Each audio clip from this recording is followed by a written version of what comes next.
Chapter 1607, Difference in Teams. Chapter 1607, Difference in Teams. For a time after Broken Flow's death, Heaven's Burial's members were at a loss of what to do. However, Infant Tiger and his party members had no intentions of giving their enemies time to react. They immediately charged into the enemy ranks.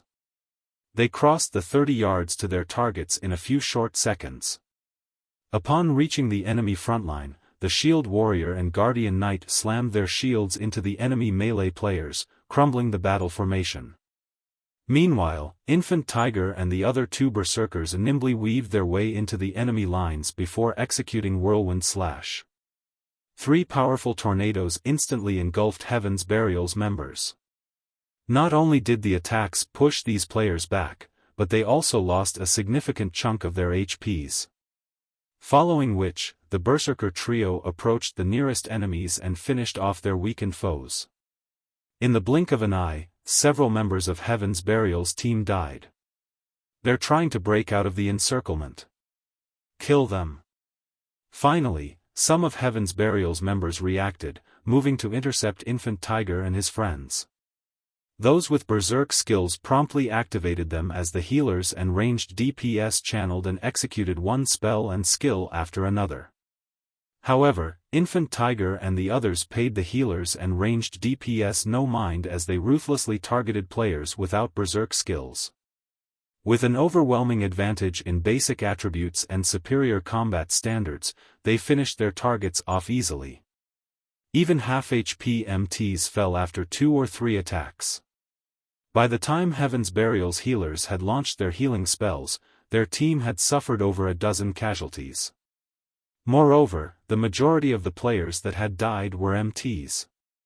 In contrast, Zero Wing's 5 melee players were mostly unharmed despite being surrounded by so many melee players. They only suffered superficial damage. When the ranged DPS's attacks finally reached them, not only did Infant Tiger and his companions seamlessly evade the attacks as if they had long predicted the trajectories, but they also used some of Heaven's Burial's members as human shields. Although Heaven's Burial's healers did their best to keep their allies alive, Infant Tiger and the other two berserkers' attack power was simply overwhelming. Every one of the 5 melee players' attacks dealt over -10,000 damage if not blocked in time. Furthermore, the 3 berserkers were capable of launching multiple attacks per second. Elsewhere on the battlefield, although Heaven's Burial's members attempted to kill Zero Wing's lone healer, Zero Wing's 2 MTs had already moved to protect their comrade. Even when over a dozen melee players tried to corner the healer, Zero Wing's MTs easily repelled them all.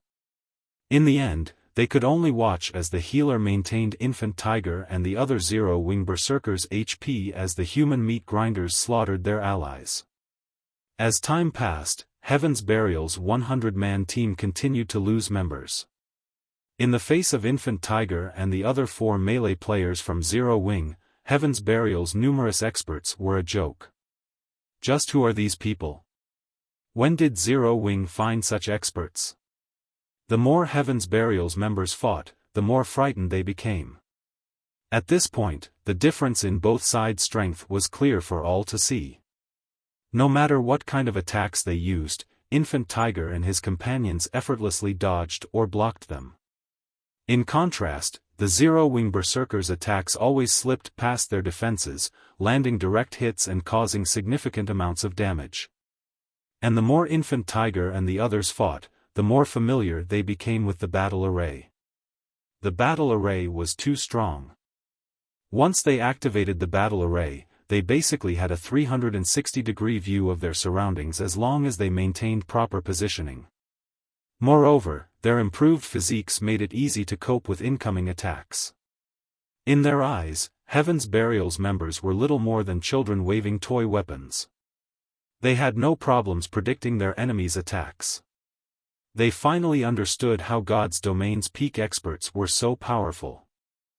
They hadn't understood where the difference lay between them and these experts in the past, but now, they saw it clearly. They had to admit that being able to see everything around them and having control of their environment was intoxicating. It was no wonder why Xiaofan had taken responsibility for their deaths. With this improved perception and control, they would be utter fools if they let a bunch of ordinary experts kill them. Only top-tier experts and peak experts with superior strength and techniques had any hope of defeating them. After 3 short minutes, only 20 players remained of Heaven's Burial's 100-man team. The survivors were fear-stricken as they stared at Infant Tiger and the other Zero-Wing members. They felt as if these people before them were demons that had crawled up from hell, not players. Despite the cooperation of over 60 of their guild's experts, they had done nothing to Infant Tiger's 6-man party. In fact, they hadn't even dropped their enemies' HPs to below 50% throughout this fight. Meanwhile, when Infant Tiger and the others saw the corpses strewn across the ground, they couldn't help but feel a little proud. They had dreamed of defeating a 20-man expert team from Heaven's Burial, yet they had slain several times that. Retreat. Run away. Suddenly, the only thought Heaven's Burial's members had was of escape. Without hesitation, they turned and fled. Even with over 60 guild experts, they hadn't been able to do anything to Infant Tiger and his team. Now that they only had a bunch of elite members remaining, they were even less of a match for Zero-Wing's party. They'd only throw themselves into the jaws of death if they continued to fight. If they died, they lose a level and a piece of equipment. Although the guild would offer compensation, it'd be far from enough to cover their losses. Don't think that you can get away so easily. Infant Tiger and the others chased after their fleeing enemies. With the massive difference in basic attributes, Heaven's Burial's members couldn't escape Infant Tiger and his companions' pursuit even if they spread out as they ran. After another short moment, Heaven's Burial's 100-man team had been utterly annihilated. Meanwhile, as war barriers activated in the 4 high-resource maps Zero-Wing's members occupied, panic ensued among the unrelated players in the maps. They all pulled up the official forums to discuss the matter. What's going on? Why aren't return scrolls working in the grieving swamp all of a sudden? This must be Heaven's Burial's doing. I've heard that Heaven's Burial is going all out to hunt Zero-Wing's members.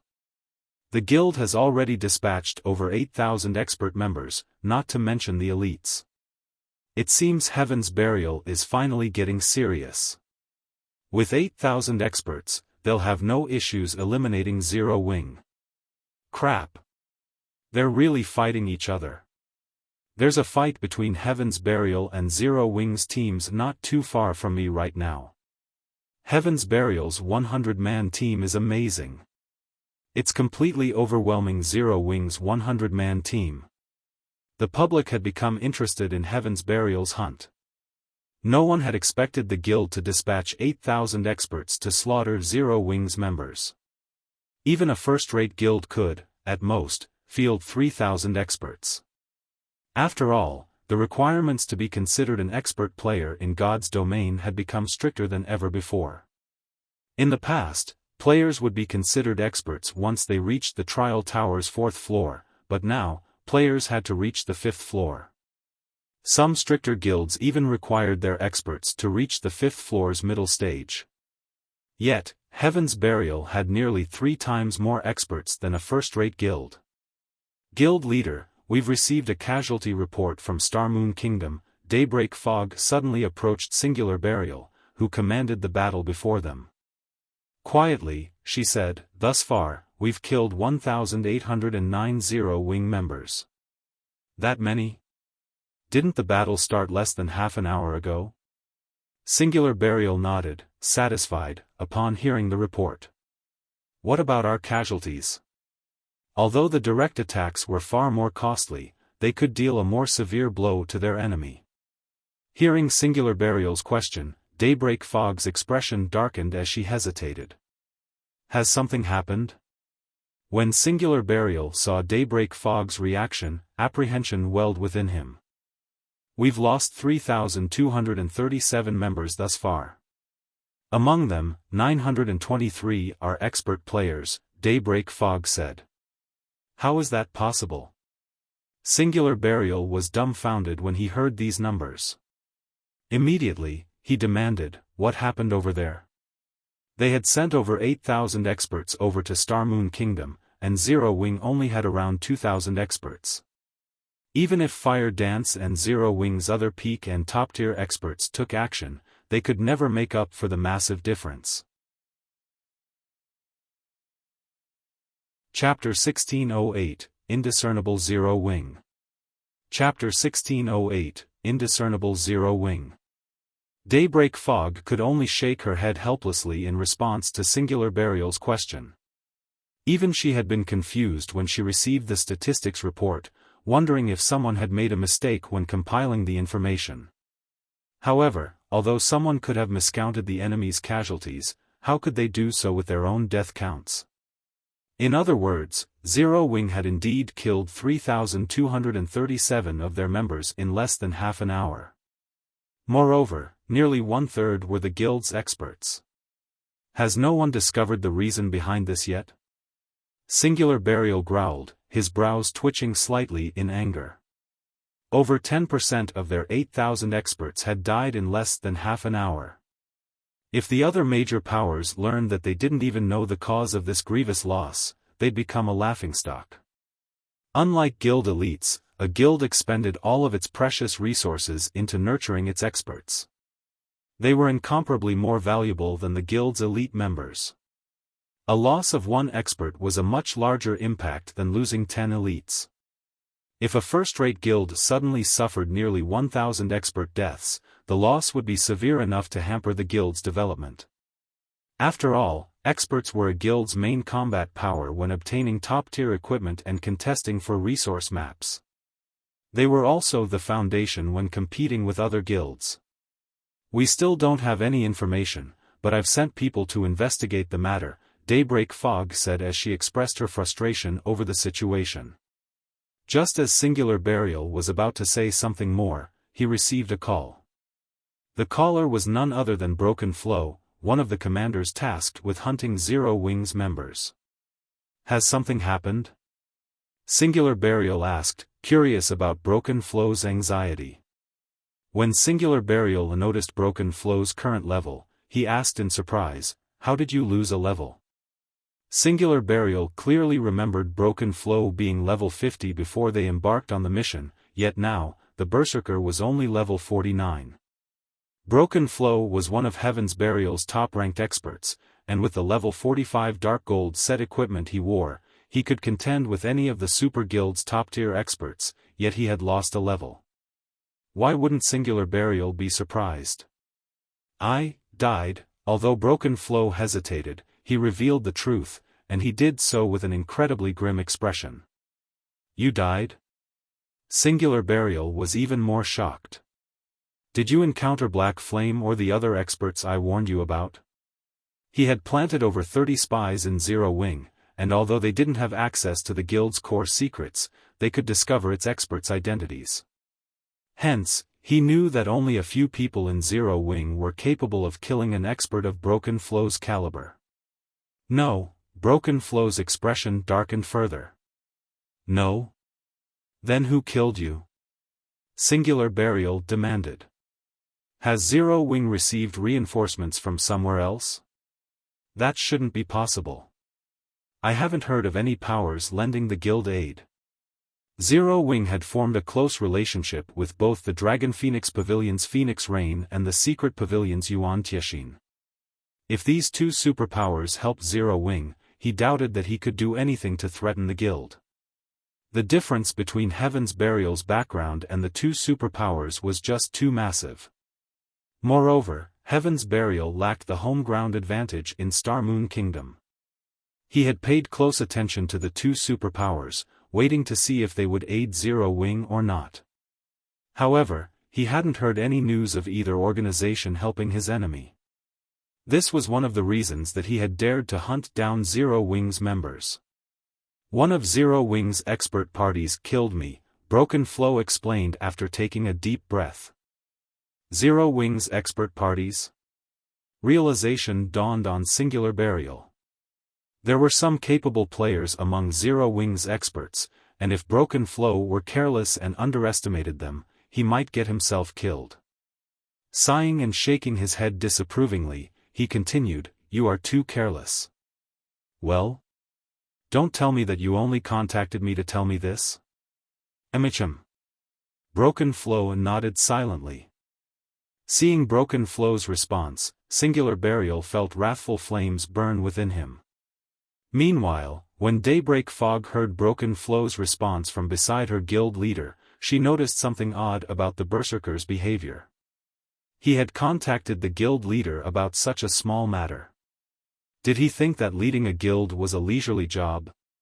But before Singular Burial could reprimand Broken Flow, the berserker shared a battle video in the video chat.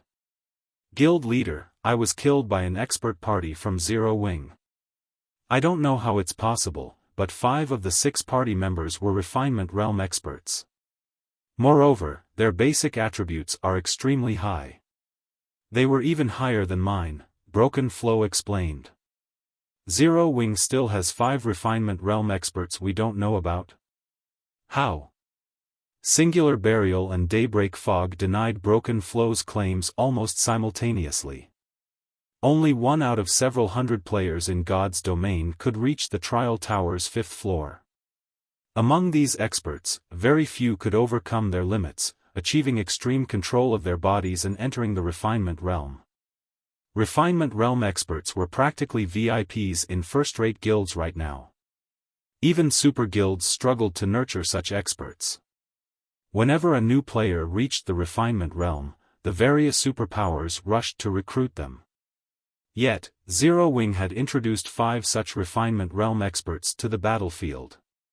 No matter how Singular Burial and Daybreak Fog looked at it, Broken Flow's claim sounded more like fantasy than reality. However, by the time they finished watching the battle video, their expressions had turned grim. Indeed, as Broken Flow had said, every one of the 5 melee players from Zero Wing was slightly stronger than the berserker.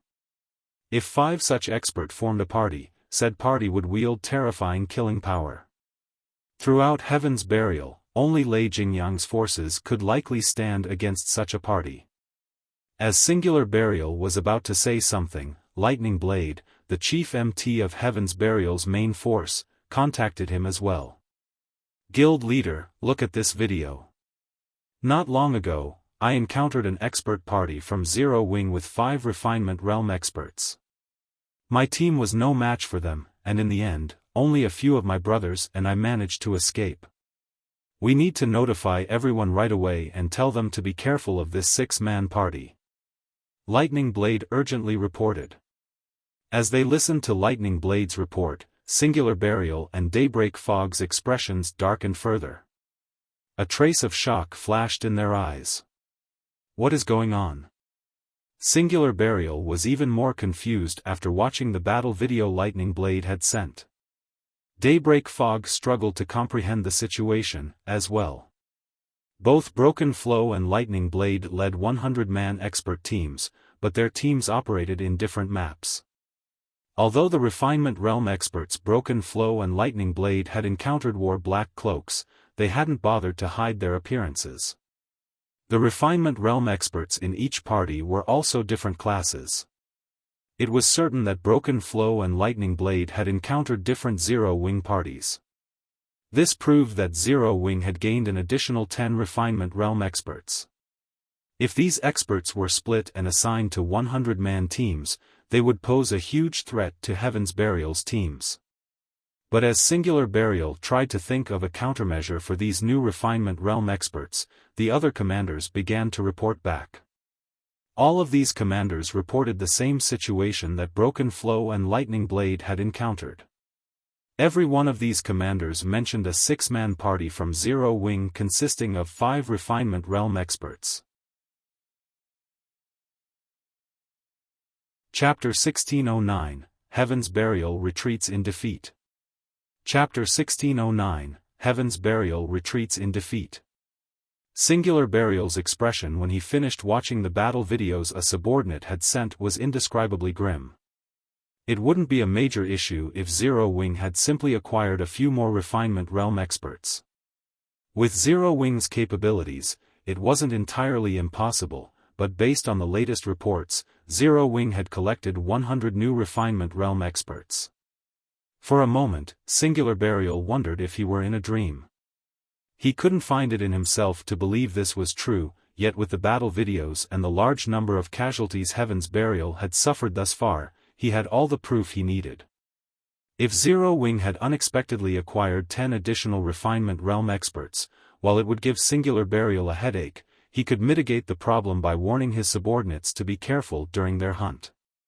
However, 100 new Refinement Realm experts was a nightmare, not just a headache. Even now, veteran first-rate guilds only had a handful of Refinement Realm experts. Even Heaven's Burial only had 20 Refinement Realm experts right now. Moreover, this was after recruiting a large number of well-known workshops and expert players and allying with Lei Jingyang's workshop. It was also the reason he dared to hunt down Zero Wing's members. Yet, now, 100 Refinement Realm experts, whom he had never heard of before, had suddenly emerged in Zero Wing. Why wouldn't he be terrified? Guild leader, what should we do now? Daybreak Fog asked, pale after watching the battle videos. They had previously considered the possibility that some superpower would dispatch experts to aid Zero Wing. However, they had never expected Zero Wing to obtain 100 Refinement Realm experts on its own. 100 Refinement Realm experts. Only super guilds and super first-rate guilds could dispatch such a force. She truly couldn't figure out how Zero Wing managed to recruit so many Refinement Realm experts. Or did some hidden superpower they didn't know about back Zero Wing? Regardless of the cause, there was no changing the fact that Heaven's Burial situation was dire. If the 8,000-plus experts from Heaven's Burial and Blackwater clashed with Zero Wing's 100 Refinement Realm experts, there was no doubt that the former would emerge victorious, but this war focused on guerrilla tactics. The Refinement Realm experts definitely had the advantage. Issue a retreat order immediately. After some hesitation, Singular Burial decided to withdraw his forces. And send someone to investigate which superpower is supporting Zero Wing from the shadows. He refused to believe that Zero Wing had nurtured 100 Refinement Realm experts on its own. The only possibility was that Zero Wing had the secret support of some superpower. Understood. Daybreak Fog went into action and began to notify the teams in the hunting operation to withdraw. Shortly after she issued the command, Heaven's Burial and Blackwater's members in the 4 high-resource maps began to pull out. Meanwhile, news of Heaven's Burial's retreat quickly spread throughout Starmoon Kingdom. What's going on with Heaven's Burial? Why are they retreating so soon after starting the war? Hee. I have some insider information. From what I've heard, it seems that Heaven's Burial has suffered severe casualties and had no choice but to order a retreat. How is that possible? Heaven's Burial has over 8,000 experts. Zero Wing would even struggle to cope with such a force, much less defeat it. Heaven's Burial's sudden retreat baffled everyone. In fact, the public wasn't alone in its confusion. Starmoon Kingdom's various powers were just as confused. They had planned to take advantage of the situation to strike at Zero Wing as well, yet Heaven's Burial had been defeated. Look into this matter immediately. I want to know exactly what happened. The various major powers simply could not fathom what had transpired between Heaven's Burial and Zero Wing. Heaven's Burial had dispatched over 8,000 experts and several tens of thousands of elites. It was even enough of a force to threaten a superpower, yet this force had lost. Moreover, it had been a decisive defeat. Meanwhile, far from Starmoon Kingdom, in a guild town surrounded by mountains. Uncle Yuan, your guess was wrong. We've just received news that Heaven's Burial's hunt has failed. Moreover, it seems that Heaven's Burial has suffered significant losses, nearly 1,000 of its experts were killed, Purple Jade said, smiling as she entered the room. Heaven's Burial has been defeated? How is this possible? Yuan Tianxin, who dealt with all sorts of documents on his desk, was astonished when he heard Purple Jade's announcements. Did Phoenix Rain send help? He was very familiar with the force Heaven's Burial had dispatched to deal with Zero Wing. The force had as many as 18 refinement realms, and Lei Jingyang led his legion of battle maniacs personally. Heaven's Burial shouldn't have any fewer top-tier experts than Zero Wing. Furthermore, the guild surpassed Zero Wing by leaps and bounds in the number of its ordinary experts. Even if Black Flame and Zero Wing's peak experts joined the fray, they shouldn't be able to affect the outcome over much. In the end, Heaven's Burial would wear down Zero Wing until it crumbled. No. Phoenix Rain hasn't sent them any reinforcements, Purple Jade said, shaking her head. Based on what we've learned from Heaven's Burial's internal department, the guild has retreated due to Zero Wing's sudden dispatch of an additional 100 refinement realm experts.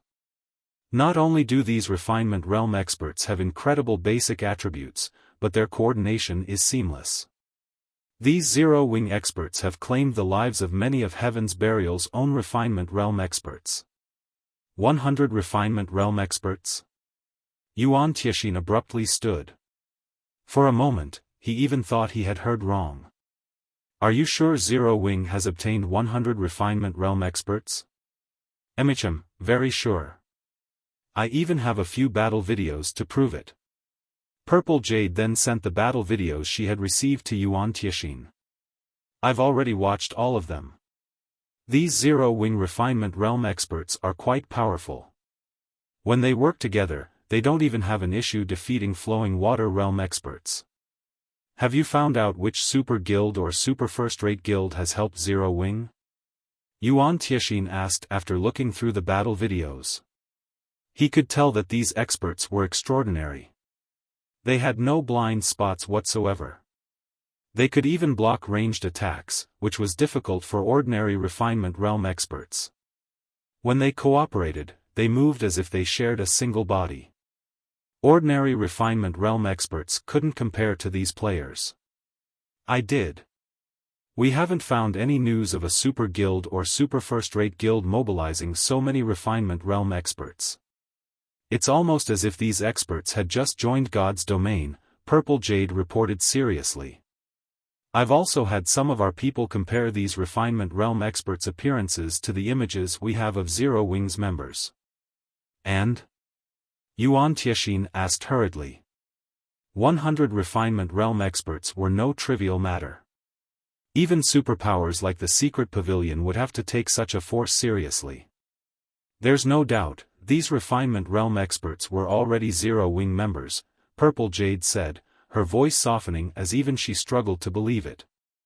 They're all Zero Wing's members? How is that possible? Yuan Tiexin stared at Purple Jade incredulously. Have we made some mistake? Chapter 1610, Shock. Chapter 1610, Shock. Yuan Tiexin couldn't believe what Purple Jade had just told him.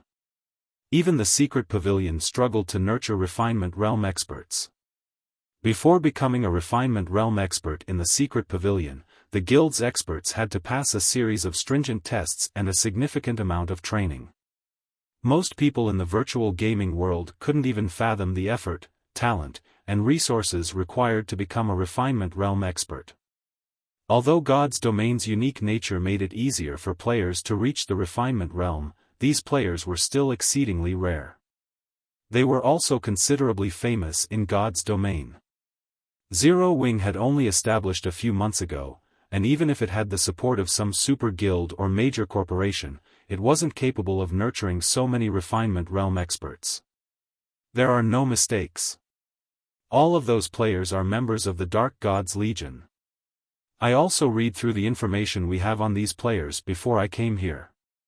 Their combat standards were average at best before today. But for some reason, they've become frighteningly powerful, Purple Jade said, shaking her head. Honestly, she couldn't believe this either. However, she had no choice but to acknowledge that Zero Wing had more than 100 refinement realm experts after facing the facts before her. To think Zero Wing has hidden so much of its strength, suddenly, Yuan Tiexian realized why Shifeng's reaction had been so calm when he learned that the Black Dragon Empire's evil god's temple had activated. Jade, notify our subordinates and tell them to learn everything they can about this situation. We must learn who has backed Zero Wing. Any superpower that could nurture 100 refinement realm experts so quickly was definitely extraordinary. Not even most ordinary super guilds were capable of such a feat, and the secret pavilion hadn't heard of a superpower that could. When Yuan Tiexian thought about it, a sliver of fear penetrated his heart. Although he knew that God's domain's waters were deep, he didn't realize how deep. They had already learned of quite a few guilds, which had only established after God's domain had launched, that had the support of powerful corporations. And now, there was even an organization like Zero Wing. God's domain was practically a bottomless swamp, with various powers hiding in its muck. The secret pavilion wasn't the only superpower to discover this. Many of God's domain's superpowers had learned about Zero Wing's sudden development. After this, they all started to see Zero Wing in a new light. Although Zero Wing still had a low member count and lacked in many aspects compared to first-rate guilds, the fact that it had nurtured over 100 refinement realm experts made it far more powerful than first-rate guilds. Zero Wing had a high chance of becoming a super first-rate guild and one of God's domain's overlords in the future. Meanwhile, in the Star Alliance's residence in Starmoon City, Galaxy Past read the report he had just received from the secret pavilion in his spacious guild leader's office. When he finished with the report, his mind went blank. Guild leader, has something happened? Purple Eye asked, curious about Galaxy Past's strange expression. Zero Wing truly is an endless abyss. If Heaven's Burial hadn't mobilized such a large force, Starmoon Kingdom's various guilds would still be clueless about Zero Wing's true strength, Galaxy Past said, smiling bitterly as he forwarded the secret pavilion's report to Purple Eye. 100 refinement realm experts. Zero Wing must have been laughing at us while we made fools of ourselves.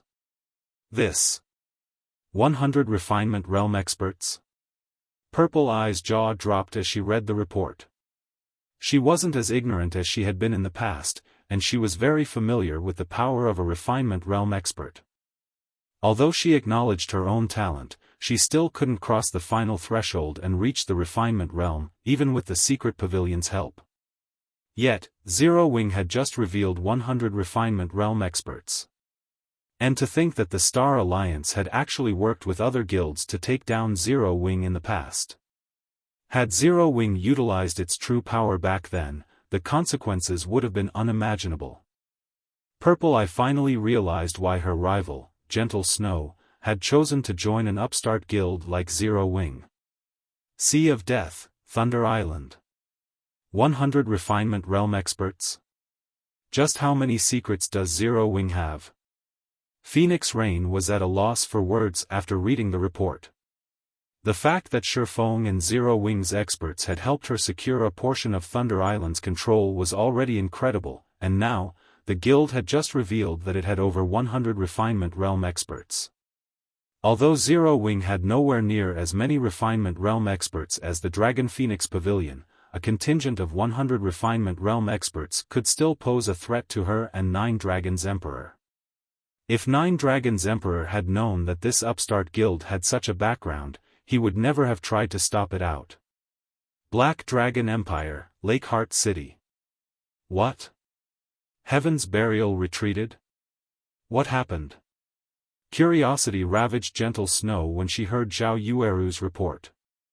If Xiaofan hadn't assured her that her people weren't necessary for the situation in Starmoon Kingdom, she would have returned with all of her spare forces long ago. Heaven's Burial and Blackwater had dispatched over 8,000 experts, including a few refinement realm experts. Without utilizing the guild's full power, defeating such a force would be nearly impossible. Yet, less than an hour after Heaven's Burial had attacked directly, the guild had ordered a retreat. I've heard that it's due to various six-man parties from the Dark Gods Legion. These Dark Gods parties slaughtered Heaven's Burial and Blackwater's 100-man expert teams. In less than half an hour, they killed nearly 1,000 guild experts. In contrast, none of our party members have died, Zhao Yueru explained. They've even killed quite a few of Heaven's Burial and Blackwater's Refinement Realm experts. A 6-man party of Dark God's Legion members defeated a 100-man expert team from Heaven's Burial? For a time, Gentle Snow couldn't process the information. She knew just how powerful the Dark God's Legion members were. Even the strongest among them had only reached the half-step Refinement Realm standard. Even 6 of these players would be lucky to defeat a 20-man expert team from Heaven's Burial. After all, Heaven's Burial and Blackwater's experts were no noobs, they were all experts that had experienced numerous life-or-death battles. Yet, these Dark God's Legion members had defeated 100-man expert teams with as few as 6 players.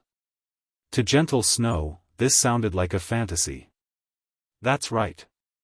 Everyone in the guild has been talking about it. I've watched the battle videos, as well. Those Dark Gods parties are quite powerful. If not for my promotion to Tier 2, they might even be able to defeat me. Zhao Yueru nodded. I never realized that our guild had hidden such strength all this time. The Black Dragon Empire's first-rate guilds will have to think twice before turning against us. Zero Wing had lacked experts that could turn the tide of battle in the past, and because of that, the Black Dragon Empire's large guilds hadn't been afraid of striking against their guild. This was especially true for the guild's 9 dragons Emperor secretly backed. However, now that the public knew that the Dark God's Legion had such powerful members, even the Empire's various first-rate guilds would have to tread lightly when dealing with Zero Wing. While everyone raised a commotion over the defeat of Heaven's Burial's army, Aqua Rose relayed the shocking news to Xiaofan, who had long since left Starmoon Kingdom. Guild leader, what kind of magic did you use? How did you make all of these people so strong? Every one of them feels like they can take on a Refinement Realm expert of the same level right now, Aqua Rose asked curiously. She was quite familiar with the prowess of the Dark Gods members she had sent Xiaofan, yet these players had grown so much stronger in the several hours since she had last seen them. If Xiaofan claimed that he had nothing to do with it, she wouldn't believe him. Chapter 1611, Counterattack. Chapter 1611, Counterattack. Magic?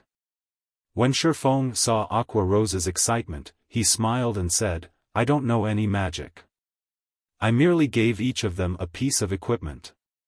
A piece of equipment? Aqua Rose could not help her confusion. How has a piece of equipment made such a huge difference? Weapons and equipment only improved a player's basic attributes.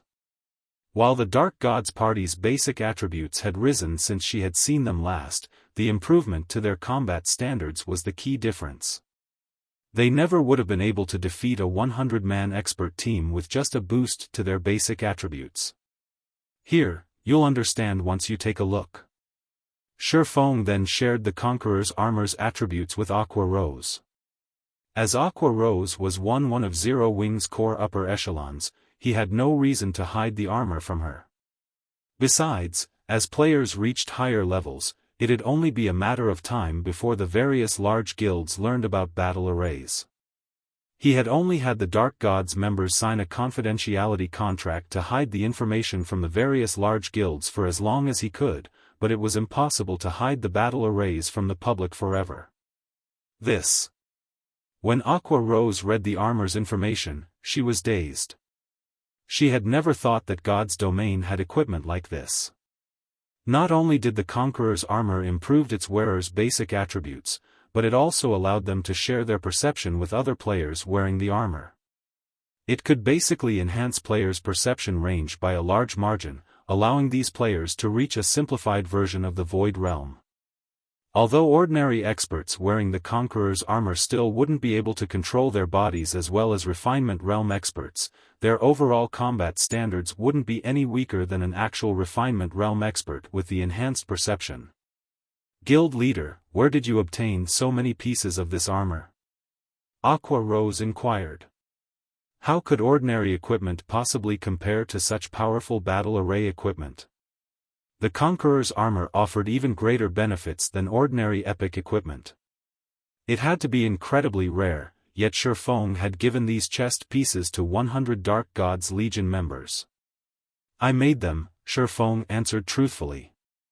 Seeing Xiaofang's calm expression, Aqua Rose was at a loss. If Xiaofan had said that he had been grinding and collected the armor during his long disappearance, she might be able to believe him, yet Xiaofan claimed to have made all of the chest pieces. Her mind simply could not process the statement. With 5 pieces of Conqueror's armor, one could nurture 5 Refinement Realm experts. If they produced 1,000 pieces of the Conqueror's armor, they would have a 1,000-man army of Refinement Realm experts. Not even super guilds had such an army. Don't overthink it. I had to deplete the guild's stock of rare materials just to craft the 100 pieces. It won't be possible to mass-produce the armor in a short amount of time, Xiaofan said, shaking his head. Naturally, he knew what Aqua Rose must have thought. The Conqueror's armor's material cost was only secondary. The crucial issue was acquiring the materials. Although the materials weren't super rare, the various large guilds frequently purchased them. Even if Zero Wing spent a fortune to obtain these items, it could only acquire a limited amount. It definitely wasn't possible to gear an invincible legion with the Conqueror's armor. What a pity. If we had a few hundred more, we could flatten Heaven's Burial, Aqua Rose said, clicking her tongue. She had no idea how greedy she sounded. Several hundred? Xiaofang's smile turned bitter. I'll give you a list of the necessary materials, so try to purchase as many as you can in secret. Once we have the materials, I'll try to forge as many as I can. I understand. Aqua Rose nodded eagerly, her eyes glowing with excitement. But guild leader, what should we do next? Although Heaven's Burial has retreated, the bounty is still in place. We really can't afford to let this situation continue. Although Heaven's Burial's forces had retreated, the high bounty it had offered still tempted many unrelated players to attack Zero Wing's members. Even though Zero Wing now had the Dark Gods parties, there was a limit to how much area 20 parties could cover. They couldn't limit the Dark Gods parties to patrols either, as it would severely impact their leveling speed.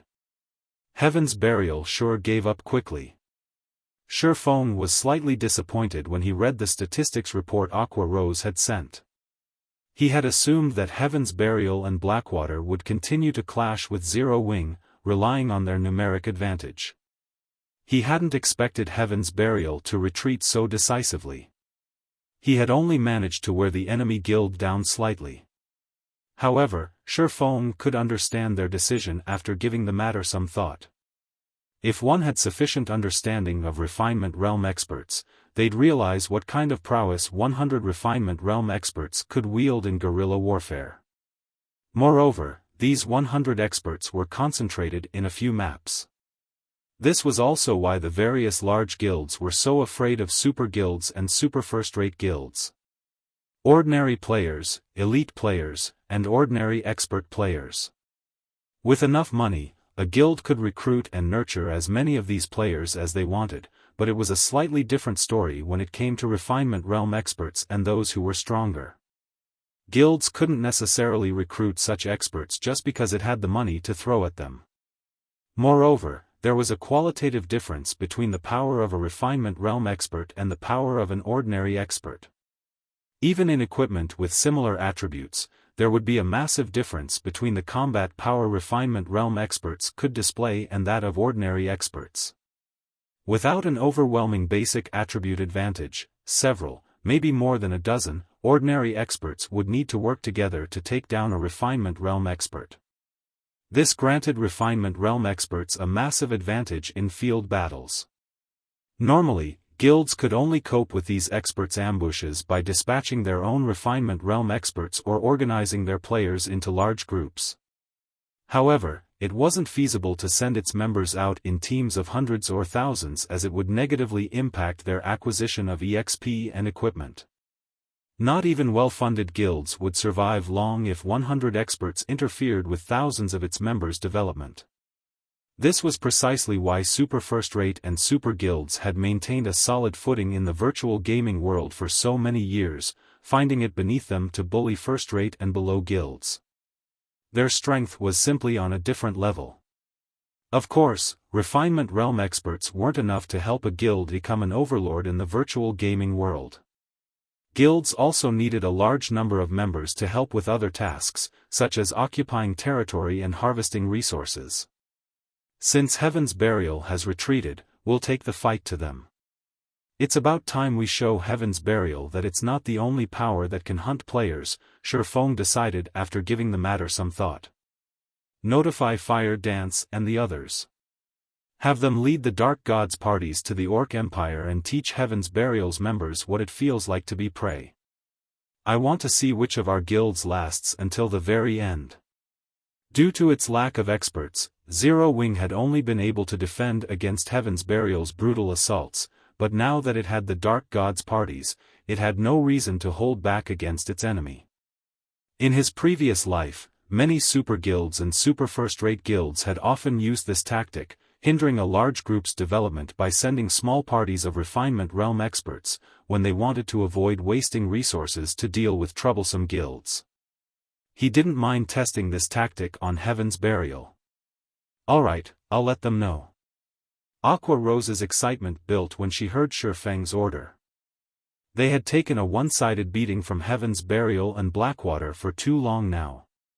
They hadn't been able to counterattack, which made them all feel powerless. They simply hadn't had enough experts to put up a fight.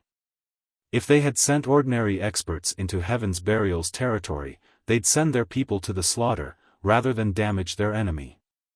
Now that they had an additional 100 refinement realm experts, their ability to retaliate had increased several-fold, even if they couldn't deal any lasting damage to Heaven's Burial.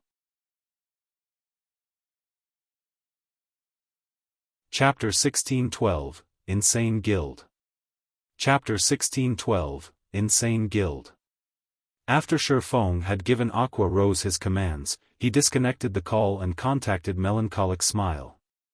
He had Melancholic Smile post an announcement on the official forums for Zero Wing, stating that the guild had doubled the bounty on Heaven's Burial's members once more.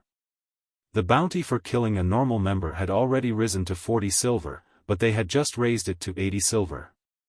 The bounty on elite members had also risen from 2 gold to 4 gold per kill, while the bounty on Heaven's Burial's expert players had risen from 20 gold to 40 gold. Moreover, Xiaofan had Melancholic Smile use a provocative title for the forum post. Heaven's Burial, do you dare to face us? Now, players could instantly earn enough money to purchase a common mount from NPCs just by killing one of Heaven's Burial's experts. Even if they already had their own mount, they could afford an ordinary piece of level 45 fine gold equipment. Even expert players found the remuneration incredibly tempting. Even the expert players that broke their back to earn money couldn't earn 20 gold in a single day. Moreover, as long as they killed one of Heaven's Burial's experts, even their death would be a worthwhile exchange. Guild leader, have you lost your mind?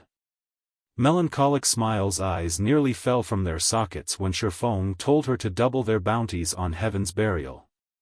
Where is our guild supposed to find that much money? If they posted this new bounty, it would definitely inspire a lot of expert players to kill Heaven's Burial's members, and the number of bounties Zero Wing would have to pay out would be no laughing matter. With Zero Wing's current income, it simply couldn't support such a high bounty. Doubling the bounty was a self-destructive move, and Zero Wing would become a laughingstock.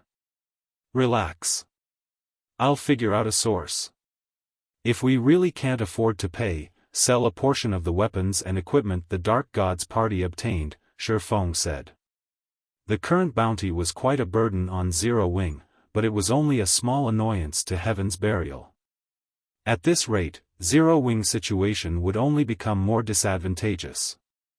Unfortunately, since there were too few of them, the Dark Gods parties weren't enough to deal a severe blow to Heaven's Burial, regardless of how many members they hunted down. Fortunately, the Dark Gods parties had reaped quite a harvest for the guild during its hunt. They had collected over 400 pieces of level 45 dark gold equipment, over 700 pieces of level 45 fine gold equipment, and over 2,000 pieces of level 45 secret silver equipment. All of the equipment should be enough to help Zero Wing hold on for quite some time. Moreover, he had already dispatched the Dark Gods parties to the Orc Empire. If a large number of players joined the hunt for Heaven's Burial members, it would ease the burden on the Dark Gods parties. In turn, the Dark Gods parties could obtain more weapons and equipment. Aside from these factors, if they secured the mana or vein, Zero Wing would have another massive revenue source. All of the various large guilds urgently needed mana ore, and as a result, the market price had risen to a staggering 1 gold, 20 silver. Originally, the ore had only been worth around 40 silver. Meanwhile, the Boneless land was rich in mana Oregon. It would not be difficult to acquire a large amount of mana Oregon. I understand. Melancholic Smile could only nod helplessly in response to Shifeng's command.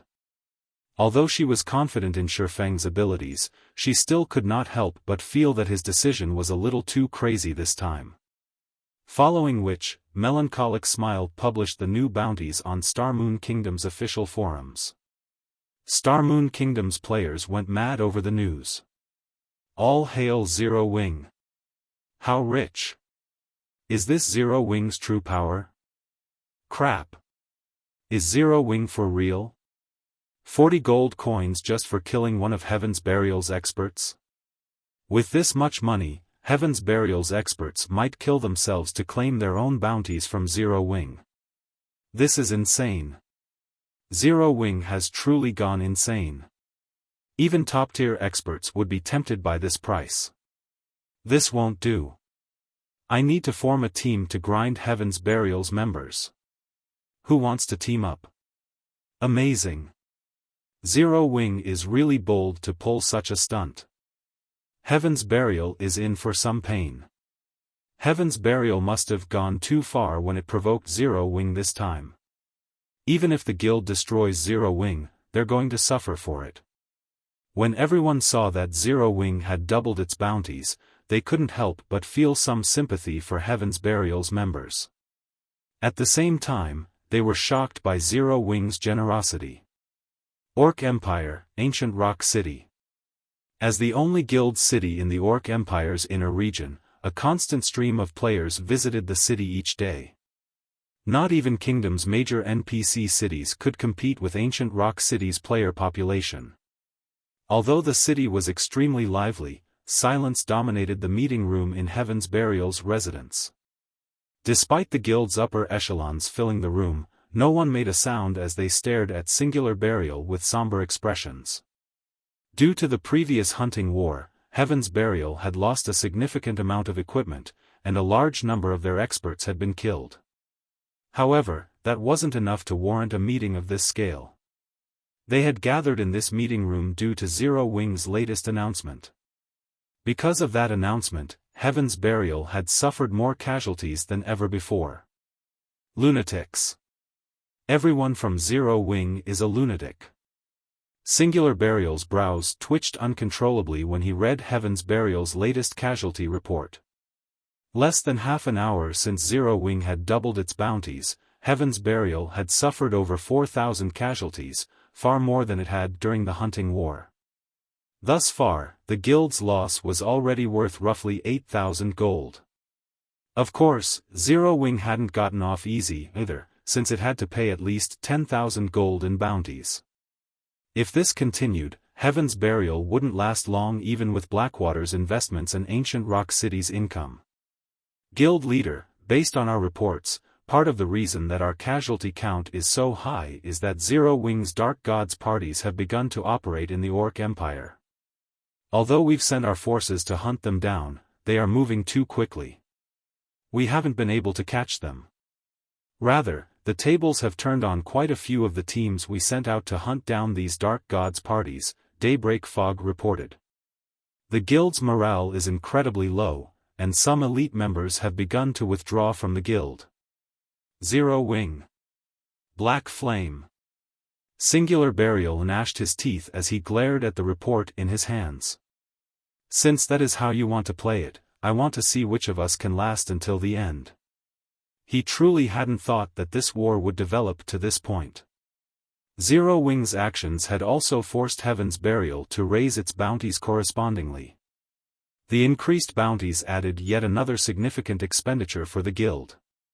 Now, they were forced to spend the funds they had saved for Ancient Rock City's development. However, Singular Burial was still confident that his guild's foundations were sturdier than Zero Wing's. He refused to believe that Heaven's Burial couldn't outcompete Zero Wing with the full support of Blackwater and the income from Ancient Rock City.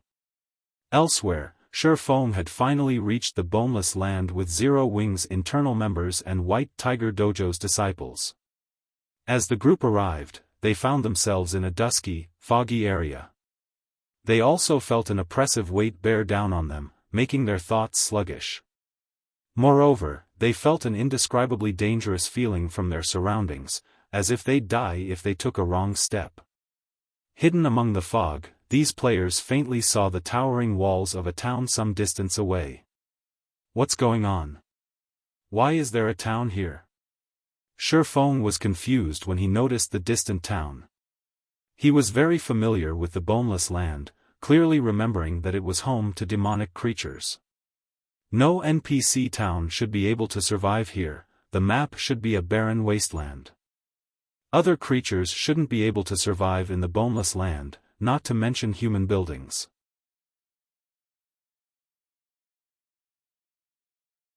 Chapter 1613, Mystery of the Boneless Land. Chapter 1613, Mystery of the Boneless Land. Naturally, Xiaofan was curious about the mysterious town, and he immediately led his team towards it. This NPC town hadn't existed during his previous life. In fact, he had never even heard of an NPC town in the Boneless land. The various guilds would never have spent so much effort to construct guild towns here in the past had this map had an NPC town. After all, the Boneless land was not a high-resource map. Its only benefit was its high drop rate of mana Oregon. God's Domain had quite a few high-resource maps that spawned large quantities of mana ore. The Boneless land wasn't unique in this aspect. Furthermore, due to the Boneless land's special environment, very few players had been willing to come here.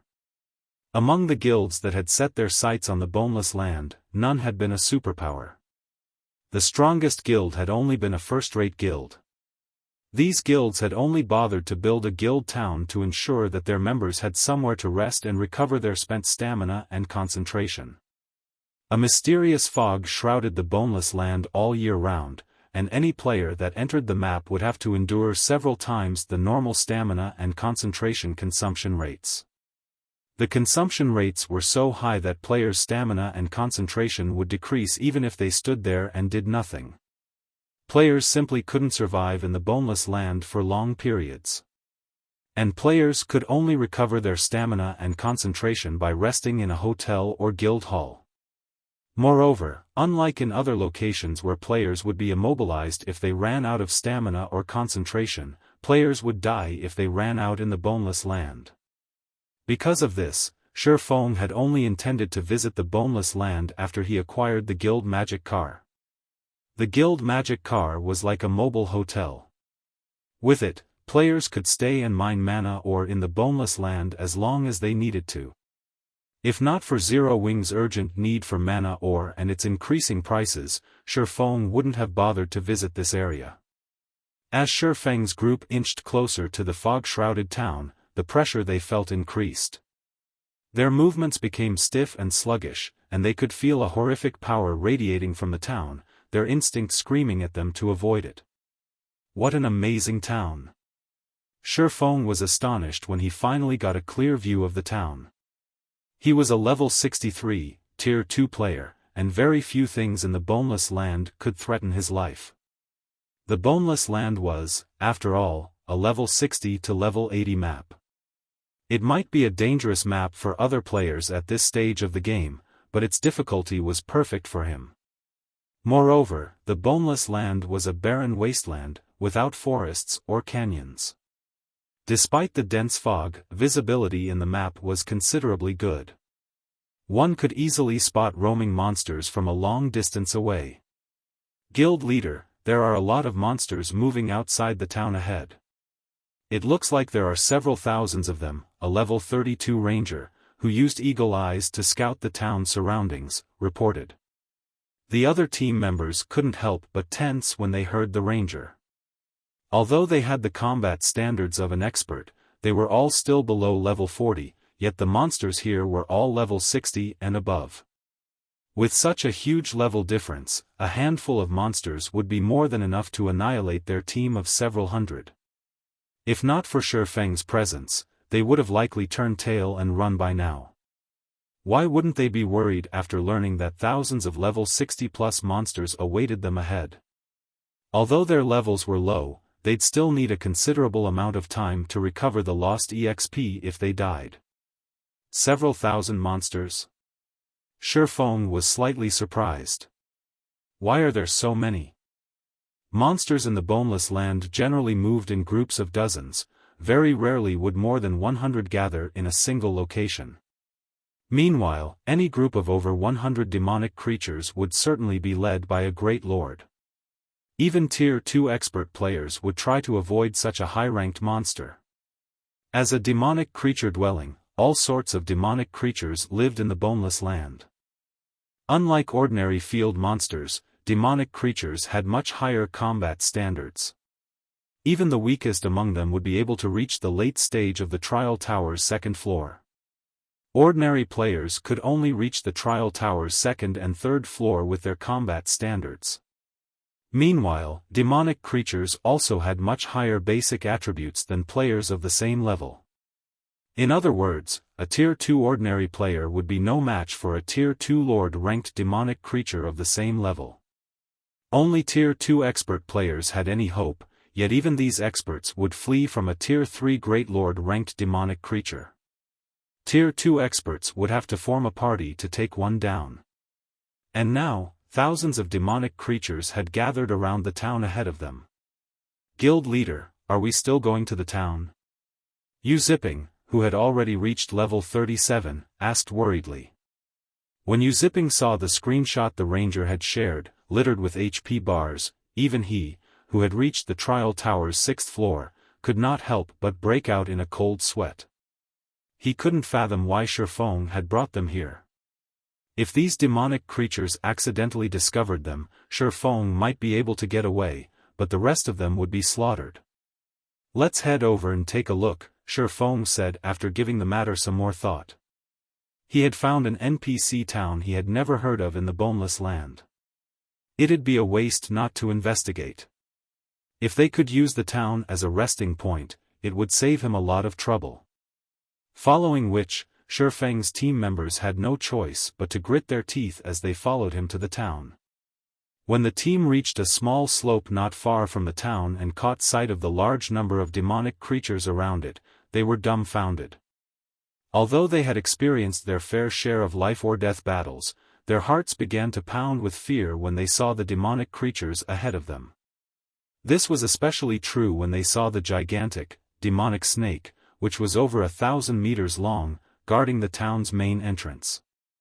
The snake's head alone was the size of a 5-story tall building. With a single breath, this serpent could create a powerful hurricane. Even from so far away, these players could feel the snake's breath push their skin. How does God's domain have such a creature? Is that really a monster? As these players stared at the massive snake, fear and despair welled within them. They felt powerless, paralyzed by their fear. As they watched the demonic snake, they felt how insignificant humans truly were for the first time in their lives. Even running from the demonic snake would require a certain amount of courage, much less fighting it. Two-headed bird monster, demonic creature, chieftain. Level 62. HP 7000000/7000000. Demonic flame hound, demonic creature, lord. Level 64. HP 15 500 000/15 500 000. Three-headed Hellhound, demonic creature, Great Lord. Level 65.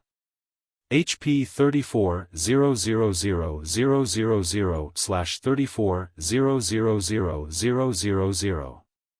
Purgatory Serpent, archaic species, demonic creature, Grand Lord. Level 70. HP 160 000/160 000,000.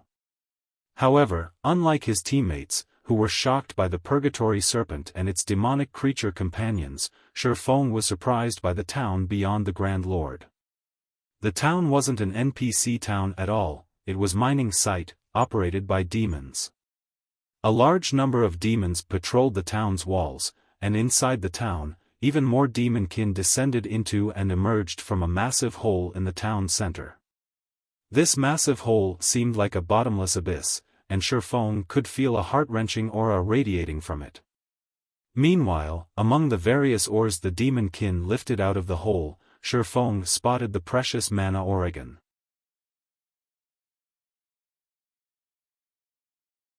Chapter 1614, Leveling Holy Land. Chapter 1614, Leveling Holy Land. A demon-operated mineral field? Xiaofan was flabbergasted as he stared at the massive hole in the center of the town. He had never realized that the Boneless land had a mineral field, and such a large one at that. Based on the size of the mineral field, Xiaofan estimated that it was a medium mineral field. He had never heard of anything like this in the past. If people had known that the Boneless land had a medium mineral field, even super guilds would fight over it, not to mention first-rate guilds. In God's domain, mineral fields were categorized by size. First, there were small mineral fields, like the one in Heaven's Burial's Red Iron Town. Small mineral fields had very small ore veins, and generally, 100 players and a full day were all one would need to mine a small mineral field dry for a single cycle. Even so, small mineral fields were extremely valuable. At the very least, a guild wouldn't lack the types of ore the mineral field spawned. The veins in medium mineral fields were slightly larger, requiring 300 players and a full day to mine the veins dry for a cycle. As for large mineral fields, a guild would need to put 1,000 players to work for a full day to drain the veins. Large mineral fields were gold mines, and any guild that owned one could make a fortune from it. While small mineral fields in God's domain were common, medium fields were extremely rare, and large mineral fields were as unique as a phoenix's feather. In the past, the various superpowers had fought over every medium and large mineral field they had found, even those that spawned common ores, such as iron Oregon. Meanwhile, the mineral field Xiaofan stared at now clearly had more than low-end ore veins. Based on the ores the demunkins carted out, Xiaofan knew that the mineral field housed an ancient bronze vein. Ancient bronze ore was not common in God's domain. However, demand for ancient bronze ore wasn't particularly high among players. This was because there weren't nearly enough ways to use ancient bronze Oregon. Despite its rarity, it wasn't worth much. However, Eternium ore, a byproduct of mining ancient bronze ore, was highly sought after by forging players. Magisteel ingots, produced with Eternium ore, were extremely useful when forging. Not only could the ingots improving one's forging success rate, but they could also slightly enhance the crafted weapons and equipment's attributes. Of course, Magisteel ingots could only boost an item's rank to a maximum of fine gold rank. Even so, countless forgers sought the tool. Level 50 plus fine gold equipment was still incredibly difficult to obtain, and after level 50, most elite players could only equip secret silver equipment and below. Past level 50, elite players would normally be equipped in secret silver equipment and below only.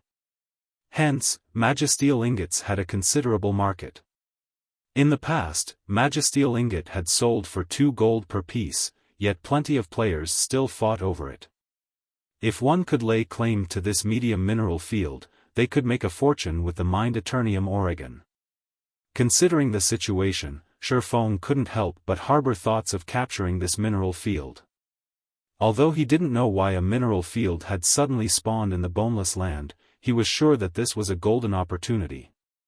Setting the Eternium ore aside, he could earn a fortune with the steady supply of mana ore this mineral field could provide. The only problem now was how to go about capturing the mineral field. There were easily several thousand monsters stationed around the town's main entrance, and even more in the town's surroundings. In addition, the monsters inside the town were even more powerful. The town's demon supervisors were all great lords, and these were only the monsters on the surface. The town's true guardians were likely far stronger. Guild leader, a monster patrol is moving our way. We need to hurry and leave this place, the scouting ranger reported nervously as he watched the red dots on the system map. The rest of the team nodded in agreement. The monster patrols were a secondary issue. The main problem was the purgatory serpent sleeping by the town's main entrance. This was the first time any of them had seen such a large monster since joining God's domain. Its aura was so strong that they even struggled to breathe. The consequences would be unimaginable if they fought the monster patrols and accidentally attracted the purgatory serpent's attention. None of them wanted to stay here for a moment longer. A patrol squad? When Xiaofan saw the red dots on his system map, he suddenly smiled and said, "This is a good thing. For now, we'll level up here." Level up here? Everyone turned towards their guild leader in confusion. Trying to grind and level up in such a place was suicidal. However, none of them realized that Xiaofan's true goal was the demon's mineral field. Leveling up would simply be a side benefit. In Xiaofang's opinion, they first had to defeat the monsters around the town. Otherwise, these monsters would rush to aid the guardian boss in the town as soon as they began the battle. If that happened, they would definitely team wipe. Xiaofan had been pondering a way to lure the surrounding monsters in small numbers, but it seemed that the monsters had solved that problem for him. The approaching patrol squad had less than 100 monsters, led by a hill-sized, great lord-ranked three-headed hellhound.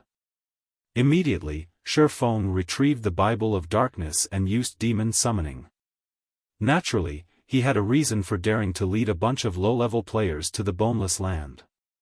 If it were any other location, it'd likely be impossible for Xiaofan to protect so many players by himself, but the Boneless land was home to demonic creatures.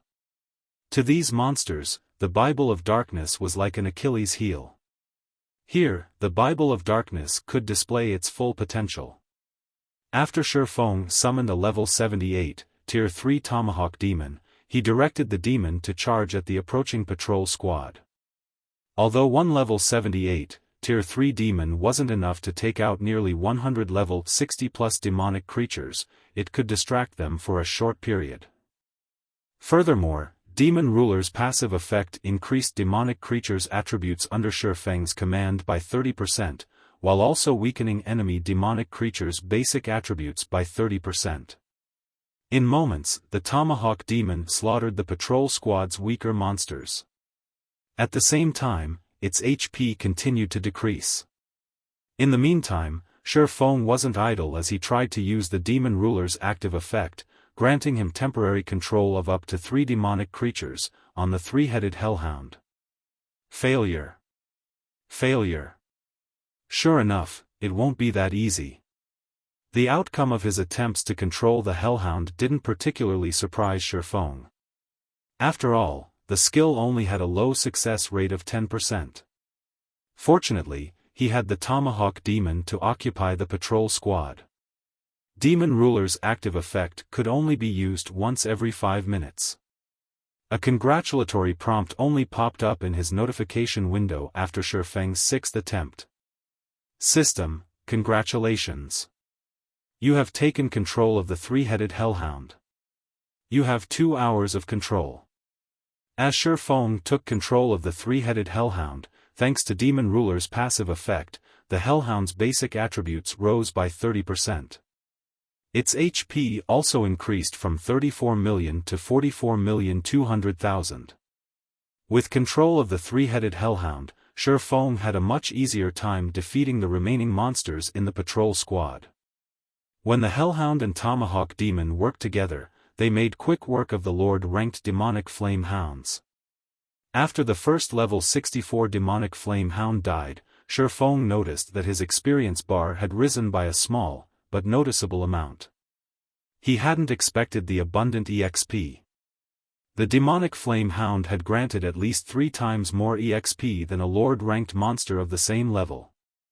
The awarded EXP also surprised the members of his team. They had never thought that they'd receive so much. Moreover, this was only the EXP from one level 64 Lord. In the end, Xiaofan had eliminated the patrol squad within an hour. Many of his players had gained an additional level during that time. Their leveling speed was just staggering.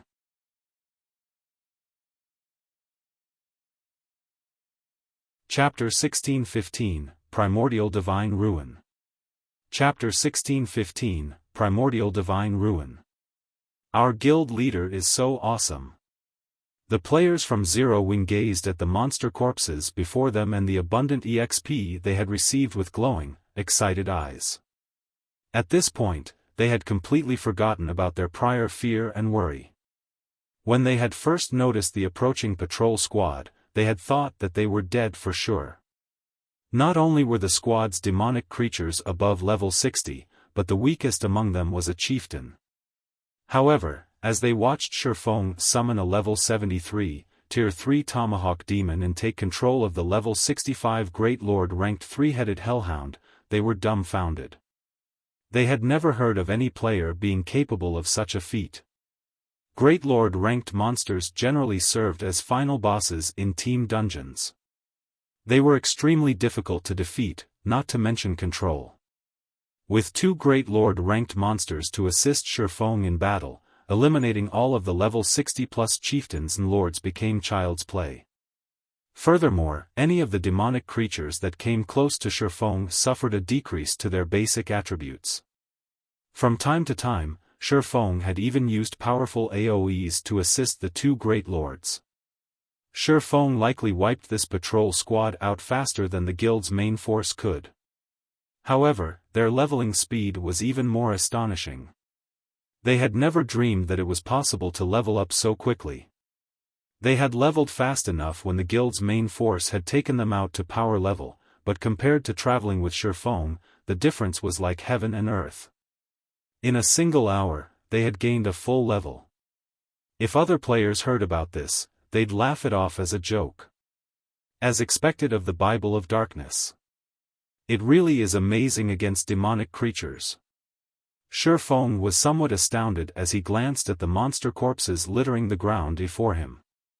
The 3-headed Hellhound and Tomahawk Demon were only 1 tier higher than the lords and chieftains, but after the basic attribute buff and debuff, the remaining patrol squad was powerless to retaliate. Following which, Xiaofan began to collect the demonic creatures' loot. Although the drop rate for weapons and equipment decreased significantly after monsters reached level 50, the demonic creatures in the patrol squad had all been chieftain rank or higher. Hence, their loot was relatively generous. Overall, they had dropped over 20 level 55 and level 60 weapons and pieces of equipment. Most of the items were bronze rank, while a few were mysterious iron rank. The monsters had also dropped plenty of materials and potions.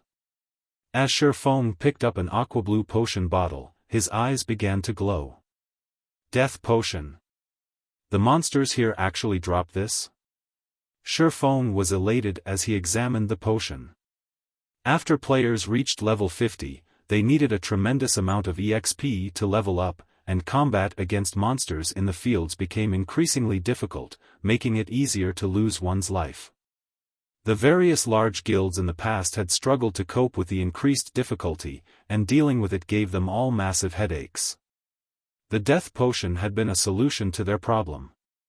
When consumed, it halved the death penalty players would suffer. However, the potion was a one-time use item. Once it was consumed, the potion would remain effective until the player died or logged out of the game. Hence, the various large guilds had fiercely contested over the death potion in the past. Unfortunately, the potion had sold for a whopping 5 gold due to its rarity and the fact that it only dropped in certain locations. Even so, it had become a must-have potion when hunting down powerful field bosses. The potion's only downside was that only level 50 and above players could use it. Xiaofan had never thought that these demonic creatures would drop such a valuable consumable. Moreover, he had obtained 6 death potions after killing one patrol squad with less than 100 monsters. This drop rate was even higher than in the prime farming map he knew about. Excited, Xiaofan controlled the 3-headed hellhound and his tomahawk demon to take out another patrol squad. The Bible of Darkness's demon ruler allowed him to control up to a maximum of 3 demonic creatures. Hence, Xiaofan continued to use the skill and take control of more 3-headed hellhounds. By the time Xiaofan finished with the 3rd patrol squad, he had 3 3-headed hellhounds under his control, and the moment demon summoning's cooldown ended, he summoned another tier 3 demon. With 5 Great Lord ranked monsters under his control, Xiaofan could slay the demonic creatures far faster. Every one of his teammates was stupefied. After grinding for half a day, he had cleared out most of the demonic creatures around the town. Meanwhile, his team members' levels skyrocketed despite having nearly 700 players on the team. Now, even the lowest level member had reached level 40, while the higher level players had reached level 42. Everyone had now caught up with mainstream players' levels. They only lacked weapons and equipment.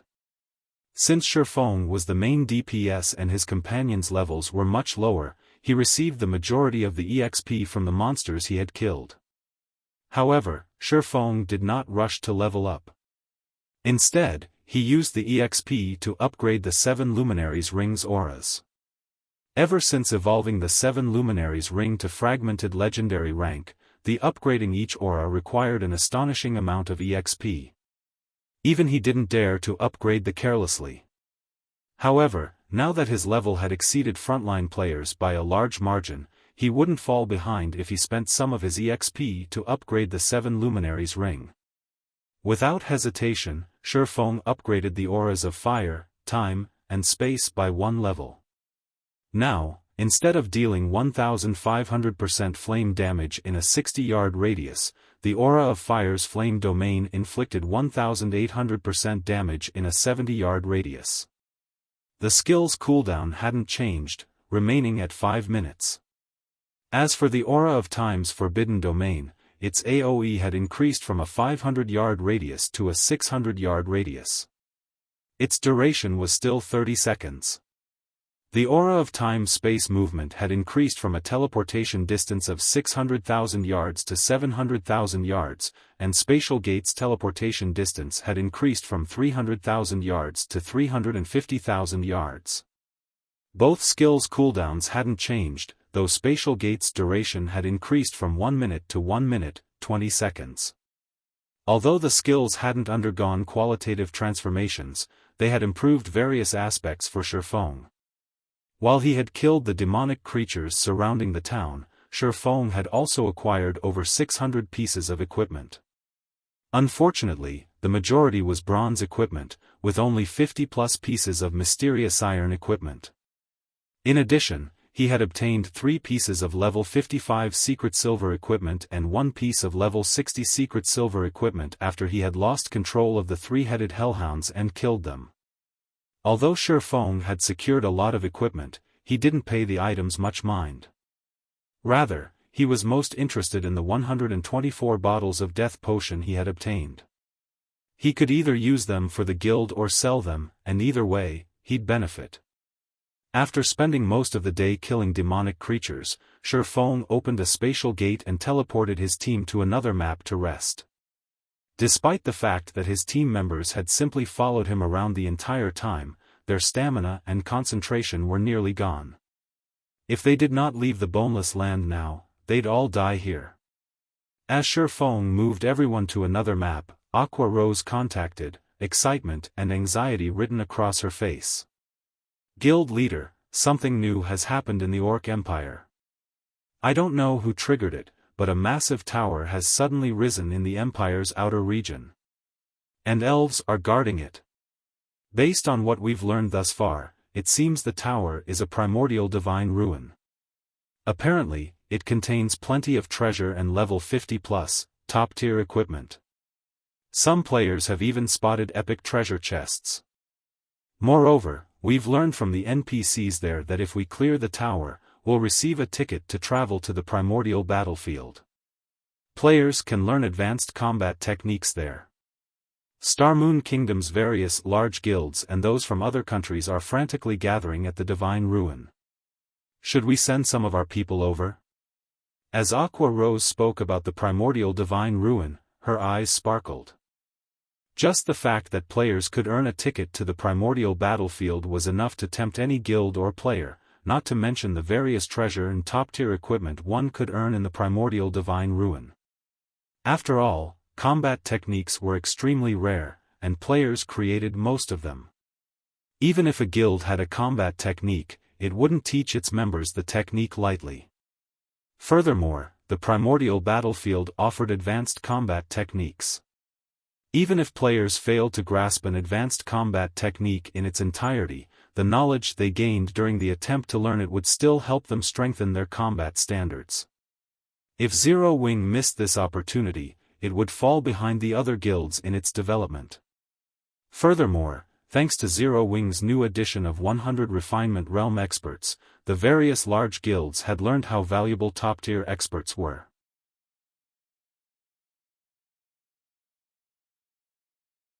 Chapter 1616, Skyrocketing Levels. Chapter 1616, Skyrocketing Levels. A primordial divine ruin in the Orc Empire? Xiaofan revealed a confused expression when he heard Aqua Rose's words. How is that possible? Xiaofan was very familiar with primordial divine ruins. Unlike ordinary ruins and team dungeons, primordial divine ruins tested players' survivability rather than their basic attributes and combat standards. They were similar to regional dungeons, only far more dangerous. But danger and opportunity stood hand in hand. Primordial divine ruins offered far more treasures than elsewhere, and even the loot in super large-scale team dungeons paled in comparison. Combat techniques, in particular, didn't drop in team dungeons. Among the many players that had grasped combat techniques in the past, a large majority had learned their techniques from the primordial battlefield. In fact, 80% of the advanced combat techniques players had learned had originated from the primordial battlefield. Whenever a primordial divine ruin had appeared in God's domain, bloodbaths had followed. Primordial divine ruins were similar to team dungeons as only a limited number of players could enter the ruins at a time. The number of players allowed to enter the ruins depended on the ruin size, which could range from several thousand to several tens of thousands. On top of that, primordial divine ruins only opened once a day. Thus, to send as many of their members into the ruin as possible, the various large guilds would try to prevent others from going in. The simplest method was to wipe out any non-allied players in the designated area. If players weren't within the designated area when the primordial divine ruin opened, they wouldn't be allowed in. Of course, if the number of players present in the designated area exceeded the limit, nobody would be allowed into the ruin. It would only open once the player population in the area decreased to the ruin's maximum limit. And the profits one could gain from raiding the primordial divine ruin were extraordinary. The various large guilds had done everything in their power to monopolize the primordial divine ruins in the past. Many had waged war against other guilds over the ruins, and one of these wars had even involved several super guilds.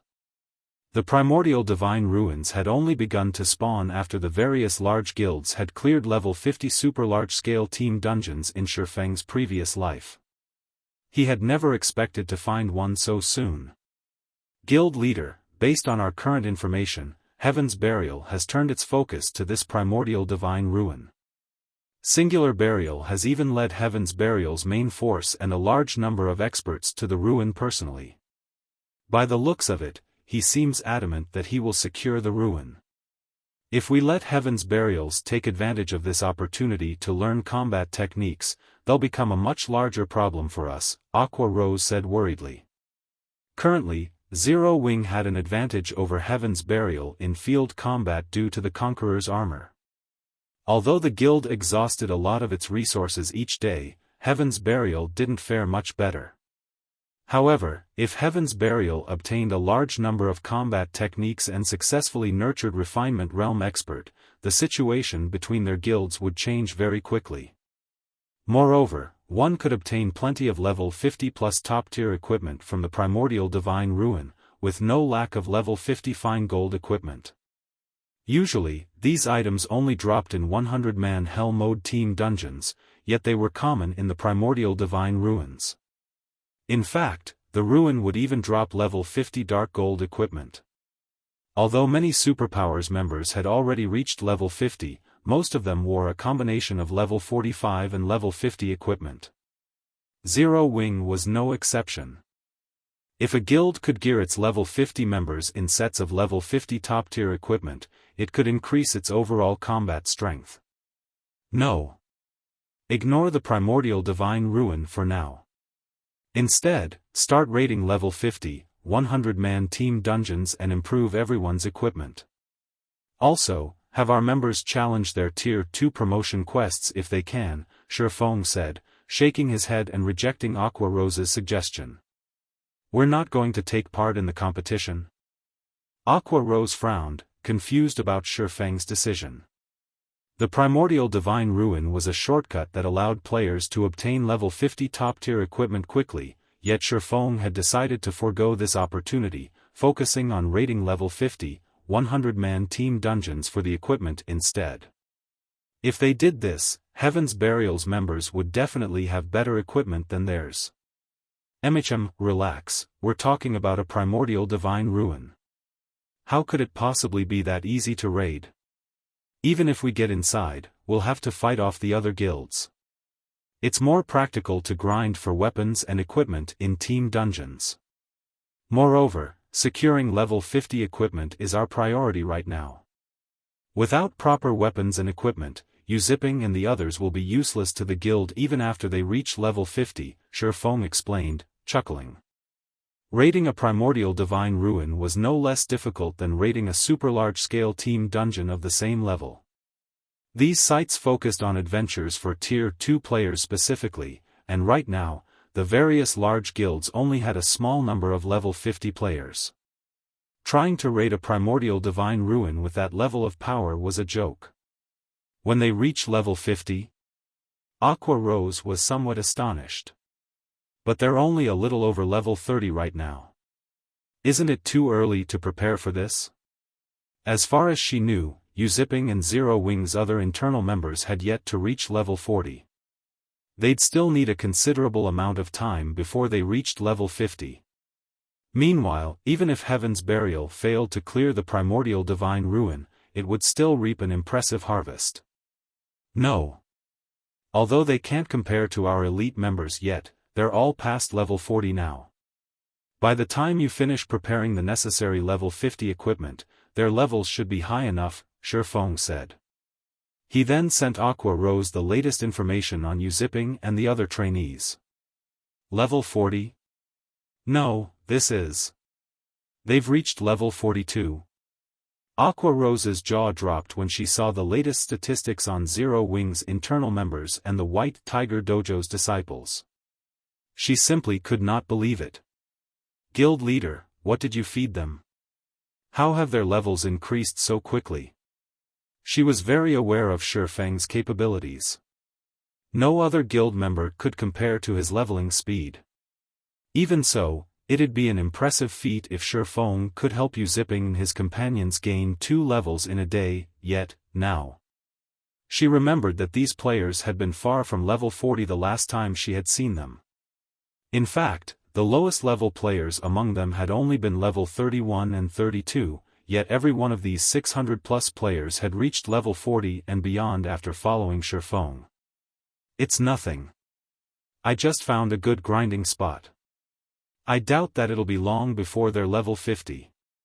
At that time, I'll leave the equipment issue to you, Xiaofan said, smiling. Alright, leave it to me. I'll make sure that they all have proper sets of level 50 equipment as soon as they're the right level. Aqua Rose said, nodding enthusiastically after recovering from her stupor. Zipping and the others were bona fide experts. A few of them were even a step away from the refinement realm. They only lacked levels and equipment. Once those issues were dealt with, they'd definitely elevate Zero Wing strength to a whole new level. Aqua Rose was excited just thinking about it. She immediately disconnected the call and contacted the guild's main force members, having them redirect their focus to raiding level 50 team dungeons.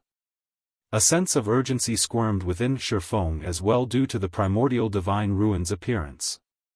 After resting for a while longer, he activated Spatial Gate and teleported everyone back to their previous position outside of the Demon Mineral Field. After resting in tents for several hours, everyone's stamina and concentration had mostly recovered. Xiaofan then summoned a Tier 3 demon and began to eliminate the demonic creatures around the town once again. Naturally, as everyone's levels continued to increase, their leveling speed slowed. Including the occasional breaks, the team had only cleared out the demonic creatures around the town after more than a day of fighting. Now, only the Purgatory Serpent remained, still guarding the town's main entrance. As for the team, the lowest level among them was now level 43, while many had reached level 45. Although Xiaofan was not satisfied with the result, the rest of the team was ecstatic. They had finally caught up with the guild's elite members. Now, they could participate in the guild's large-scale operations. However, before they could celebrate, the Purgatory Serpent, which had entrenched itself in front of the town's entrance, opened its eyes. A resplendent glow radiated from its eyes, and mesmerizing divine ruins and curses began to cover the serpent's long body. A moment later, the Purgatory Serpent released a furious roar, and the players suddenly felt suffocated. How can this monster be so powerful? Guild leader, is that monster? As they watched the changes overcome the Purgatory Serpent, they thought of a possibility. Evolution.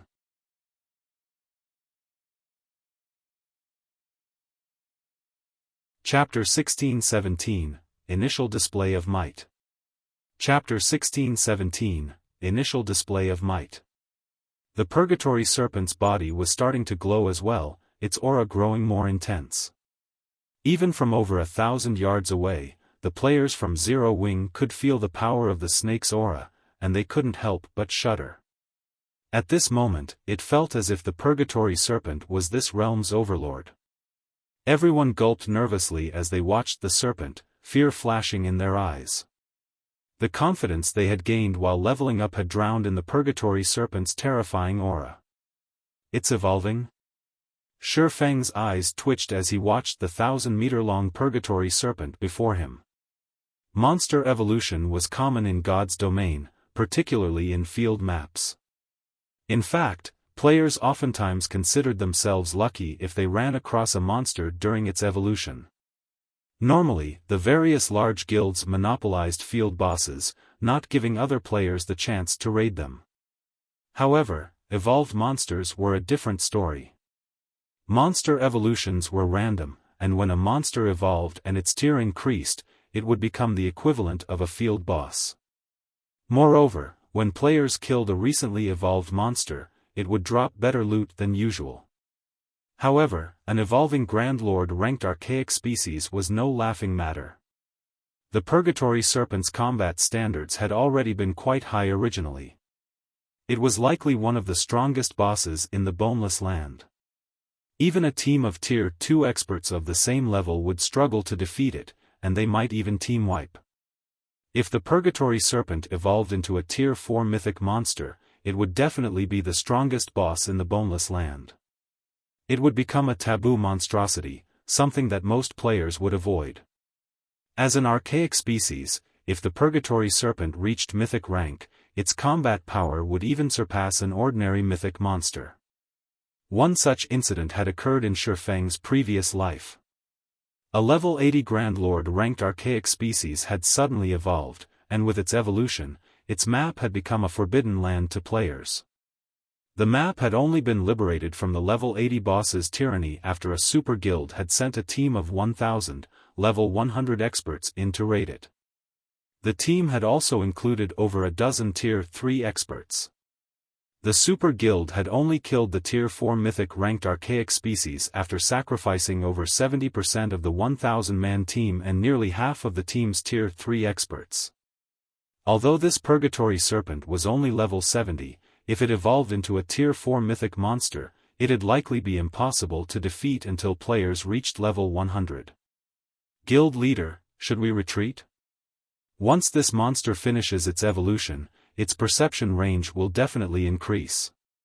We might not be safe here, Zipping suggested. While he had witnessed Xiaofang's prowess when working with 5 level 65+ great lords, he was no longer a noob.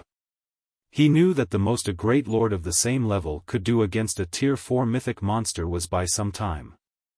The 5 great lords under Xiaofang's control had no hope against the evolved purgatory serpent. Retreat? Frustration flashed in Xiaofang's eyes as he glared at the purgatory serpent. The demon mineral field waited for him, and it was even a medium mineral field that spawned ancient bronze Oregon. Although the mineral field was not as valuable as a manatite vein, it was worth enough. It would be especially helpful to Zero Wing, which currently lacked mana Oregon. However, he also had no way to defeat a tier 4 mythic ranked archaic species. This was nothing like his encounter with a Silvermoon Rat in the Dark Canyon. The Silvermoon Rat had only been a lord-ranked monster with 18 million HP. Killing it before its evolution had completed had been entirely possible. However, the Purgatory Serpent was a level 70 Grand Lord ranked archaic species. It had a massive 160 million HP. The Purgatory Serpent was already a challenging foe in its original state.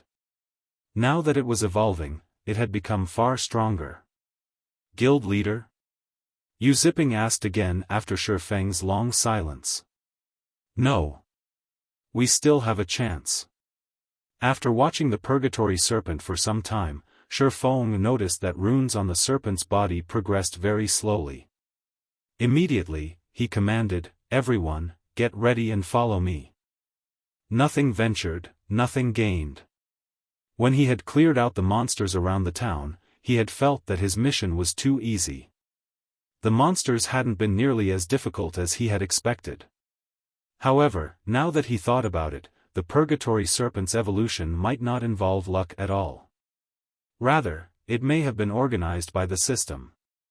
This was an opportunity the system presented for the players. How else could he explain why the Purgatory Serpent had suddenly begun to evolve as soon as he cleared out the nearby demonic creatures? The only explanation was that the system wanted players to defeat the Purgatory Serpent while it evolved. If players failed to defeat the Purgatory Serpent and allowed its evolution, players would have no hope of acquiring the demon mineral field until after they reached level 100. What? The guild leader wants us to fight the Purgatory Serpent? As everyone watched Xiaofan dash towards the Purgatory Serpent, they began to wonder if he was a little too mad. They were only level 40+ players, still wearing level 35 equipment. Starting a fight with the Purgatory Serpent would be suicidal. But since their guild leader had issued the command, they had no choice but to grit their teeth as they approached the boss. In seconds, the team was within 1,000 yards from the evolving Grand Lord. The aura they felt radiating off of the Purgatory Serpent was much more intense as the players' movements became somewhat sluggish. Meanwhile, Xiaofan retrieved one miniature ballista after another from his bag. In total, he took out 30 miniature ballistas. He had initially prepared these war weapons to help him take out troublesome, high-rank bosses in the Boneless field, but due to the Bible of Darkness' amazing benefits, he hadn't found an opportunity to use the massive siege weapons. Split into 5-man groups. 2 groups will take turns manning each of the miniature ballistas. Leave the rest to me. Healers, follow me, Xiaofan instructed. Following which, he approached the Purgatory Serpent alongside his 5 great lords. Every monster evolution in God's domain took a considerable amount of time. Moreover, the higher tiered a monster was, the longer its evolution process would take to complete. In the case of a Grand Lord ranked archaic species like the Purgatory Serpent, it should need roughly 30 minutes to finish evolving. In other words, the system had only given them half an hour to eliminate the Purgatory Serpent. If they failed, they could return and challenge the boss again after reaching level 100. By then, however, the various superpowers would likely have discovered this area. When Xiaofang's group was within 300 yards of the Purgatory Serpent, the evolving Grand Lord opened its amber eyes abruptly and glared at Xiaofan and the others. It roared angrily, radiating a dense killing intent that even made Xiaofan uncomfortable.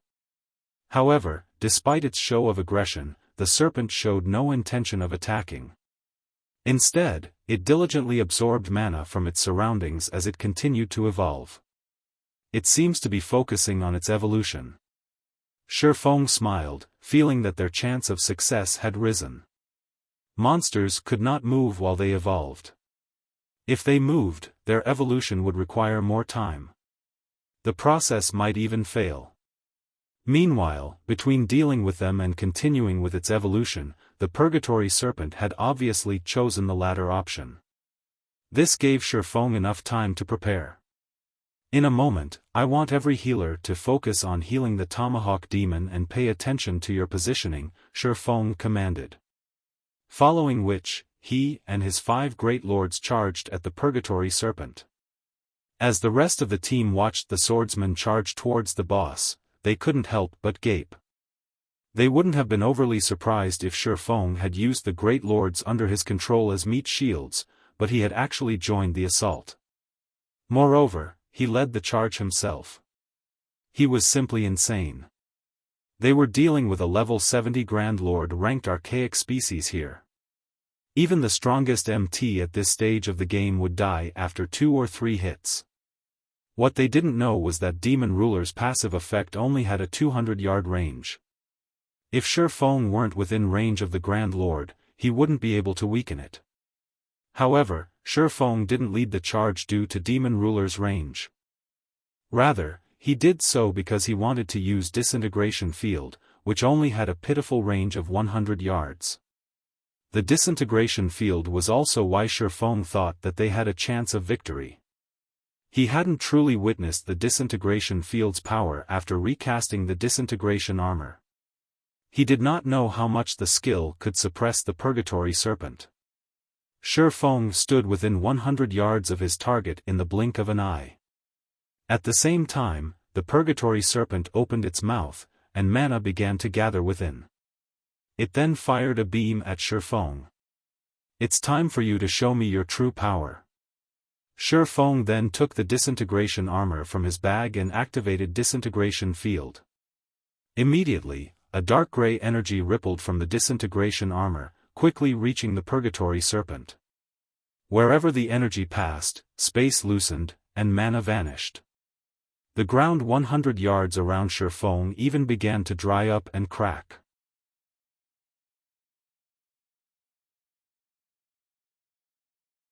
Chapter 16:18, Disintegration Armor's Power.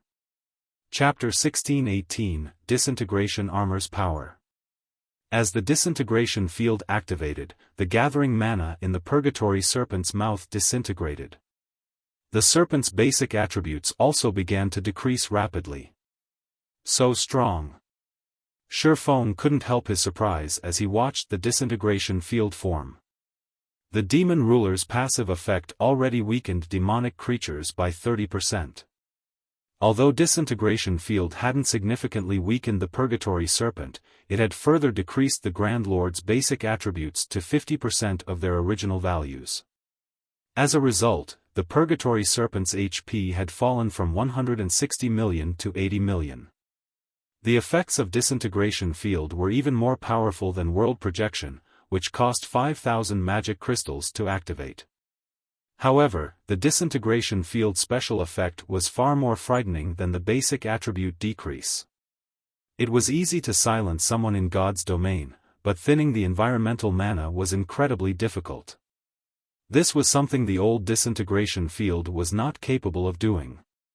Silencing skills merely stopped a target's flow of mana. While silencing skills were useful against low-tiered players and monsters, most higher-tiered players and monsters could remove the debuff. Although these skills were godly during the game's early stages, they'd become increasingly less effective as one progressed through the game. Conversely, skills capable of decreasing mana density weren't much of an advantage. At most, these skills could weaken a target's skills or spells and their focus. However, such skills would play a larger role later in the game. Xiaofan had even seen skills that could remove a target's mana entirely in the past. By doing so, not only could a player prevent their target from using skills or spells, but the skills would also dull a target's senses. Although the Disintegration Field wasn't powerful enough to remove all of the mana in range, only thinning it, it was still incredibly effective. At the very least, it was stronger than ordinary silencing skills against high-tiered monsters and players. What did the guild leader just do? How did the Purgatory Serpent's mana decrease so drastically? When they realized the Purgatory Serpent's aura and basic attributes had weakened, Xiaofan's team members were shocked. They all knew that the stronger a monster was, the harder it would be to suppress its attributes. Even with an intermediate magic array, players would be fortunate to reduce a Grand Lord-ranked archaic species attributes by 20%, yet Xiaofan had suppressed the Purgatory Serpent to 50% of its basic attributes. Moreover, none of them had seen Xiaofan use any sort of magic array to suppress the boss. This was simply unheard of. Suddenly, the Purgatory Serpent spat massive, emerald fireballs at Xiaofan, each the size of a small hill. They were incredibly fast, nearly impossible to dodge. Guild leader, the Zero-Wing players shouted as they watched the giant fireballs surround Xiaofan. Although the Purgatory Serpent's attributes had been significantly reduced, it was still an archaic species. As weakened as it wasn't an enemy low-level players like them could hope to defeat. So fast. When Xiaofan saw the incoming fireballs, he instinctively activated Heavenly Dragon's power and Void Shield. He then brandished his swords to block the attacks. Boom! Boom! Boom! As the fireballs descended, they shook the ground, and scorching flames filled the area. The powerful impacts formed one crater after another around Xiaofan. As the emerald flames scattered, the Purgatory Serpent revealed a human-like sneer. Zero-Wing's members paled at the sight. The power each fireball contained could rival a large-scale destruction spell. Meanwhile, Xiaofan was only a swordsman, not an MT. He could never survive such a bombardment. As the team began to believe that Xiaofan had died, one player pointed at the team status window and shouted, "Huh? Guys, look at the guild leader's HP bar in the team window." What? The guild leader's HP bar is full. How is that possible? Everyone soon noticed Xiaofan's HP bar in the team status window. His HP hadn't fallen in the least. As the flames and smoke subsided, they revealed a quiet figure standing among the numerous craters. This figure was none other than Xiaofan. Not even the barrier protecting him showed any signs of damage. As expected of an archaic species. Despite the reduction to its basic attributes, it can still execute such a powerful spell. Xiaofan sighed ruefully as he examined the void shield around him. Although it appeared unharmed, the attacks had claimed nearly a quarter of its HP. Heavenly Dragon's power increased his maximum HP by 500%, and Void Shield formed a protective barrier with 10 times his maximum HP. In other words, the Void Shield could absorb over -4 million damage, yet one of the Purgatory Serpent's spells had devoured nearly a quarter of that. Had he not activated Void Shield in time, the attacks would have burned him to ash even with Heavenly Dragon's power active. While the Purgatory Serpent had attacked Xiaofan, the Tomahawk Demon and the other Great Lords under Xiaofeng's control had surrounded the Grand Lord and moved outside of the Disintegration field's range. Without hesitation, all 5 Great Lords assaulted the Purgatory Serpent with one Tier 3 skill after another. The Purgatory Serpent cried out in agony as the powerful attacks found their mark, and damages of around -700,000 began to appear above the Grand Lord's head. In the blink of an eye, the Purgatory Serpent lost over 3 million HP. What a high defense! Xiaofan frowned when he saw the damages. Normally, Great Lord's Tier 3 skills and spells should deal over 1 million damage to a Grand Lord of the same level, yet these attacks had only dealt around -700,000 damage. There was no doubt that the Purgatory Serpent's defense was extraordinary. When the Purgatory Demon had been attacked, it turned its attention towards the 5 Great Lords around it. With a furious bellow, the serpent rammed its head into the Tomahawk Demon.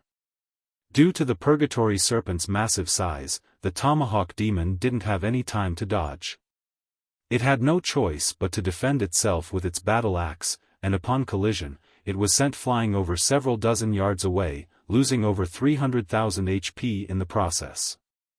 The difference between the monster's strength was obvious at a glance.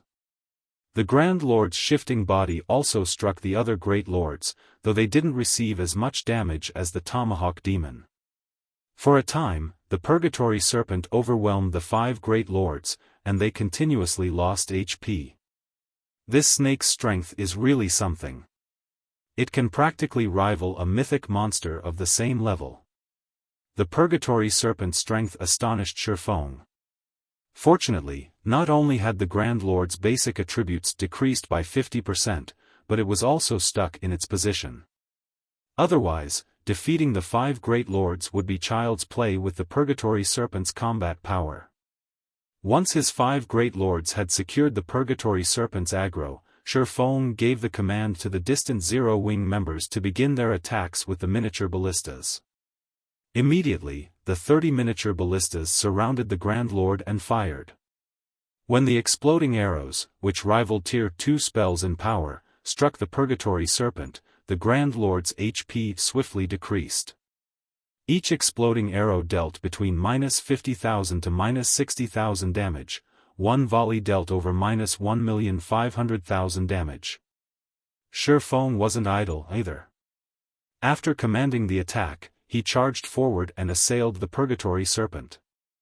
Although he could not deal as much damage as the miniature ballistas, every hit he landed claimed over 10,000 of the Grand Lord's HP. He used every skill in his arsenal to devour as much of the Purgatory Serpent's HP as possible. If they could not defeat the Purgatory Serpent before its evolution completed, they'd likely die here. As time passed, the Purgatory Serpent's HP gradually decreased. 90%. 80%. 70%.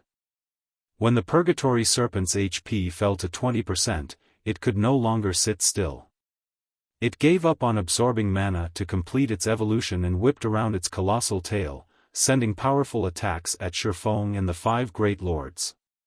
At the same time, it opened its maw and began to gather a terrifying amount of mana. As it did so, a gigantic, twofold magic array gradually formed before its open jaws. Crap! Everyone, move away from the boss's front. Healers, gather together. When Xiaofan saw this, he rushed towards the healers and activated Absolute Domain. However, Xiaofeng's warning had little effect as the Purgatory Serpent gathered mana too quickly. By the time Xiaofan reached the core of the healer group, the Purgatory Serpent had released its death breath, firing a blistering, black beam from its mouth. Any player or miniature ballista in the beam's way was vaporized instantly. With a single attack, the Purgatory Serpent had severely injured 3 Great Lords, destroyed 11 miniature ballistas, and killed over 200 players. Everyone was dumbfounded. They never thought that the Purgatory Serpent would be so powerful despite abandoning its chance to evolve. It doesn't have much HP left. Attack with everything you've got. Xiaofan commanded, breathing a sigh of relief when he noticed that two of the Great Lords could still attack. The team's healers were also unharmed. Although trying to pin down the Purgatory Serpent with two Great Lords was pushing his luck, they should be able to survive the Grand Lord's attacks with the help of the healer's healing spells in his life domain, albeit barely. However, the Purgatory Serpent's strength and speed had increased significantly after it abandoned its evolution. If the Tomahawk Demon weren't careful and received a direct hit, it would lose hundreds of thousands of HP instantly, 1 or 2 million if it received a skill or spell attack. Despite Life Domain's healing, the Tomahawk Demon still rapidly lost HP. In contrast, the Purgatory Serpent's HP decreased very slowly. 15%. 10%. 8%. 6%. As the Purgatory Serpent's HP fell to 4%, the Tomahawk Demon could no longer hold on, and it died, leaving a single uninjured Great Lord and 3 wounded Great Lords to tank the Grand Lord. From time to time, the Purgatory Serpent cast its spells, instantly killing the distant Zero-Wing members. Now, less than half of the team was standing, and only 10 of the miniature ballistas remained intact. When Heavenly Dragon's power's duration ended, Xiaofan followed up with Power of Darkness. He used every attack method he had to whittle down the Grand Lord's remaining HP. Yet, as if the Purgatory Serpent refused to lose any more HP, it took the team a long time to drop it to 1%. When the Purgatory Serpent only had 1% of its HP remaining, Xiaofan's team began to lose members even faster. Die. When Xiaofan noticed his DPS drop, he gritted his teeth and activated Blade Liberation. He then swung Killing Ray at the monstrous Purgatory Serpent. Purgatory Pentaslash. Xiaofan landed 5 consecutive hits with his sacred sword, each stronger than the last. With all 5 attacks, Xiaofan had shoved the Purgatory Serpent's massive frame back by over 10 yards. The ground even trembled under the might of his attacks. Once Xiaofan's chain attack ended, the Purgatory Serpent's HP fell to 0.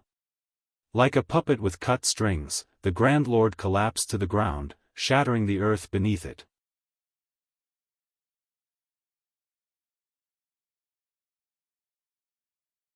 Chapter 1619, Frightening Aura. Chapter 1619, Frightening Aura. It's dead. The boss is finally dead. The surviving Zero-Wing members breathed a sigh of relief as the Purgatory Serpent fell. Originally, they had nearly 700 players on the team, but now, less than 200 remained. Only 6 of the 30 miniature ballistas had survived the fight, as well. Had the raid lasted any longer, the Purgatory Serpent would have likely annihilated them. Fortunately, they secured victory in the end. After the Purgatory Serpent died, the surviving players watched their experience bars rapidly fill. In the blink of an eye, many of them leveled up. Even those that had not had gained over half of a level. However, these players were more surprised about the loot the Purgatory Serpent had dropped. Although the Grand Lord had not evolved to mythic rank, it had been in the middle of its evolutionary state. Hence, the quality of its loot had improved slightly. Moreover, Xiaofan had activated Divine Providence before dealing the final blow. Both factors resulted in the Purgatory Serpent dropping an abundant amount of loot. Overall, the boss had dropped over 80 items, and every one of them glowed with a dazzling light that instantly captured the player's attention. In addition, a towering pillar of light rose for the pile of loot, lasting nearly 5 seconds before it faded. Crap! What kind of loot is that? How can items cause such a phenomenon? Epic rank? No. An epic item wouldn't cause such a commotion. I wonder if it's a rumored legendary rank item? Forget legendary items, I could become so much stronger if I could get my hands on an epic item. My development would skyrocket. Everyone stared at the small mountain of loot, dumbfounded. They were ravaged with curiosity about the items the Grand Lord had dropped. At this point, epic weapons and equipment were the strongest gear the various large guilds had seen in God's domain, but everyone had already seen these items before. They knew that epic items couldn't cause such a phenomenon. The only thing they could think of that would cause something like this was a legendary item. As the light pillar disappeared, the Zero-Wing players fought the urge to run towards the loot. They'd have an easy future if they obtained even one epic item, not to mention a legendary item. With a legendary item, they'd never have to worry about daily necessities for the rest of their lives. But despite such thoughts, none of them moved a muscle as they admired the pile of items. Nobody dared to take a single step forward. Even the outsiders, the White Tiger Dojo's disciples, stayed where they stood. First, this was a guild operation, and any items obtained during the operation belonged to the guild. Furthermore, they were internal members, nurtured by the guild. They wouldn't even earn GCPs during this operation, much less items. Secondly, Xiaofan had basically killed the Purgatory Serpent by himself. They simply operated the miniature ballistas and helped deal damage. They hadn't contributed in any essential way. Although the White Tiger Dojo's disciples weren't pleased about the outcome, even if they wanted to steal a few items, none of them had the courage to do so with a monstrous player like Xiaofan standing beside the pile. Although they had known that Zero-Wing's black flame was incredibly strong, they hadn't realized exactly how strong before today, but after watching Xiaofan dominate a level 70 Grand Lord ranked archaic species by himself, they realized how wide the gap was between them and their leader. Zero-Wing's guild leader is inhuman. He sent a monster as powerful and massive as the Purgatory Serpent flying with a single attack. Just how high are his attributes? So, this is Zero-Wing's rumored strength? The guild is actually powerful enough to kill a level 70 Grand Lord ranked archaic species at this stage of the game. Even super guilds might not be able to do so. It's no wonder the Hall Master wanted us to train in Zero-Wing. If I had 1/3 of that man's standards, I could achieve something great in God's domain. As the White Tiger Dojo's disciples watched Xiaofan appraise the loot, their previous contempt for Zero-Wing transformed into awe and admiration. Had they encountered such a situation when they had first joined God's domain, they wouldn't have spared a glance at Xiaofang's performance, but after playing the game for some time, they realized that God's domain was no ordinary virtual reality game. This game's experts were more impressive than those in other games, especially experts like Xiaofan. Although it had seemed as if Xiaofang's movements and attacks had been random throughout the battle, every one of his movements had been carefully calculated. Xiaofan had constantly guided the Purgatory Serpent during the battle, reducing the risk of the Grand Lord damaging the team as much as possible. Had Xiaofan not been there to guide the Purgatory Serpent's attacks, they'd likely be lying on the ground right now. Meanwhile, as Xiaofan reached the small mountain of items, he began to collect and appraise the loot. The Purgatory Serpent had dropped a total of 84 items. Among them, 31 were precious epic materials, such as the Purgatory Serpent's skin and scales, 16 potions, 11 Tier 2 magic scrolls, 1 Tier 3 magic scroll, and 3 Tier 2 skill books.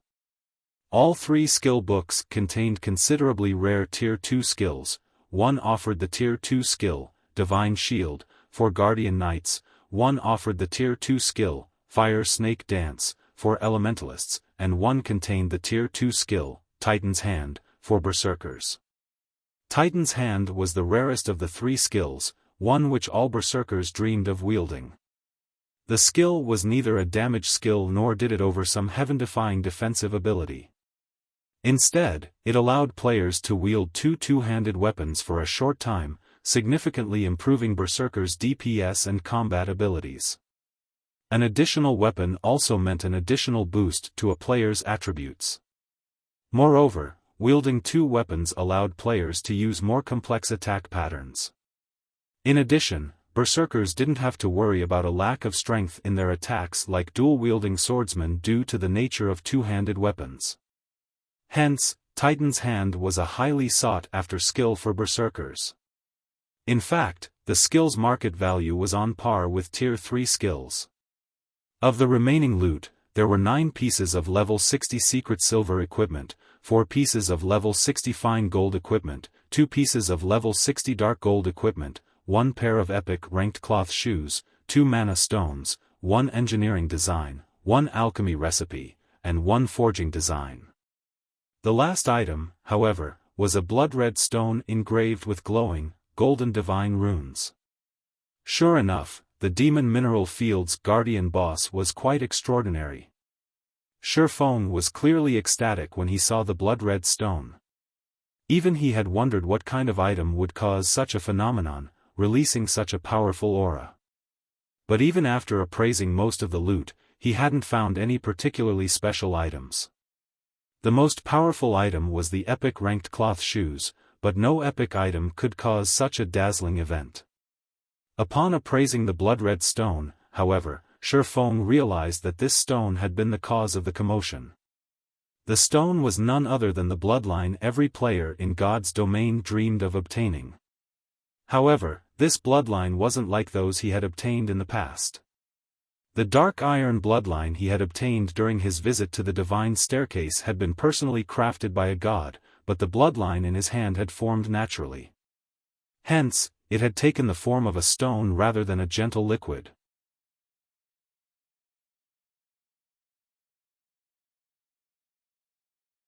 Chapter 1620, Natural Bloodline. Chapter 1620, Natural Bloodline. What's up with the guild leader? Why is he staring at that blood-red stone? Is there something special about it? What's so special about a stone? It's just raw material. I wonder what kind of equipment the Purgatory Serpent dropped. It'd be insane if it dropped a piece of legendary equipment. Don't be crazy. No matter how you look at it, a Grand Lord will never drop a legendary item. Though, it might have a high chance of dropping a fragmented legendary item. If our guild obtains a fragmented legendary item, the super guilds will go mad with jealousy. The players from Zero Wing launched into a discussion about the Purgatory Serpent's loot, growing particularly excited as they talked about the possibility of a fragmented legendary item dropping. Players in the various large guilds had begun to reach level 50, and some of the guilds had already obtained a few epic items. However, no one had heard of a guild obtaining a fragmented legendary item. If Zero Wing found a fragmented legendary item, it would become the guild's prized treasure, serving as a symbol of the guild's strength. Such an item would definitely elevate the guild's reputation since it would be the first guild in God's domain to possess such an item. Almost everyone who played virtual reality games paid attention to weapons and equipment. Apex weapons and equipment, in particular, were highly sought after. If news spread of Zero Wing's procurement of a fragmented legendary item, even players in other kingdoms and empires would learn of their guild, much less Starmoon Kingdom's players. A flood of players would visit their guild residences to join Zero Wing, making it much easier for the guild to recruit experts and continue to increase its strength. A fragmented legendary item? Xiaofan could not help but chuckle when he overheard the hushed conversations. Zero Wing had acquired fragmented legendary items long ago, and the guild actually had more than one. Although they were correct that a fragmented legendary item could improve Zero Wing's reputation, great wealth brought great misfortune. Although the guild's fame would skyrocket if the public knew that Zero Wing possessed fragmented legendary items, it would also earn the guild an endless number of enemies. Hence, he had forbidden the guild's upper echelons speaking about these items to the public. Moreover, the blood-red stone in his hand was far more valuable than a fragmented legendary item. Bloodlines were extremely rare in God's domain, even rarer than fragmented legendary items. When a bloodline was found, even super guilds would use every weapon in their arsenal to obtain it, and the resulting bloodbaths would be horrendous. Obtaining a bloodline increased a guild's chance of nurturing an apex expert. Moreover, as players reached higher levels, the bloodline's benefits would become more prominent. After a certain level, these benefits would even surpass those of a fragmented legendary item. Furthermore, the stone in his hand was a naturally occurring bloodline, not an artificial bloodline crafted by ancient gods. There were two types of bloodlines in God's domain. The first type included the ancient gods' creations, the main bloodline source in God's domain. The second type involved naturally occurring bloodlines. The first type formed by drawing on the ancient gods' power, and in terms of potential, these bloodlines were slightly weaker than their natural counterparts. Regardless, both types of bloodline had their own advantages. Those created by the ancient gods catered to specific aspects. For example, Xiaofan's Dark Iron bloodline improved his compatibility with melee skills, helping him increase his skill compatibility rates. On the other hand, natural bloodlines weren't as specialized, but in return, they provided greater boons to basic attributes. Due to the nature of these bloodlines, players who used them were generally known as humanoid monsters. To players who wanted to push the limits of their basic attributes, natural bloodlines were invaluable. Xiaofan couldn't believe he had actually obtained a natural bloodline from killing a level 70 Grand Lord. Even though it had been an archaic species, it shouldn't have had a chance of dropping one, yet it had. If the demon players in the World Summit found out about this, they'd die of envy. Despite the various demon players trying desperately to ascend the divine staircase, they struggled to earn enough shrine points to purchase a bloodline, yet Xiaofan had obtained one after killing a single monster. Moreover, the raid had been relatively easy, with one boss and no mobs. Moreover, this stone was top tier among basic bloodlines. It was called the Shadow Bloodline. Shadow Bloodline weakens presence and aura significantly. Effects double when in darkness. Improvements focus on agility, followed by strength, endurance, intelligence, and vitality. Although the Shadow Bloodline's benefits to a player's combat power weren't as apparent as the ancient gods' bloodlines, it would undoubtedly increase an assassin or ranger's survivability. Decreasing one's presence and aura wasn't just effective against other players, but monsters would also struggle to notice the player. Rangers and assassins with the Shadow Bloodline would be able to explore high-level maps with ease, and they could enter places that players normally avoided. They could enter places that players normally could not set foot into. The Shadow Bloodline alone was more valuable than the Purgatory Serpent's combined loot. This trip was definitely worth it. Xiaofan could not help but smile at the Shadow Bloodline. Neither epic equipment nor precious tools could help nurture a true Apex expert, but the Shadow Bloodline could. In fact, it might even help a player become a Tier 6 God-ranked expert. Even if he gave the Shadow Bloodline to an ordinary assassin or ranger in the guild, he could instantly nurture an astonishingly powerful expert, let alone experts like Fire Dance. When Xiaofan finally finished admiring the Shadow Bloodline, he stored it in his bag. He had no intention of informing the others about the item.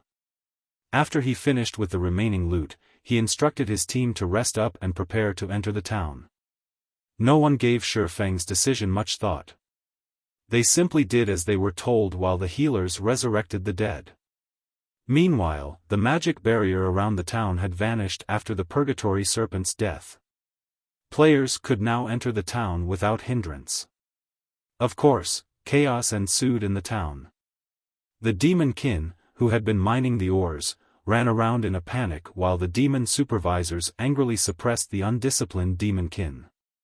Demon kin, demonic creature, chieftain. Level 70.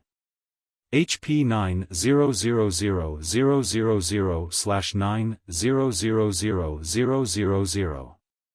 Demon supervisor, demonic creature, great lord. Level 72.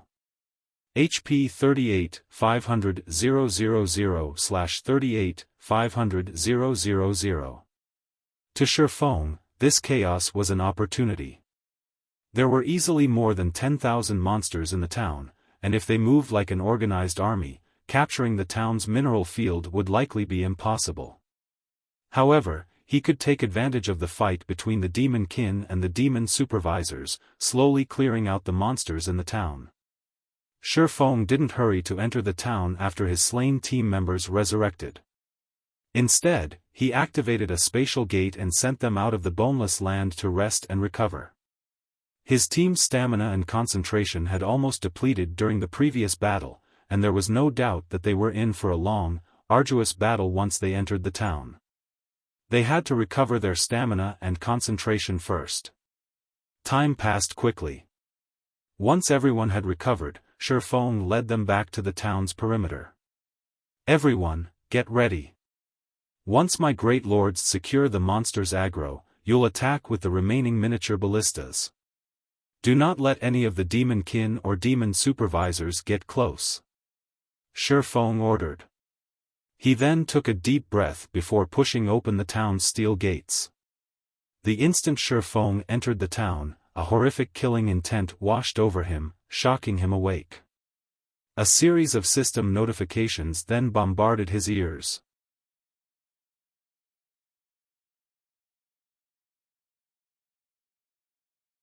Chapter 1621, Lost Town. Chapter 1621, Lost Town.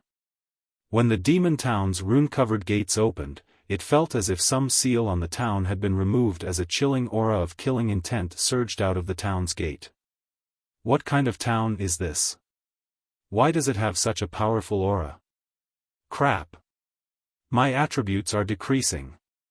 As the players from the White Tiger Dojo and Zero Wing prepared for battle some distance away, they couldn't help but shudder the moment Xiaofan opened the gates.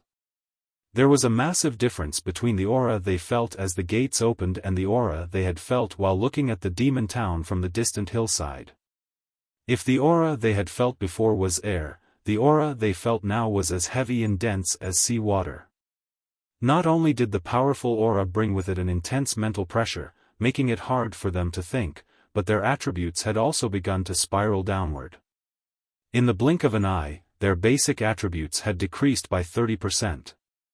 Xiaofan, who had already entered the town, wasn't surprised by the sudden change. However, he was surprised by the system notifications he had received. System, congratulations.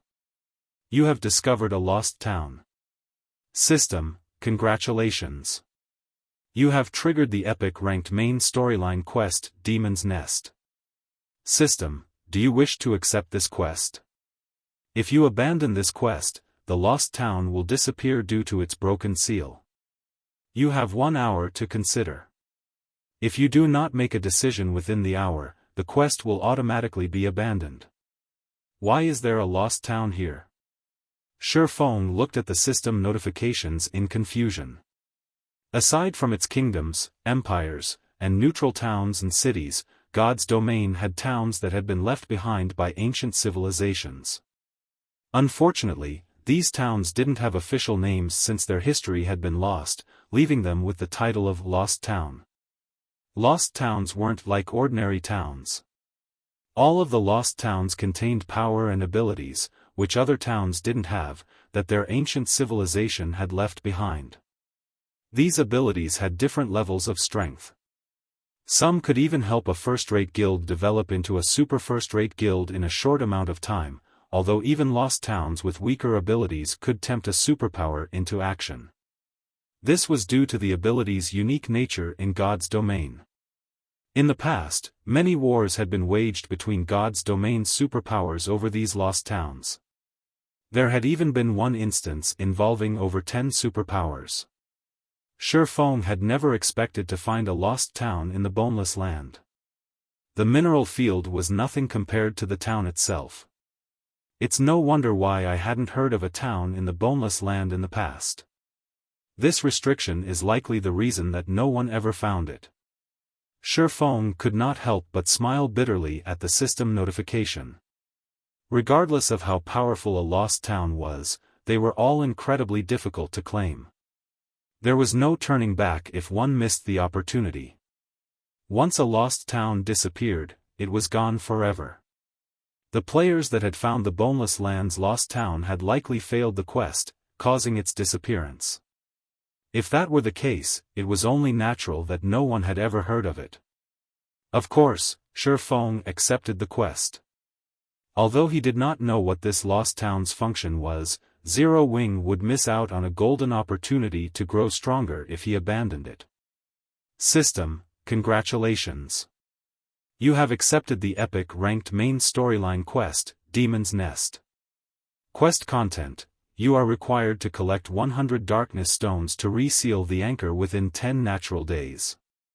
If you fail to do so, the Demon King of a specific planar world will hunt you endlessly.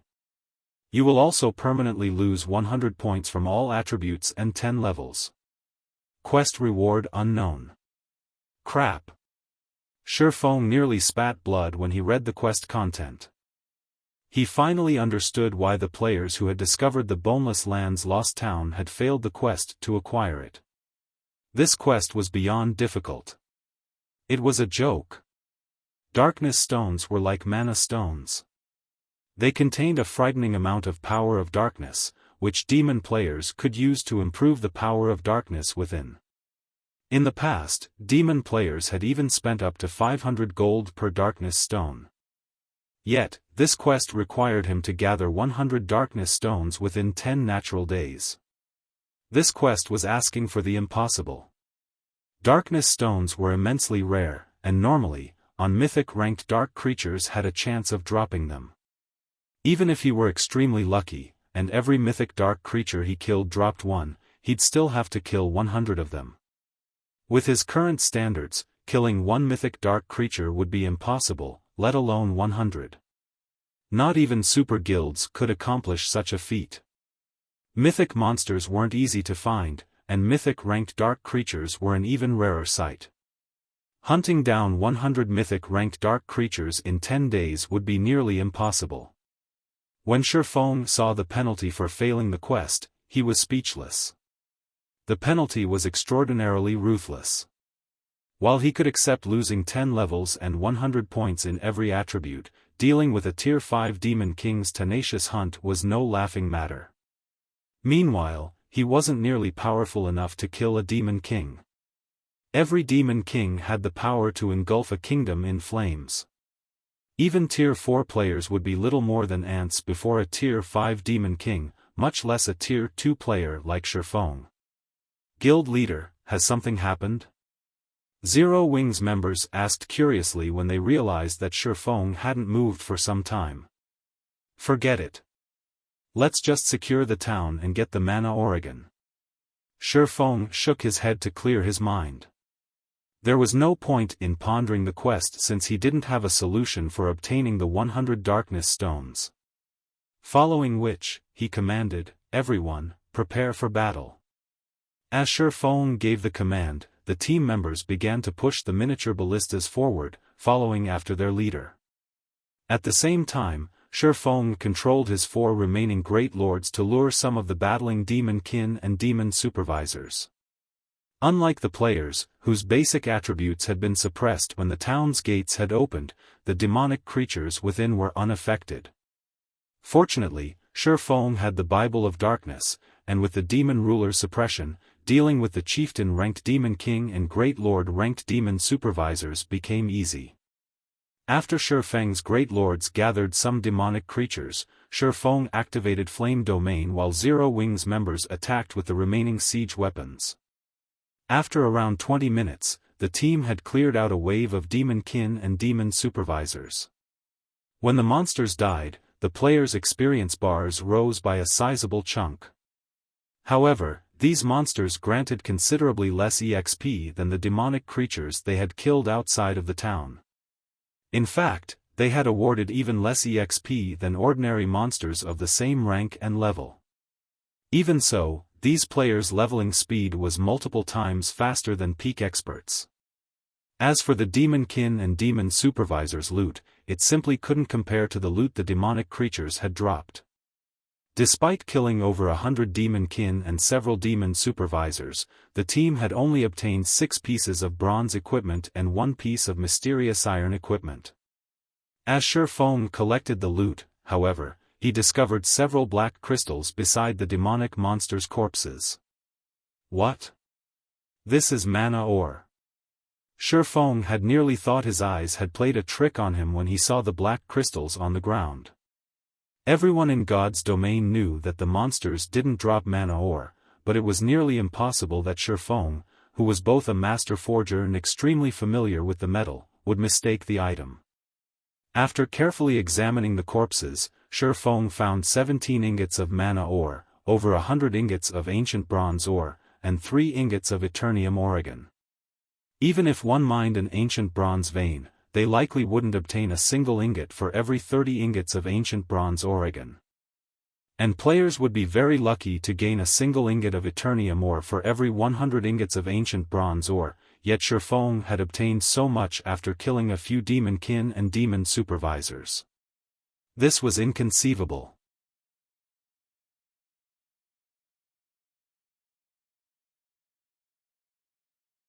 Chapter 1622, Struggle over the Primordial Divine Ruin. Chapter 1622, Struggle over the Primordial Divine Ruin. Xiaofan wasn't the only player surprised to discover that the demon kin and demon supervisors dropped mana Oregon. Hey, do those rocks look like mana ore to you? Emicham. I've seen mana ore before. They should be mana ore. Isn't mana ore a rare drop when mining? I never knew that monsters dropped it, too. None of these players was a stranger to mana Oregon. Due to the disturbance the Orc Empire had caused, the kingdoms and empires neighboring the Orc Empire had activated a contribution system that allowed players to purchase precious items. The contribution system had also lured many players towards the Orc Empire. If players wanted to ease the task of killing the Empire's orcs, the mana charm, crafted with mana ore, was a must-have. Currently, mana ore sold for 1 gold, 20 silver per piece. Moreover, this price continued to rise, yet their team had obtained over a dozen pieces of mana ore after killing one demonic creature group. They had just made over 20 gold in profit, and this included the cost of repairing their weapons and equipment. Even expert players were fortunate to earn 1 gold a day. Furthermore, the various large guilds currently viewed mana ore as a strategic item. With so many people eyeing the ore, it was hard to purchase even if one could afford the cost. And their profit would be even greater if they used all of the mana ore to craft mana charms. The mana charm was a consumable item, and one could craft 10 charms with a single piece of mana Oregon. Currently, mana charms sold for 20 silver each. Alright, we're moving on to the next wave. After Xiaofan collected the loot, he had his monsters lure another wave of demonic creatures. In the previous fight, Xiaofan had taken control of a demon supervisor, and he had 5 great lords under his command once more, making it much easier to defeat the next wave of demon kin and demon supervisors. With the 5 great lord tanks, Xiaofan's flame domain and various AoE skills, and Zero Wings members attacking with the miniature ballistas, the team steadily and swiftly eliminated one wave of demonic creatures after another. Although the battles were monotonous and boring, these players brimmed with excitement throughout the grind. With each wave of demon kin and demon supervisors they killed, they earned between 10 and 20 pieces of mana ore and 3 to 5 pieces of Eternium Oregon. The team had also become more efficient as they worked. It had initially taken them 20+ minutes to annihilate each wave, and now, they cleared the monsters in a little over 10 minutes. With the abundant EXP, the team's leveling speed was also astonishingly fast. After grinding for a little over a day, Xiaofan and his players finally reached the town's inner area. At this point, these players had leveled significantly. Now, even the lowest level player was level 45, whereas the highest level player was level 47. They had nearly caught up with Zero Wings elite members. Meanwhile, to improve their efficiency, Xiaofan had invested the EXP he had acquired into the Aura of Fire's flame domain. Now, the skill dealt 2400% base damage every second for 8 seconds, rather than the previous 1800% every second for 7 seconds. The damage per second upscale had also risen from 20% to 25%, and the skill now covered a 100-yard radius. The skill could basically rival super large-scale destruction spells. Unfortunately, its cooldown was still 5 minutes. Meanwhile, after more than a day of grinding, Xiaofan had acquired a total of 4,526 pieces of mana ore and 913 pieces of Eternium Oregon. The monsters had actually dropped more mana ore than what Zero Wing had in its warehouse by a considerable margin. While Xiaofan massacred Demon Kin and Demon Supervisors, Aqua Rose and Gentle Snow had kept him updated with several situation reports. Their reports mainly focused on the primordial divine ruin in the Orc Empire. The various large guilds had fought tooth and nail over the ruin after its sudden appearance. They all wanted the level 50 top-tier weapons and equipment as well as the rumored advanced combat techniques to prepare for the level 50 super large-scale team dungeons. Currently, 2 super first-rate guilds and 2 super guilds were involved in the struggle. Even a transcendental power like the Secret Pavilion, which rarely took part in such struggles, had joined the fray. Naturally, plenty of first-rate guilds joined the fight, as well. The situation at the ruin was utter chaos. Meanwhile, only 10,000 players were allowed into the primordial divine ruin each day, but over 1 million players had gathered in the area, with the weakest on par with the guild elite members. The war over the primordial divine ruin was the most intense in God's domain thus far. Over 30,000 expert players had already died, not to mention the elite players. When the ruin had last activated, the 5 superpowers had claimed 70% of the available slots. Surprisingly, Heaven's Burial had secured 1/3 of the remaining 30%. The various first-rate guilds had shared the remaining 20%, and none of the second- and third-rate guilds had claimed a single slot. Guild Leader, although Heaven's Burial has suffered significant casualties while it explored the primordial divine ruin, they've also obtained plenty of level 50 fine gold and dark gold weapons and equipment. Their top-tier experts' combat power has improved massively. I've also heard that they've obtained 2 basic combat techniques and plenty of magic array scrolls, designs, and recipes. Although our guild has suffered about the same losses as Heaven's Burial in the field battles, I'm afraid that we'll be in danger soon if Heaven's Burial continues to grow stronger. Why don't we send some of our members to explore the ruin as well? Aqua Rose was sorely tempted to loot the primordial divine ruin. Although the Conqueror parties slaughtered Heaven's Burial's members, Heaven's Burial and Blackwater weren't simple enemies. To counter the Conqueror parties, the 2 guilds had employed many Refinement Realm experts, sending them out to ambush Zero Wing's members in the 4 high-resource maps. They had even sent some of these Refinement Realm experts to ambush the Conqueror parties. Meanwhile, both guilds had suffered tremendous losses. If Zero Wing hadn't partnered with several first-rate guilds and raked in a massive profit with Zero Wing City's teleportation function, the guild would have crumbled long ago. How is the equipment collection coming along? Xiaofan asked. We've only collected a small fraction of the required amount thus far. I'm afraid that it'll take some time before we have 700 full sets of level 50 weapons and equipment, Aqua Rose said, sighing powerlessly.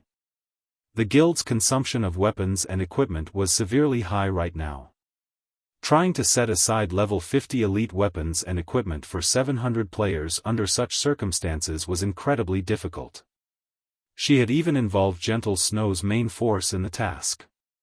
Disregard the primordial divine ruin for now and focus on collecting weapons and equipment. Once we have the items ready, we'll have an easier time dealing with the guild's issues, Xiaofan instructed. I'll think of a way to gather as much as possible. Aqua Rose could only nod in frustration. She had to admit that Zero Wing's foundations were significantly weaker than Heaven's Burial. The difference between the guild's expert count and capital was like heaven and earth. Even the Conqueror parties only helped reduce the massive gap slightly. An additional 700 experts would definitely help ease the pressure on the guild. After Aqua Rose disconnected the call, Xiaofan led his team deeper into the town's inner area. The inner area had far fewer monsters than the town's outer area, although the weakest here were level 70 Lord-ranked Demon Kin warriors. The Chieftain-ranked Demon Kin were nowhere to be seen. In addition, There were plenty of level 72 Great Lord ranked demon supervisors and level 74 Grand Lord ranked demon overseers roaming about. Even with 5 Great Lords under his command, Xiaofan did not move casually.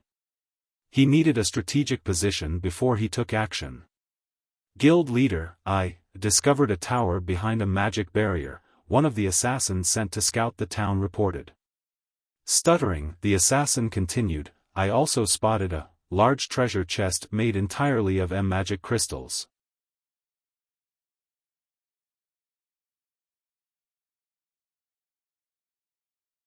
Chapter 1623, Town's Ability. Chapter 1623, Town's Ability. A treasure chest made of magic crystals? A light flashed in everyone's eyes when they heard the assassin's report. In God's domain, treasure chests were reward opportunities that players frequently encountered. One could gain even higher quality loot from a treasure chest, depending on its rank, than from powerful monsters. Normally, treasure chests were either made of wood or metal. This was even the case for dark gold treasure chests. Making a treasure chest with magic crystals was just extravagant. Needless to say, the treasure chest definitely wasn't low rank. A bronze treasure chest's loot could already rival a chieftain-ranked monster's drops of the same level, not to mention mysterious iron, secret silver, fine gold and dark gold treasure chests. Moreover, as players explored higher-level maps, each map would contain fewer treasure chests. Even bronze treasure chests were exceedingly rare in maps above level 50. The treasure chest's loot was part of the reason for this. Rather than containing loot on par with the drops from a chieftain-ranked monster of the same level, a bronze treasure chest would contain items on par with a lord-ranked monster of the same level in level 50+ maps. Magic crystals? Shock gripped Xiaofan's heart when he heard the assassin's report. Immediately, he demanded, what color are the runes on the chest? God's domain had many different kinds of treasure chests, and although the most common were made of wood or metal, not all items in the game could be stored in wood or metal treasure chests. Certain special items needed to be stored in high mana density environments. For these items, the system used chests made from magic crystals. Such treasure chests were insanely rare in God's domain, and naturally, they were far more valuable than ordinary chests. All of the items in such chests were unique in God's domain, there were no duplicates of these items. These magic crystal treasure chests also had a different ranking system than ordinary treasure chests. Their ranks were based on the color of the runes engraved on the crystal. The runes came in silver, gold, and purple. Silver was at the bottom of the list, while purple runes offered the best items. Gold, the assassin answered after taking a closer look. Gold? Xiaofan was instantly ecstatic. Alright, we'll head over right away.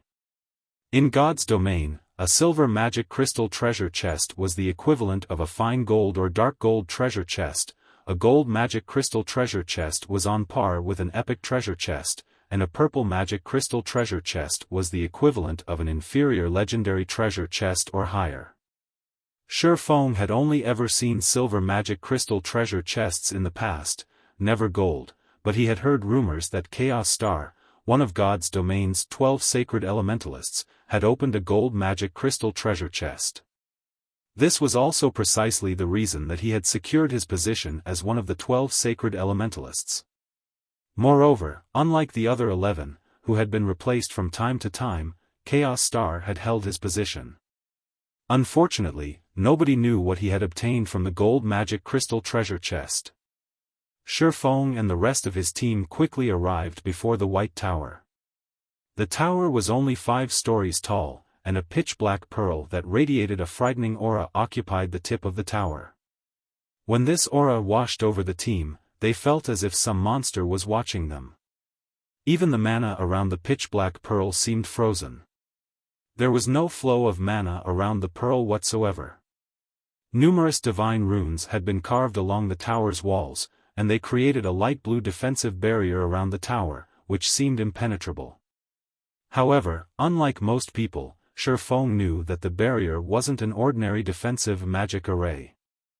The magic array carved into the tower's walls had survived since ancient times.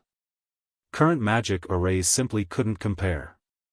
Moreover, based on the array's complexity, Xiaofan guessed that it was beyond a master magic array. Not even a Tier 4 existence would be able to scratch the barrier, forced to stand aside as they gazed at it. Interestingly, no monsters were anywhere near the tower. The roaming demon supervisors and demon-kin warriors only stared at it for a moment before moving on. None of the demonic creatures dared to come within 100 yards of the White Tower. Meanwhile, placed on the tower's open-air top floor sat a magic crystal treasure chest, and as the assassin had reported, the treasure chest was covered in golden runes. The treasure chest also radiated so much mana that it created a white mist around it. Seeing this phenomenon, even a fool would realize that the chest was far from ordinary. All of the players on Xiaofang's team drooled as they stared at the treasure chest. "Everyone, get ready. We'll eliminate the surrounding monsters first," Xiaofan immediately commanded. Although he did not know why none of the monsters would approach the tower, there were still over 500 of them in the area. If they did not clear out the monsters, they'd never approach the tower without detection. Following which, Xiaofan controlled his 5 great lords and began to lure the demon supervisors and demon-kin warriors, killing the demonic creatures with practiced organization. With the help of Demon Ruler, Xiaofang's great lords could tank around 20 demon supervisors and demon-kin warriors simultaneously. After gathering the enemy demonic creatures, Xiaofan used Flame Domain, and towering flames devoured the monsters, dealing several 100,000 damage each second. At this point, Flame Domain was far stronger than Tier 2 spells. In fact, it almost surpassed Tier 3 large-scale destruction spells. By the time Flame Domain ended, the demon supervisors and demon-kin warriors had lost nearly 4 million HP each. Immediately following, a volley of exploding arrows slammed into the demonic creatures, each arrow dealing around -300,000 damage. The demon supervisors and demon-kin warriors very quickly became EXP for Xiaofang's team. By the time the group defeated the 500 or so demonic creatures around the tower, some of the level 45 players had risen to level 46. However, the level 47 players still needed some time before they reached level 48. As for the loot, the team gained far more than the drops in the town's outer area. More than 100 level 60+ weapons and equipment had dropped, and among them, over 30 were mysterious iron rank. In addition, plenty of mana ore had dropped. Killing the 500+ monsters had netted Xiaofan nearly 1,000 pieces of mana ore, increasing the total count past 5,000. With this, we should have more than enough mana ore to construct the mana tower. Xiaofan could not help but smile in satisfaction as he gazed at the mana ore in his bag. The trip to the Boneless land had definitely been worthwhile. The mana tower was one of the most important support buildings a guild city could have. It was the defining point between a guild city and a guild town. Normally, guilds constructed their mana tower the moment they acquired a city, but due to the sudden demand for mana ore, Zero Wing City hadn't had enough to construct its mana tower until now. It hadn't been able to become a true guild city. Now that he had enough mana ore, he could start constructing Zero Wing City's mana tower once he returned. After dealing with the surrounding monsters, Zero Wing's members approached the tower. However, the instant they set foot within 100 yards of the tower, the black pearl at its tip began to glow with energy. It then fired countless beams of black light at the approaching crowd. Caught off guard, the beams struck Zero Wing's members.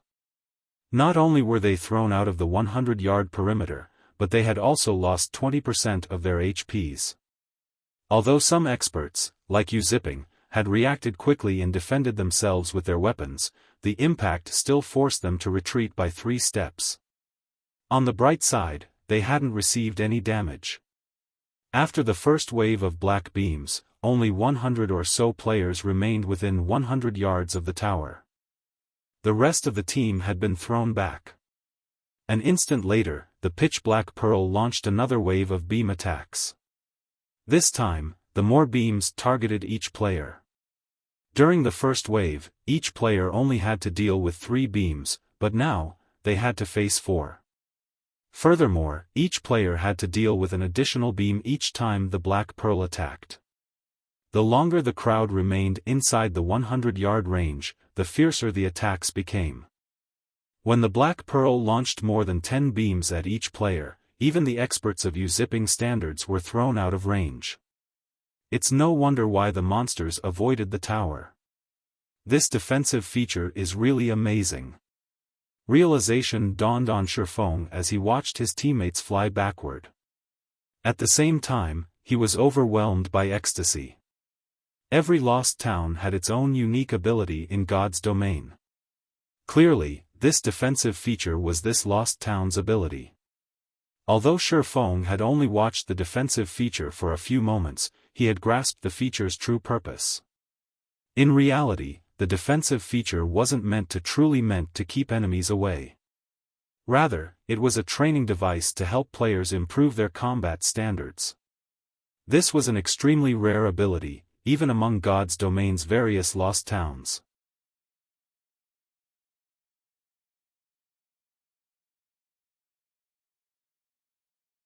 Chapter 1624, Gap. Chapter 1624, Gap. Despite multiple attempts to approach the tower, none of Zero Wing and White Tiger Dojo's members got within 70 yards before they were thrown out of the 100-yard range. What a powerful trap. Crap. The system is definitely doing this on purpose. It put that treasure chest on display up there just to taunt us. This is ridiculous. It's impossible to take on more than 10 of those black beams at once with the silencing effect within the tower's 100-yard range. Those beams are so fast, too. Everyone looked at the pitch-black pearl on the tip of the tower with resentment. They felt that the system was toying with them. Among their nearly 700 players, U-zipping had the best performance. However, even U-zipping had only reached the 72-yard mark before being blasted out by over a dozen black beams. U-zipping's combat standards easily ranked among the top players in their group, yet not even he could reach the tower. When they thought about how they might have to leave the magic crystal treasure chest on the tower's top floor, anger and frustration tore at their hearts. These kids really take things for granted. Xiaofan, who had remained motionless, shook his head and laughed when he overheard his team members grumbling. Following which, he started to make his way towards the tower. As Xiaofan approached the tower, everyone turned their gazes towards him. Guild leader Black Flame is going to try to reach the tower, too? With his level of skill, I wonder how far he'll get. This trap is too difficult. Although guild leader Black Flame is superbly strong, I doubt that he'll get past the 50-yard mark. I'm not so sure about that. We already had to face over a dozen beams before we even reached the 70-yard mark. At the 50-plus range, I bet that the tower will fire over 30 beams. Even if guild leader Black Flame has frightening attributes, dealing with so many attacks should be impossible. I don't think he'll even get past the 60-yard mark. As the White Tiger Dojo crowd watched Xiaofan approach the tower, they started a quiet discussion amongst themselves. They were curious to see the capabilities of Star Moon Kingdom's mythical expert. Truthfully, they had been displeased when the White Tiger Dojo had sent them to train with Zero Wing. They were bona fide fighting experts in the real world, yet they were training under a virtual expert. This was a joke. However, after spending some time in God's domain, they had discovered that this virtual reality game was far from ordinary. Many techniques that were impossible to perform in the real world could be easily accomplished in God's domain. This superhuman combat method was truly addictive. After training with Zero Wing and fighting other players in Zero Wing's battle arena, they came to realize how massive the gap between their abilities and veteran players was. Although they hadn't been a match for God's domain's veteran players initially, however, they had grown strong enough to stand against expert players in Stone Forest Town's battle arena. They now acutely understood God's domain's combat method. Hence, they realized just how powerful Xiaofan was. After all, they had watched plenty of experts' battle videos before, including recordings of Xiaofan's past battles. In those battles, Xiaofan could definitely be described as a monster. After watching Xiaofan's battles, they had begun to admire the man. However, the tower's defensive feature tested one's combat standard, basic attributes had very little to do with it. It didn't matter if Xiaofan's attributes were significantly higher than theirs, and although his combat standards were awesome, he should still have his limits. The guild leader is making a move personally? Nice. We're in for a treat now. In contrast to the White Tiger Dojo disciples' skepticism, Zero Wings members were clearly excited. They paid close attention to Xiaofan's every move, hoping to get a glimpse of his true strength. Normally, they didn't get to see this, and in the previous battles, Xiaofan had mostly relied on his 5 great lords. They barely caught a glimpse of Xiaofan's true capabilities. Experts like Yu Zipping watched Xiaofan curiously, as well. They were all eager to learn how much of a gap existed between them and their guild leader. Xiaofan quickly arrived at the 100-yard mark, but unexpectedly, he didn't sprint towards the towers as the previous players had. Instead, he continued leisurely even once he was within the Black Pearl's attack range. What is the guild leader trying to do? Could he be testing the waters? Xiaofan's actions confused his team members. They had already gotten a clear grasp of the Black Pearl's attack method during their previous attempts. Not only did the strength of Black Pearl's attacks increase as they moved closer to the tower, but it also launched attacks more frequently. If someone wanted a better chance of reaching the tower, they needed to move quickly. They also needed to block the orb's attacks. Yet, Xiaofan was. Before anyone could react, the Black Pearl began to attack Xiaofan. Suddenly, 2 beams of light shot towards Xiaofan's vital points. Just when the 2 beams were about to hit, Xiaofan stopped abruptly and turned slightly. He didn't bother to unsheath either the Abyssal Blade or Killing Ray. Xiao! Xiao! Everyone watched, disappointed, as the 2 beams pierced their guild leader. However, the attacks didn't throw Xiaofan out of the 100-yard area, and he began to pace towards the tower once more. What's going on? Did he dodge them? The player's expression twisted with confusion. Following which, the Black Pearl launched another wave of attacks. This time, it fired 3 beams. As Xiaofan moved closer to the tower, the beams reached Xiaofan much sooner than the last attacks had, giving their target less time to react. The team members watched Xiaofan with wide-eyed anticipation. What was the man going to do this time? However, to their disappointment, Xiaofan reacted the same way as before, stopping and shifting to the side. Like the prior attacks, the beams passed through his body harmlessly, striking the ground behind him. Xiaofan continuously moved closer towards the tower like so. 95 yards. 90 yards. 80 yards. The beams, which had beaten everyone senseless, were practically non-existent to Xiaofan. They pierced through him harmlessly, again and again, blasting small craters into the ground behind him. Xiaofan quickly reached the 72-yard mark, Yu Zipping's record distance. However, he hadn't even used his weapons to defend himself once since he began his approach. In fact, he hadn't even touched his weapons. Is the Black Pearl broken? Has the system made some mistake? The White Tiger Dojo disciples gaped in shock as they watched Xiaofan steadily move closer towards the tower as if he were strolling across his backyard. In their opinion, Xiaofan hadn't done anything whatsoever all this time. The only explanation they could think of was that the system had made an error. They had never thought that Xiaofan would be so lucky. Seeing this, some curious White Tiger Dojo disciples decided to attempt the test again. However, when they allowed the black beams to strike, they were instantly thrown backward. Impossible. How is the guild leader doing it? Why aren't the Black Pearl's attacks hitting him? The White Tiger Dojo spectators' eyes fall from their sockets as they watched as their companions were blasted past the 100-yard mark. So, this is the difference between the guild leader and me? Yu Zipping revealed a bitter smile as he watched Xiaofan move past the 50-yard mark.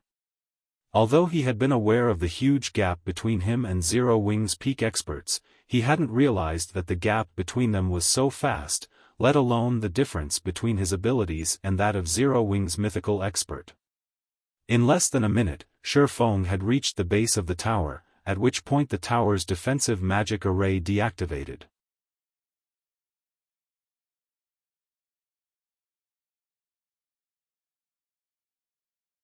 Chapter 1625, Jackpot.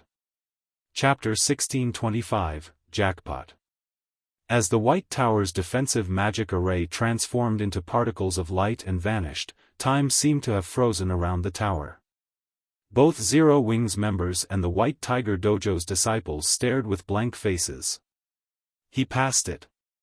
Am I dreaming? He didn't even use his weapons. Yes. That must be it. We must be dreaming. How could such a thing even be possible? No player could dodge that many attacks. Could Guild Leader Black Flame actually be an NPC in disguise? For a time, the players shared their guesses about Xiaofan. They simply couldn't wrap their minds around what had just happened.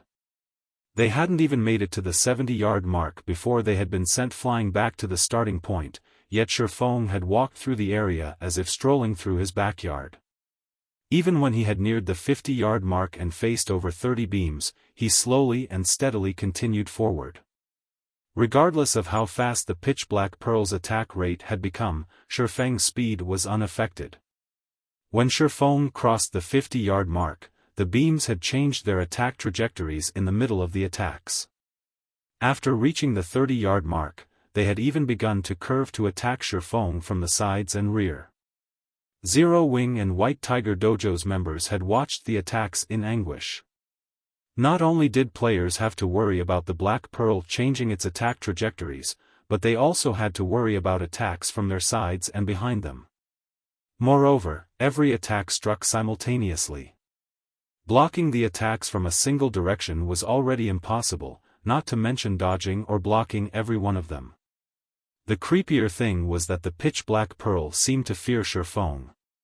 While Xiaofan had made his way towards the tower, every one of the Pearl's beam attacks had avoided him. This was already far beyond everything they knew of God's domain. When the White Tiger Dojo disciples watched Xiaofan, a chill crawled down their spines. Aside from their reverence, they were afraid and excited to learn more about a realm they had never discovered before. Although not everyone was willing to acknowledge that Xiaofan had cleared the test, there was no doubt that the White Tower's defensive magic array had disappeared. There was also no doubt that what has just occurred wasn't a dream, but reality. Zero Wing's guild leader is actually so powerful? Is he even human? All of the White Tiger Dojo disciples were fighting experts, and although they hadn't seen exactly what Xiaofan had done, they knew that the vast difference between them wasn't as simple as basic attributes. Xiaofan was leaps and bounds ahead of them in combat standards, as well. When they thought about Xiaofang's power, they envied Zero Wing's internal members. Unlike Zero Wing's members, they were only here because the White Tiger Dojo had commissioned Zero Wing to train them. Once they were powerful enough, Zero Wing would stop their training. On the other hand, Zero Wing, and by extension, Xiaofan, would train Zero Wing's internal members to their full potential. Xiaofan simply chuckled at his players' hushed discussions as he stood at the foot of the White Tower. He then pushed open the tightly sealed doors, curious about what lay beyond. After experiencing the Black Pearl's attacks personally, Xiaofan had become even more certain that the device had been passed down since ancient times. He was also sure that it was meant to train players' combat standards.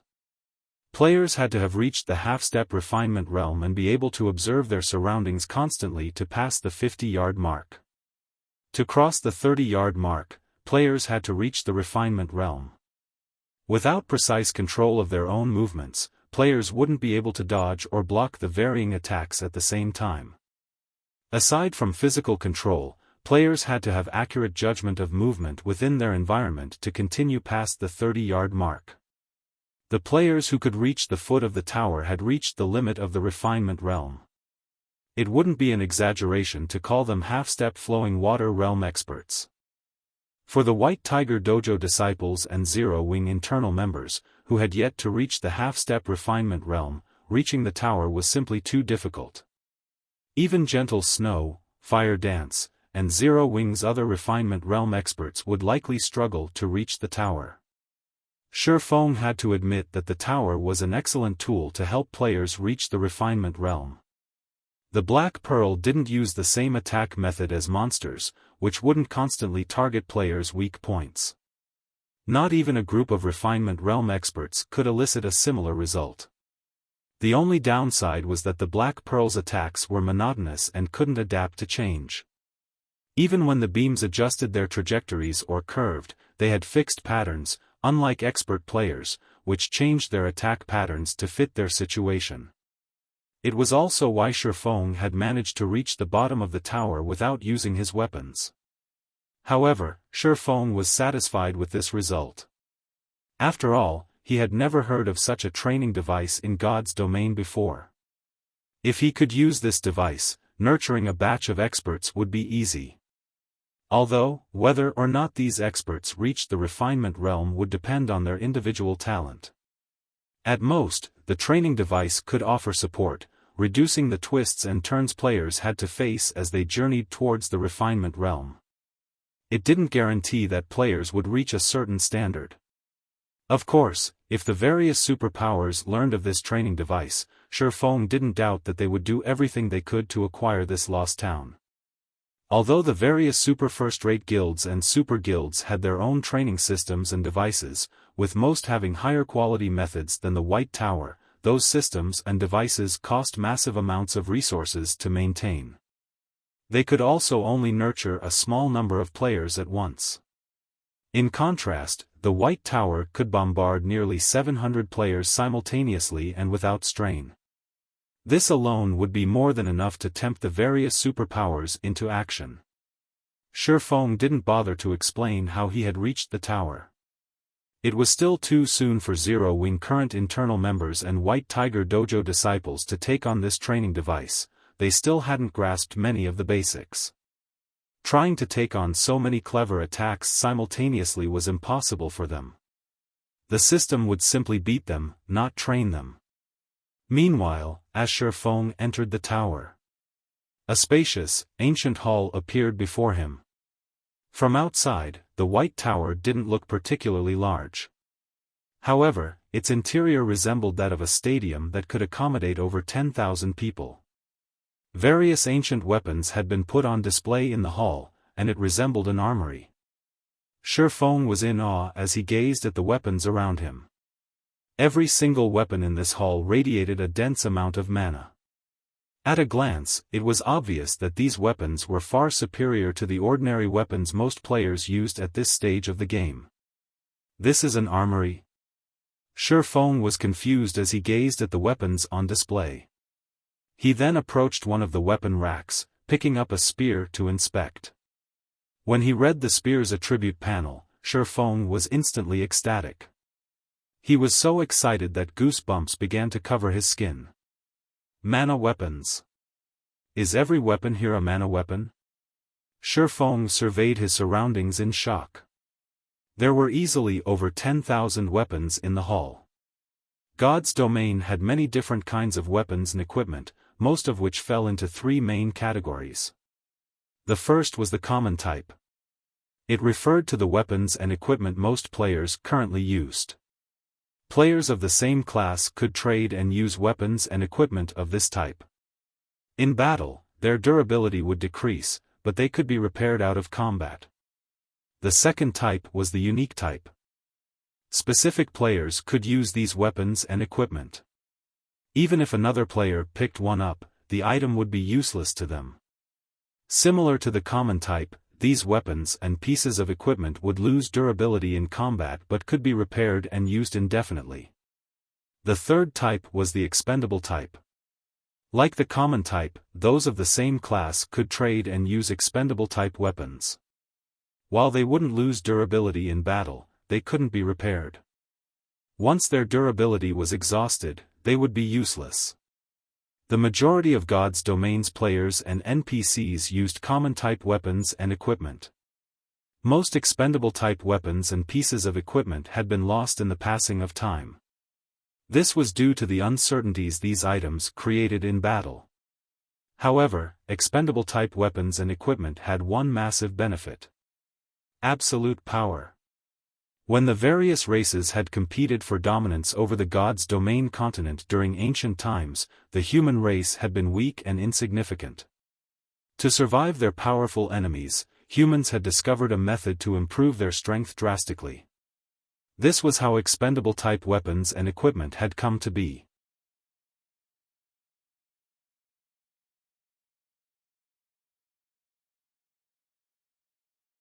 Chapter 1626, Mana Weapon. Chapter 1626, Mana Weapon. Expendable type weapons and equipment didn't function like their common type counterparts. Common type weapons and equipment were designed with both power and stability in mind. Hence, they'd only exert a certain extent of the power of the materials used to create them, nothing more. Meanwhile, expendable type weapons and equipment were only designed with power in mind. These weapons and equipment functioned at the expense of the production materials, which meant that they couldn't be repaired. However, this was also why they were extraordinarily powerful, allowing their users to challenge foes of a higher tier. Mana weapons were the typical representation of expendable type weapons and equipment. As Xiaofan gazed at the mana weapons in the hall, he was at a loss for words. Expendable type weapons and equipment's production had ceased long ago in God's domain, and any discovered items had survived since ancient times. Normally, players had no hope of encountering such weapons and equipment. When a mana weapon or piece of equipment had surfaced in the past, players had fought fiercely over the item. After all, high-tiered mana weapons could grant players the power to defeat opponents of a higher tier. No player in God's domain could resist the temptation. Yet, over 10,000 mana weapons were on display before him. Why wouldn't Xiaofan be astonished? As expected of a lost town, it's no wonder why the various superpowers fought over them so desperately. Xiaofan sighed ruefully as he felt the flowing mana within the spear he held. In the past, Xiaofan had assumed that the various superpowers only vied for the lost town's abilities. However, it seemed that had only been a part of the reason. The riches these lost towns contained was likely another major factor. Unlike ordinary weapons, mana weapons did not have a level requirement, only a tier requirement. They were somewhat similar to magic scrolls, although magic scrolls couldn't compare to the power of a mana weapon. Magic scrolls were generally single-use items, but mana weapons could be used until their durability hit 0. Hence, these weapons' market price had been insanely high in Xiaofan's previous life. A Tier 1 mana weapon had cost at least 150 gold in the past, far more expensive than Tier 1 magic scrolls. Even so, tons of players had fought for the chance to wield one. After all, only a small fraction of God's domain's player population had reached the higher tiers, not all players could do so. Meanwhile, Tier 1 mana weapons would even be of significant help to Tier 2 players. One of these weapons could, at the very least, increase a Tier 2 player's combat power by 20%. If a Tier 1 player used a Tier 1 mana weapon, their combat power would increase by a minimum of 50%. Although the boost wasn't as impactful as a berserk skill, it still allowed elite players to face expert players of the same tier and level. Many wealthy elite and ordinary expert players had purchased Tier 1 mana weapons to use in critical situations. As for Tier 2 mana weapons, they had sold for at least 1,000 gold each in the past. Tier 2 mana weapons would even be useful to Tier 3 players. Tier 3 mana weapons were even more frightening, even providing a significant boost to Tier 4 players. They were no less valuable than Tier 4 magic scrolls, and the various superpowers had fought desperately to claim any Tier 3 mana weapon that had been found. Meanwhile, the majority of the weapons in the hall were Tier 1 mana weapons. Even so, Xiaofan spotted over 1,000 Tier 2 mana weapons, and most importantly, he counted 12 Tier 3 mana weapons in crystal cabinets in the hall center. If he sold all of these mana weapons, he'd earn enough coins to make the various super guilds drool. As Xiaofan prepared to store every mana weapon in his bag, the system's familiar voice reached his ears. System, this item is still bound and cannot be stored in your bag. System, if you wish to remove this item's bound status, you must take control of the lost town. Sure enough, the system won't allow players to obtain such an advantage so easily. Xiaofan smiled bitterly at the spear in his hands. However, after giving the matter some thought, he found it reasonable. If he were allowed to walk away with every mana weapon in this hall, he'd make a huge profit even if he failed to secure the lost town itself. It seems that I have no choice but to collect the weapons after I take control of the town. Xiaofan refocused his attention and made his way towards the tower's top floor. At the same time, he became more interested in capturing this lost town. If he took control of this town, not only would Zero Wing secure another method of nurturing refinement realm experts, but they'd also rake in a massive fortune. The guild would then have all the manpower and wealth it needed. With these factors taken care of, it would be odd if the guild didn't become a major power. Soon, Xiaofan reached the tower's second floor. The second floor hall was visibly smaller than the first floor hall, and 10 translucent ghosts wandered the area. Some wore plate armor, some wore leather armor, and some wore cloth armor. Every one of these ghosts radiated a horrific aura, and even Xiaofan felt an intense pressure weigh down on him as he bathed in the powerful energy. Wandering Soul, Undead, Grand Lord. Level 80. HP 180,000/180,000,000. Tyrant Soul, Undead, Mythic. Level 80. HP 420,000/420,000,000. Xiaofan could not help his surprise when he saw all of these powerful monsters, and a frown pulled at his lips. Had he only had to face one level 80 Grand Lord, he wouldn't have had much of a problem, but there were a total of 9 level 80 Grand Lords before him. Moreover, the distance between each Grand Lord was practically negligible. If he attracted one of the Wandering Souls, he was guaranteed to pull the other 8 Wandering Souls. However, these 9 Wandering Souls weren't his biggest problem. There was actually a mythic-ranked Tyrant Soul. Although Xiaofan recognized his own strength, he'd grossly overestimate himself if he thought that he could defeat a level 80 mythic monster. In fact, the Tyrant's Soul could likely one-shot him. I guess the system doesn't intend to allow anyone on the 3rd floor.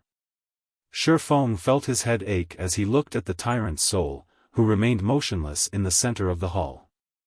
The spiral staircase that led to the 3rd floor lay directly behind the Tyrant's Soul.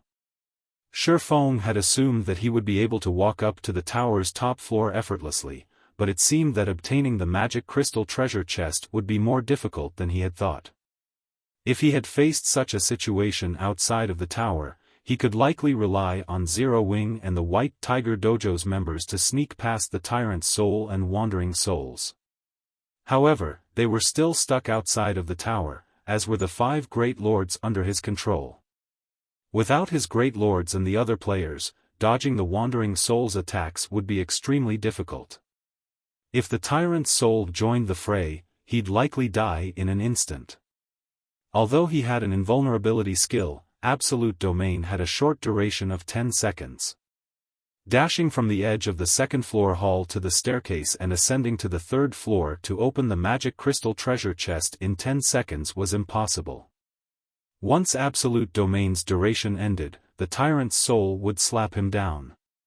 Yet, if he gave up, he'd never retrieve the magic crystal treasure chest. It was even a gold magic crystal treasure chest. He had only heard rumors of such a thing during his previous life. Xiaofan then calmed himself and moved around the hall while observing the Tyrant's soul and wandering souls, hoping to find some angle he could take advantage of. But after watching the monsters for over 10 minutes, he failed to find any opportunities. While he had been watching, the Tyrant's soul had stood deathly still in front of the spiral staircase. If he attempted to approach the staircase, the mythic ranked boss would likely discover him. With no external factors to take advantage of, Xiaofan was forced to flip through his bag, hoping that he'd find something useful.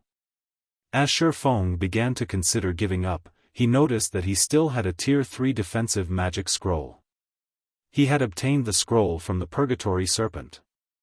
As his gaze touched upon the scroll, Xiaofan's hopes rekindled. A Tier 3 defensive magic scroll could even block a Tier 4 existence's attacks for a short time. With the scroll and his absolute domain, it wasn't entirely impossible to secure the magic crystal treasure chest. Now, the only problem was the Tyrant's soul's exact strength. If it were too powerful, it wouldn't need much time to break through the defensive magic scroll's barrier, and Xiaofan's death would be certain. After considering his options for some time, Xiaofan decided that it was worth a try.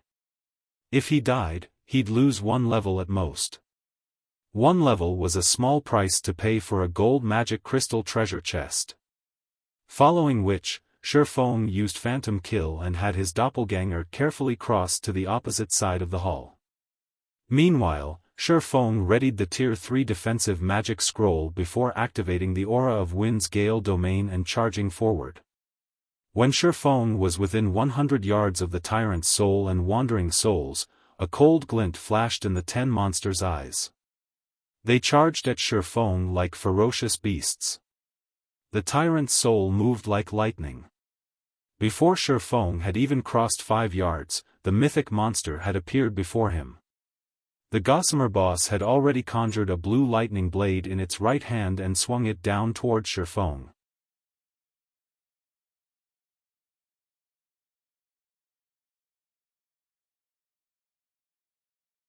Chapter 1627, Magic Crystal Treasure Chest. Chapter 1627, Magic Crystal Treasure Chest. So fast. Xiaofang's complexion darkened when he saw the Tyrant's soul appear before him suddenly. Although he had long since known that he was no match for a level 80 mythic monster, he had never imagined that the Tyrant's soul would be so agile. Despite his dark iron bloodline, he could only barely catch a glimpse of the Tyrant's soul's moving figure. Meanwhile, the Tyrant's soul did not give Xiaofan any opportunity to defend himself as it gathered mana in its right hand and molded it into a blade of lightning. It then swung the blue lightning blade down at Xiaofan.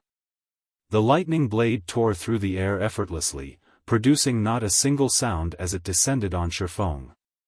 Or to put it in another way, the lightning blade moved so swiftly that even the sound it generated could not keep up with it. Xiaofan immediately understood that it was already too late for him to defend himself using his swords. Yet, if he allowed the lightning blade to land on him, he would die without a doubt. At the critical moment, he used divine steps, 10 doppelgangers of himself splitting out from his body.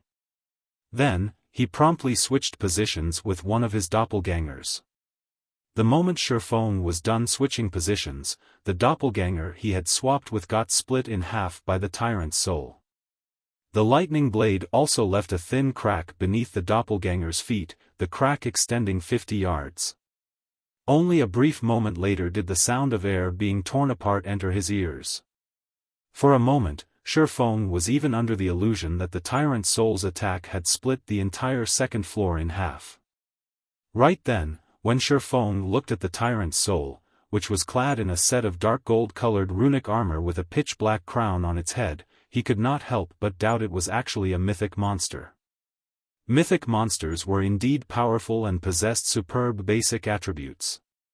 However, in terms of combat standards, most were on par with ordinary experts, who were only capable of reaching the trial tower's 5th floor. However, through that single attack, Xiaofan could tell that the Tyrant's soul was already close to reaching the refinement realm standard. It had no excess actions in its movements. Including the absolute speed it possessed, the Tyrant's soul could slaughter even a party of Tier 3 experts of the same level. If not for divine steps, he would have no doubt been killed instantly just now. Not daring to waste any time, Xiaofan immediately dashed towards the spiral staircase while having his 10 doppelgangers distract the Tyrant's soul. Although the doppelgangers summoned using divine steps were incapable of attacking, they were also invulnerable. No matter how the Tyrant's soul attacked them, they would remain unaffected. Hence, they definitely had a chance to delay the Tyrant's soul for a brief moment. After all, regardless of how powerful a monster was, their intellect was still far from comparable to NPCs, much less to players. In the blink of an eye, Xiaofan had shaken the Tyrant's soul off his tail. However, after he moved forward for just a few steps, the 9 wandering souls reached him. Even Xiaofan would be troubled when pitted against 9 level 80 Grand Lords. Fortunately, unlike the Tyrant's soul, which remained basically unaffected by Xiaofan's Gale domain, the wandering souls had their movement speeds reduced considerably. In addition, Gale domain boosted Xiaofang's speed significantly. Purely in terms of movement speed, Xiaofan was superior to the wandering souls.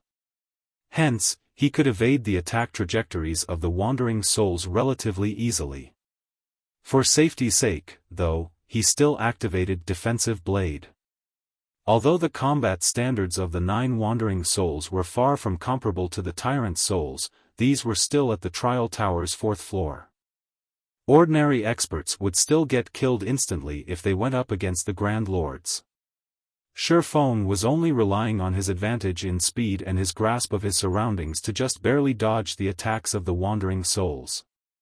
However, as the wandering souls outnumbered him greatly, even he could avoid only a portion of the attack sent at him. He had to rely on Defensive Blade to block the rest. Following which, Defensive Blade's block count continuously decreased as Xiaofan neared the spiral staircase. 10 times. 8 times. 5 times. When Defensive Blade's block count was close to depleted, Xiaofan was still over 20 yards away from the staircase. At this time, the 9 wandering souls gave up on trying to engage Xiaofan in a melee and switched to spells to attack him. Suddenly, dozens of shadow blades formed in midair. They even know Shadow Sanctions, the fastest Tier 3 spell available. Xiaofan frowned. There were weak spells and strong spells. Likewise, there were slow spells and fast spells. Shadow Sanctions was the fastest Tier 3 spell available in the game. Although it packed a weak punch and barely dealt any damage against monsters and players of the same level and tier, when used against a player that was inferior in terms of both levels and tiers, it could easily become a lethal spell. Not to mention, all 9 wandering souls were using the same spell. Even a Tier 3 player of the same level would get killed if they were careless. In the next moment, under the control of the wandering souls, the dozens of shadow blades flew towards Xiaofan. Xiao! Xiao! Xiao!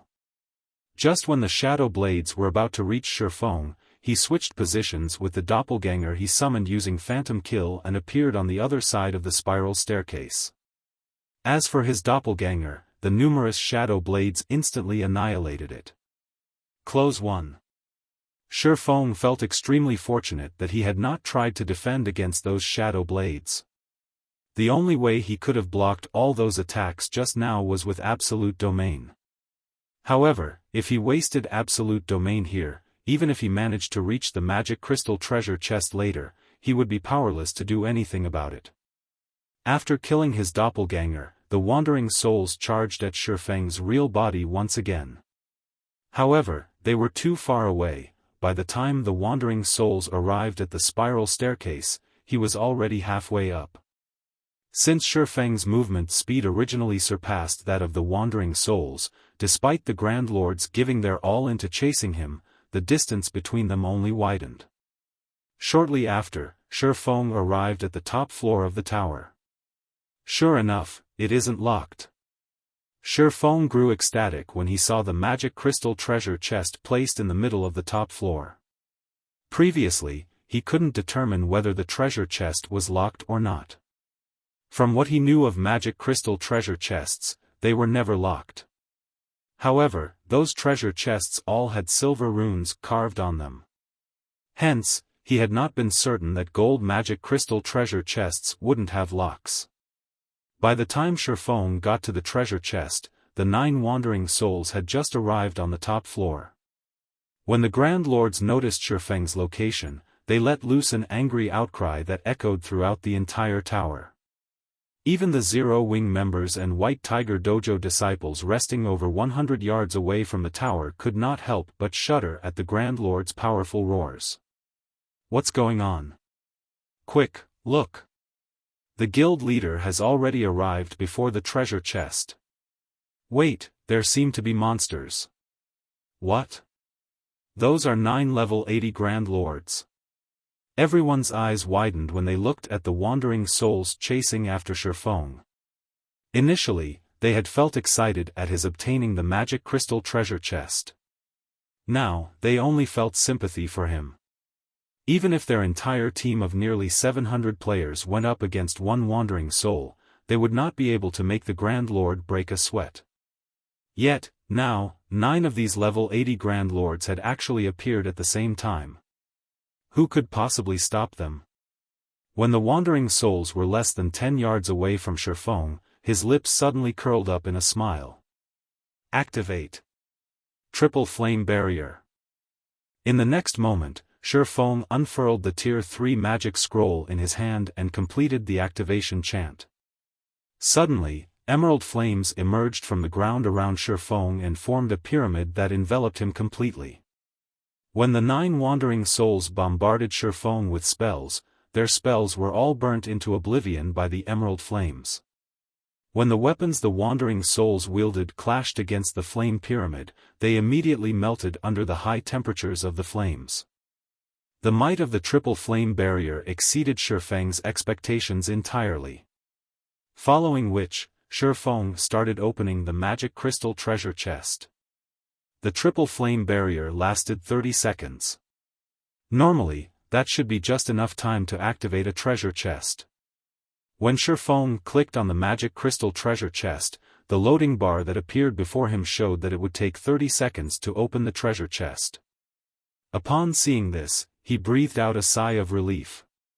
However, 3 seconds into the activation process, a flash of lightning appeared at the spiral staircase. When the lightning disappeared, the figure of the Tyrant's soul appeared. At this moment, the Tyrant's soul's eyes were releasing scorching flames, its entire body wreathed in golden arcs of electricity. As soon as the Tyrant's soul appeared, it immediately began chanting an incantation while writing divine runes in the air. In the next moment, a magic array with a 100-yard radius formed in the sky above the Tyrant's soul. Several plasma balls the size of hills started coalescing below the magic array. Under the mythic monster's guidance, the plasma balls then rained down on Shifeng one after another.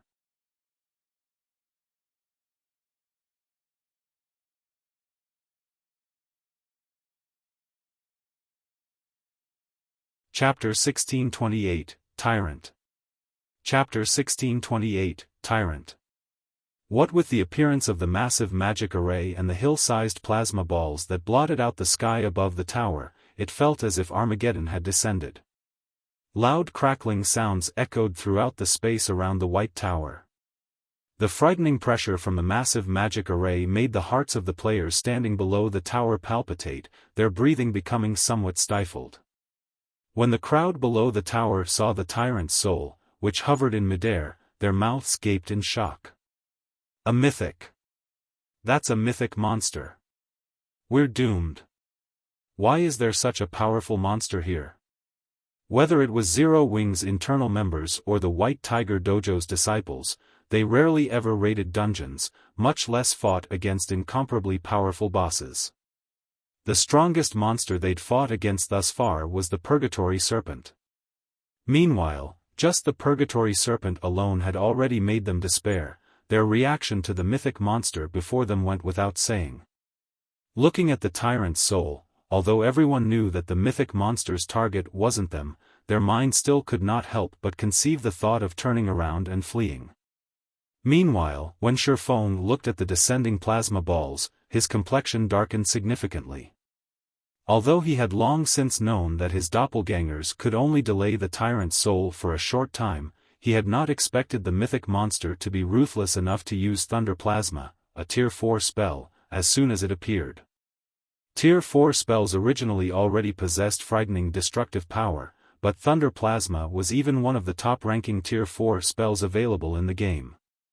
The spell's power was very close to rivaling that of a Tier 4 curse. Even Tier 4 monsters would be heavily injured if struck by this spell. At this moment, however, it was already too late for Xiaofan to do anything about the situation. While activating a treasure chest, players were not allowed to move away. As long as they shifted their position, they would have to redo the activation process. Not to mention, now that the plasma balls were already descending on him, he wouldn't be able to escape getting struck unless he moved out of the spell's 100-yard radius AoE. In the next moment, numerous plasma balls bombarded the triple flame barrier one after another. Boom! Boom! Boom! Each time a plasma ball landed on the triple flame barrier, the emerald flame pyramid trembled violently. With each subsequent blast, the emerald flames also weakened. The sound of each impact echoed throughout the lost town. The intense shockwaves created were palpable even for the crowd standing over 100 yards away from the tower. Thunder Plasma lasted for a total of 6 seconds. By the time the spell ended, cracks had appeared in the formerly sturdy triple flame barrier. The emerald flames had also dimmed considerably. Upon seeing that the triple flame barrier was still standing, Xiaofan could not help but breathe out a sigh of relief. As expected of a spell known for having power approaching that of Tier 4 curses, its might really is frightening. After taking a glance at the triple flame barrier's remaining duration, Xiaofan could not help but smile bitterly. The barrier originally should have been able to last 30 seconds. Only a few seconds had passed since he activated it, yet after the bombardment from Thunder Plasma, the system actually notified him that the triple flame barrier's remaining duration was just 12 seconds. Despite the triple flame barrier's duration remaining completely unaffected even when receiving the assault of the Wandering Souls, a single attack from the Tyrant Soul had depleted the barrier's energy so significantly. If the Tyrant Soul executed another attack of similar power, the triple flame barrier would definitely break. Fortunately, Thunder Plasma was a spell with a very long cooldown. Even if the Tyrant's soul was a mythic monster, it wouldn't be able to use Thunder Plasma again anytime soon. However, even while Xiaofan was having such thoughts, the Tyrant's soul began chanting an incantation and writing divine runes once again. Compared to when it was casting Thunder Plasma, the Tyrant's soul spent much more time casting this spell. It invested a total of 6 seconds into it. After the mythic monster was done chanting, a new magic array appeared in the space above the tower. Although this magic array's AoE was not as large as Thunder Plasma's magic array, it was a bona fide twofold magic array, a silver magic array and a pitch-black magic array. As the two magic arrays intermingled, they sucked the lost town dry of its ambient mana. For a moment, everyone inside the town felt their perception and vision blur. Is there a need to be so desperate? Xiaofan was at a loss for words when he saw the twofold magic array in the sky. Tier 4 Curse, Thunder God's Annihilation.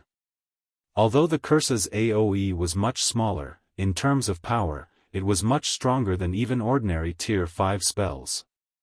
Even Tier 5 creatures would dread this curse. They would definitely sustain severe injuries if struck by it. In the next moment, the two magic arrays transformed into a ball of black and white light. Arcs of electricity also wreathed the ball of light. As the ball of light descended, it was as if the space surrounding it froze. At this moment, the tyrant's soul also abruptly revealed a human-like sneer as it looked at Xiaofan as if it was saying, "What else can you do?" At this moment, even if Xiaofan was a fool, he could tell that the triple flame barrier wouldn't be able to endure this apocalyptic attack. Gritting his teeth, he immediately took out a crimson elemental source and set it in the heart of the triple flame barrier's magic array. Elemental sources had many uses, with their main purpose being the creation of elemental weapons. However, Xiaofan could not care less right now. If he wanted to have any chance to acquire the magic crystal treasure chest, his only choice was to use the fire-type elemental source. If he failed today, obtaining the treasure chest would definitely become much harder in the future. In God's domain, monsters, particularly high-tiered monsters, all possessed a certain degree of intellect. If he failed to obtain the treasure chest today, the tyrant's soul would definitely guard the treasure chest much more strictly on his next visit. After going through so many difficulties to get to this point, Xiaofan had no intention of giving up just like that. As the refined energy of the elemental source flowed into the triple flame barrier, the previously dim, emerald flames flared up. Moreover, the color of the flames even transformed from emerald to white-hot. Now, the flame pyramid looked more like a dazzling sun brightly illuminating the entire lost town. When the ball of black and white light crashed into the triple flame barrier, the resulting impact shook the entire white tower. Even the players standing 100 yards away from the tower were sent flying over 10 yards, their bodies fell to the ground one after another. Shocked expressions filled everyone's faces as they stared at the clash of lightning and flames above the tower. The White Tiger Dojo disciples, in particular, suddenly felt as if they were living in an entirely different world from Xiaofan. At the same time, they also came to have a new understanding of the battles in God's domain. Before, they thought that it was already plenty amazing that players could conduct superhuman battles in the game. However, the battle they were witnessing now could no longer be considered to be a player's battle. Instead, it was more like a battle between two apocalyptic beasts. A simple exchange between these beasts could easily deform the surrounding terrain. As the seconds passed by, the dazzling triple flame barrier began fading. The lost town returned to its dimly illuminated state. Fortunately, the ball of black and white light also started decreasing in size. After nearly 10 seconds had gone by, the ball of light disappeared. Meanwhile, the flame pyramid created by the triple flame barrier had also reverted to an emerald color. Xiaofan breathed out a deep sigh of relief after seeing this situation.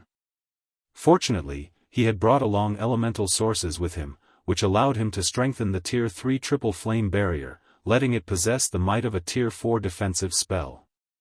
However, the Tyrant's Soul's Thunder God's annihilation had also depleted the elemental source's energy completely. Although the elemental source's power was exhausted, the triple flame barrier's duration had also recovered to its normal state. It would now last him until the activation process of the treasure chest was over. However, the Tyrant's Soul did not stop attacking despite the failure of its second attack. It immediately started preparing another Tier 4 spell to bombard Xiaofan with. The number of Tier 4 spells the mythic monster grasped astonished even Xiaofan. The Tyrant's Soul possessed not only an extremely high combat standard but also many Tier 4 spells. Against such a monster, even a 100-man team of Tier 3 experts of the same level would get routed. Fortunately, the triple flame barrier endured the Tyrant's Soul's third attack without faltering. Eventually, when the emerald flame pyramid disappeared, the magic crystal treasure chest also opened. Seeing the treasure chest open infuriated the Tyrant's Soul. Its body started to release pitch-black fog. Then, the mythic monster charged at Xiaofan with the speed of lightning. Xiaofan activated Absolute Domain without hesitation. Without even looking, he frantically plucked items from inside the treasure chest and placed them in his bag. Die! The tyrant's soul could not help but bellow in rage at this scene. This time, though, the mythic monster did not gather mana and summon a lightning blade to its hand. Instead, it unsheathed a rusted longsword hung around its waist. Although this longsword looked very ordinary, space tore apart wherever the edge of this longsword crossed. The tyrant's soul swung the longsword down at Xiaofan ruthlessly.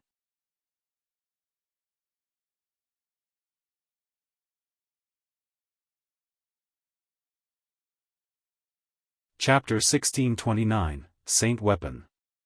Chapter 1629, Saint Weapon. Xiaofang's complexion darkened at the sight of the rusted longsword descending towards him. Although Tier 4 existences were capable of tearing apart space with their attacks, this required a considerable amount of effort. Yet, the tyrant's soul's rusted longsword achieved this feat with seemingly no effort on the mythic monster's part. This meant that every one of the tyrant's soul's normal attacks would carry power equivalent to that of an ordinary mythic monster executing an all-out attack. As the rusted longsword descended, a black seam cut at the golden barrier that appeared around Xiaofan. Boom! Along with a loud boom, a powerful gale surged into the tower's surroundings. The players standing outside the tower lost their footing once more. What kind of monster is this? Is a mythic monster really that powerful? Everyone could not help but gape in shock as they gazed up at the tyrant's soul. Just the shockwave from one of the tyrant's soul's attacks reduced them to such a miserable state. If they fought the mythic monster, the consequences would be unimaginable. As the dust above the tower settled, Xiaofan, who had activated Absolute Domain, emerged, apparently intact. However, the impact resulting from the attack had driven him back several steps before he could stabilize himself. What is that sword? Xiaofan wore a grim expression as he stared at the tyrant's soul's longsword. Although Absolute Domain was an invulnerability skill, there was no true invulnerability in God's domain. Even so, Absolute Domain should have no problem blocking Tier 4 attacks. Yet, against the tyrant's soul's longsword, Absolute Domain was no longer absolute. Absolute Domain created a protective barrier made up of divine runes around his body. Meanwhile, the moment the rusted longsword collided with the protective barrier, Xiaofan had clearly seen the rusted longsword moving roughly an inch into the barrier, deforming it. The intense impact had even forced him to retreat by 4 steps. This was something Xiaofan had never seen happen before. Not waiting for Xiaofan to make a move, the tyrant's soul immediately brandished its rusted longsword again. Suddenly, several black seams extended towards him. Previously, one black seam had been enough to drive Xiaofan back by several steps already. When multiple black seams descended on him simultaneously, he suddenly felt death looming over him. Without hesitation, he activated Disintegration Field to suppress the tyrant's soul. Although the domain skill had little effect on mythic monsters, it could still reduce the tyrant's soul's basic attributes slightly. Following which, Xiaofan activated the Tier 2 Taboo skill Instant Strike, instantly disappearing from his original location, appearing slightly closer to the tyrant's soul, and narrowly avoiding the several spatial tier attacks. Although Instant Strike increased both his damage and attack speed drastically, Xiaofan had no intention of clashing with the tyrant's soul. Instead, he turned around and continued looting the magic crystal treasure chest. The treasure chest held many items. However, since he did not know which one was the most valuable, he simply picked up as many as he could. In the blink of an eye, 2 more items entered his bag. Upon seeing this, the tyrant's soul became even more enraged and brandished its rusted sword again. The tyrant's soul's attack speed was extremely fast. Even Xiaofan could not dodge the mythic monster's attacks in time. Knowing this, he decided not to dodge and allowed the tyrant's soul to attack him as it wished while he continued looting the treasure chest. Right now, every additional item he obtained counted. Boom! Boom! Boom! Beneath the bombardment, Xiaofan got pushed aside time after time. As a result of receiving multiple powerful attacks in quick succession, the duration of the protective shield, which should have lasted 10 seconds, decreased significantly. Regardless, Xiaofan persisted in looting the treasure chest. Despicable thief! You dare take my family's treasures! I will turn you into ashes, the tyrant's soul bellowed. In the next moment, the black fog its body emitted merged with the rusted longsword. Suddenly, silver divine runes started appearing along the rusted blade of the longsword. Although the blade looked very ordinary, the instant the runes on the silver blade lit up, Xiaofan, who was heading towards the treasure chest once again after being blown away, abruptly halted in his tracks. He then instinctively retreated a step. Death! Xiaofan saw his death when he looked at the silver longsword. Moreover, this wasn't any ordinary death. For a moment, he felt that, should he take another step forward, he would thoroughly disappear from God's domain. Meanwhile, when the tyrant's soul looked at Xiaofan now, although its complexion had paled considerably and it appeared quite fatigued, absolute confidence filled its eyes. It was as if it knew that at this moment, nothing could stop its attack. Not good. Xiaofan suddenly thought of a certain matter, his complexion turning ashen instantly. He hastily switched to the aura of space and activated space movement, opening a spatial tunnel before him. Despite absolute domain having another 3 seconds left, he jumped into the spatial tunnel without hesitation. As soon as Xiaofan jumped into the spatial tunnel, the tyrant's soul arrived before the tunnel and slashed its longsword at the tunnel. When the longsword descended, the clouds a long distance away split apart. Likewise, the spatial tunnel, which the silver longsword had made direct contact with, was cut in half. What kind of attack is that? When the far-off members of Zero Wing and the White Tiger Dojo saw the massive tear in space that had appeared above the tower as well as the bisected spatial tunnel, their eyes nearly fell out of their own sockets. A spatial tunnel was created by opening a hole in space. Yet, the tyrant's soul had actually managed to slice even the spatial tunnel in half. Meanwhile, after the spatial tunnel was cut in two, it instantly disappeared into nothingness. Despicable thief! I will never let you get away, the tyrant's soul bellowed in rage when it saw Xiaofan escaping successfully, its voice echoing throughout the lost town.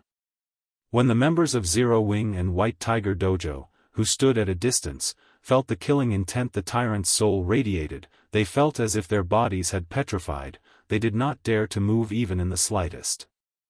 Meanwhile, beside a flowing stream located in a map neighboring the Boneless land, Xiaofan suddenly appeared. The moment he exited the spatial tunnel, he collapsed to the ground, panting heavily. That was close. He had very nearly lost everything. As expected of the guardian of a gold magic crystal treasure chest. It actually possesses even a saint weapon. When Xiaofan recalled the tyrant's soul's final attack, he could not help but shudder in fear. Previously, he had failed to detect what made the tyrant's soul's longsword so special. He simply felt that it was a very powerful weapon. However, the moment he saw the divine runes on the silver longsword lighting up as well as sensed the monstrous amounts of mana the weapon exuded.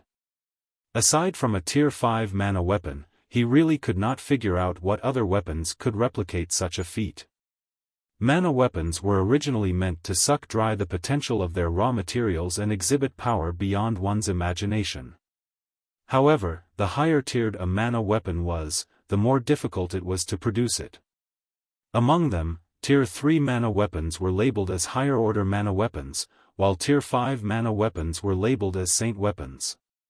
Needless to say, saint weapons were exceedingly rare in God's domain, so much so that their rarity rivaled that of legendary weapons. In the past, he had seen the battle video of a Tier 5 expert wielding a saint weapon against a Tier 6 God-ranked expert.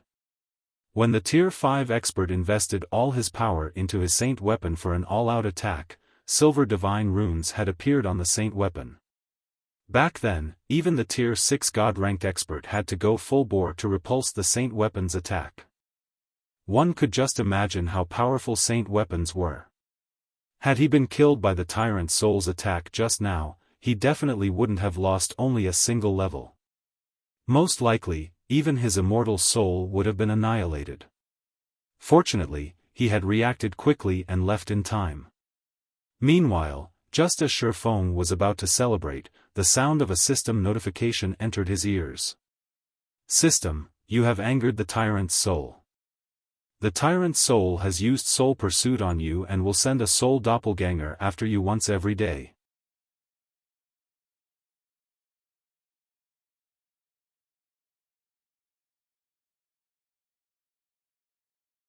Chapter 1630, Abundant Harvest.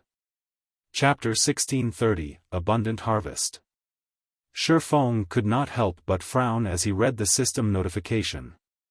Soul pursuit was a type of curse. It was one of the most common in God's domain and very challenging to deal with. Regardless of where players were, the user's soul doppelganger would appear beside them. Xiaofan was already familiar with the Tyrant's soul's power. The fact that it wielded a saint weapon put its attack power on par with ordinary Tier 5 classes. If it really came down to a fight, even a 100-man Tier 3 team of the same level would have to use special means to take the mythic monster down. Current players simply had no hope against the Tyrant's soul. Although Soul Doppelganger wasn't as powerful as the main body during the first few appearances, it would grow stronger with each attempt to slay the target until it eventually rivaled its user. There were two ways to resolve this type of curse. The first was to kill the main body, while the second was to kill the final Soul Doppelganger, which would be as strong as the main body. There were no other ways to stop soul pursuit. Clearly, the first method was impossible for Xiaofan right now, and the second would require a long, arduous battle with the Tyrant's soul, would only complicate his future development. As Xiaofan tried to think of a way to deal with the Tyrant's soul's persistent pursuit, his head began to ache. If the Soul Doppelganger only showed up once every 3 or 5 days, he could cope, but he hadn't expected the Tyrant's soul's curse to hound him once every day. In other words, he would have to defeat the Tyrant's soul's Soul Doppelganger once every day. Moreover, it would appear at random.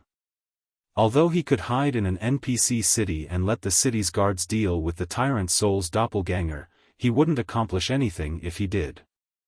Xiaofan could only shake his head with a bitter smile about his situation. He had never thought that looting a magic crystal treasure chest would be so problematic.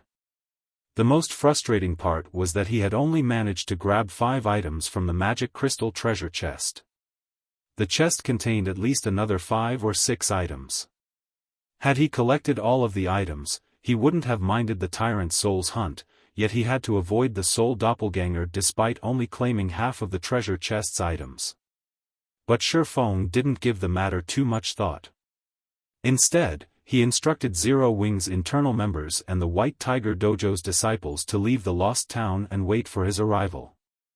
Meanwhile, he examined the items he had acquired from the treasure chest. In his previous life, he had heard countless rumors about gold magic crystal treasure chests' loot even surpassing the quality of items in epic treasure chests. However, since the 12 sacred elementalists' Chaos Star had been the only known player to obtain a gold magic crystal treasure chest and had never divulged any information about his bounty, these rumors had been nothing more than that, just rumors. After Xiaofan inspected the contents of his bag space, an excited expression illuminated his features, quickly replaced by one of utter shock. So, this is a gold magic crystal treasure chest. Xiaofan was elated as he gazed at the 5 new items in his bag. 3 of the 5 items were pieces of equipment. One was an epic plate armor helmet called the Trembling Crown, and another was an epic shield named Trembling Shield. Both pieces of epic equipment belonged to the Trembling set, a bona fide epic ranked set equipment. When a player equipped 2 pieces of this set, the user would receive a passive skill called Tough Body, which increased the player's endurance and physique by 10% while reducing incoming damage by 20%. An epic set equipment. Acquiring a single epic weapon or piece of equipment was already difficult for God's domain's current superpowers, not to mention epic set equipment. Even 10 years after God's Domain's launch, Epic set equipment had been considered the best available in the game. After all, fragmented legendary and legendary items were simply too rare. Even though Xiaofan only had 2 pieces of the Trembling set, the effects these pieces provided would significantly improve a player's combat power. If one of the guild's MTs equipped these 2 pieces, their combat power would definitely undergo a qualitative transformation. Needless to say, the stronger the guild's MTs were, the more they'd benefit the guild's development. Every guild needed powerful MTs to tank dungeon and field bosses, and if the guild didn't have an MT that could handle the task, it would never complete the raid. However, of the 3 pieces of equipment Xiaofan had looted, the 3rd piece truly surprised him. The 3rd piece of equipment was a Tier 3 mana weapon. Unfortunately, the Tier 3 mana weapon was a 2-handed sword, not a 1-handed sword. Edgeless Blade, 2-handed sword, Tier 3 mana weapon. Equipment requirement, Tier 2. Attack power, 240% of strength. All attributes, increases according to user's level and tier. When equipped, user's body will transform into a mana body, gathering nearby mana to them and strengthening their perception. Improves physique by 15%. Increases strength by 40%, agility by 30%, endurance by 20%. Increases critical rate by 10%. Decreases stamina consumption by 15%. Increases the power of all skills by 20%. Ignore levels plus 15. Durability 220/220. Additional passive skill dash. Mana strengthening, provides additional basic attributes to the user depending on the density of the ambient mana. The higher the ambient mana density is, the higher the basic attributes provided will be. Basic attributes can increase to a maximum of 20%. Additional active skill dash. Limit Blade, by absorbing the user's power and sacrificing a fraction of the weapon's durability, the Edgeless Blade will increase the user's strength attribute by 200% for 1 attack. Each attack costs 1 durability. As this sword is a mana weapon, it cannot be repaired. Weapon will automatically disappear when durability reaches 0. A Tier 3 mana weapon could even provide a tremendous boost to Tier 3 players, and although it was a consumable item, it was even more valuable than epic weapons. The weapon's sole active skill, Limit Blade, was particularly valuable. Although the 200% increase in strength didn't seem much compared to its significant cost, the weapon's attack power was based on the user's strength. Hence, the 200% increase to strength provided a formidable boost to the user's destructive power. If a Tier 3 player equipped this weapon, they could even stand against Tier 4 opponents of the same level. Epic weapons had no chance of achieving such a feat. However, the Edgeless Blade was only the 3rd most valuable of the items Xiaofan had obtained. The 2nd most valuable item was a Tier 3 combination skill called Fiery Thunderstorm, which required 5 magical class players to perform. This combination skill could even rival a Tier 4 spell. Guilds wouldn't even sell a combination skill of this power for 100,000 magic crystals. After all, the skill that could be a trump card when challenging Tier 4 mythic monsters. Tier 4 magic scrolls were extremely rare in God's Domain, but combination skills could be used indefinitely, and such scrolls could never compare to the value of Fiery Thunderstorm. Unfortunately, Fiery Thunderstorm was a single-target spell, not a large-scale destruction spell. Even so, Xiaofan was quite satisfied to find this spell in his bag.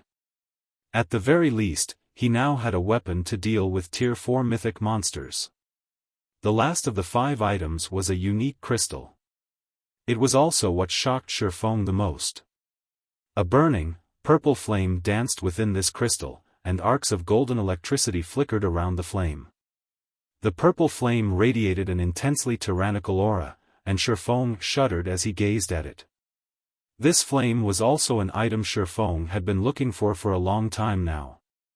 It was a Tier 3 mysterious flame called the Purple Thunder Flame.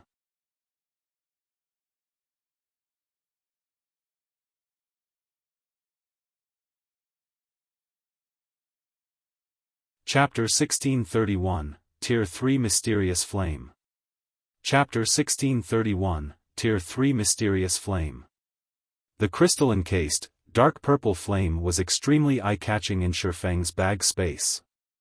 "I've really struck gold this time."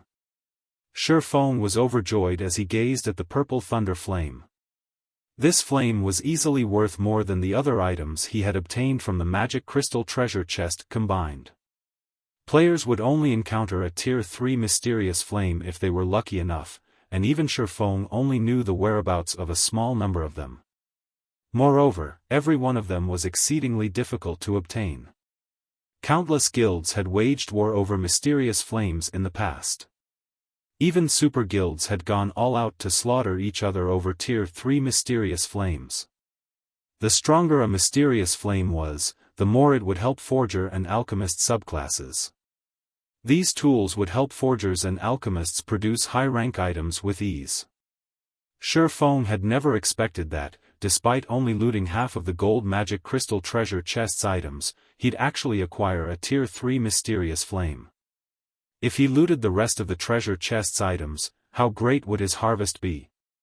Now, Xiaofan more or less understood why the Tyrant's soul was so desperate to hunt him down. After all, a Tier 3 mysterious flame was even more valuable than epic items, and aside from being able to refine materials, mysterious flames could also improve a player's strength in combat. Why would the system let him get away with obtaining one so easily? To Xiaofan, a Tier 3 mysterious flame was also a life-saving item. "With this Tier 3 mysterious flame, I can buy myself some more time." Xiaofan smiled at the purple thunder flame. The curse the mysterious NPC had placed on him back in Blackwing City could only be suppressed with a mysterious flame. Unfortunately, the Tier 2 Ice Blue Devil Flame was too weak, only able to delay the curse's activation for a limited amount of time. Initially, Xiaofan had planned to take the risk and obtain one of the Tier 2 or 3 mysterious flames he remembered from his past when he had time. But now, he didn't need to.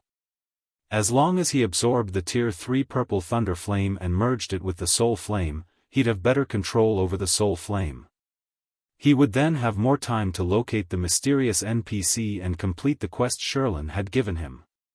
Thinking up to this point, Xiaofan tapped on the purple thunder flame and chose to bind it to himself. The moment he did so, the crystal containing the purple thunder flame shattered.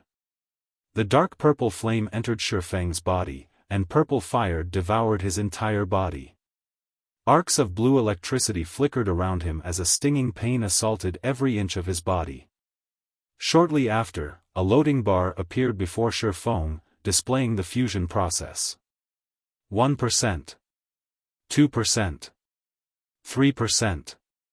The fusion was extremely slow. If an ordinary player attempted to merge with this mysterious flame, their mind might crumble under the intense pain after just a short moment.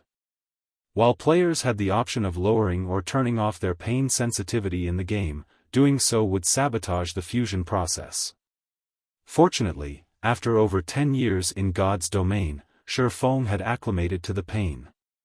Even so, it was barely tolerable as the fusion process continued. As time passed, the pain's intensity increased, but something felt different about this fusion to Xiaofan.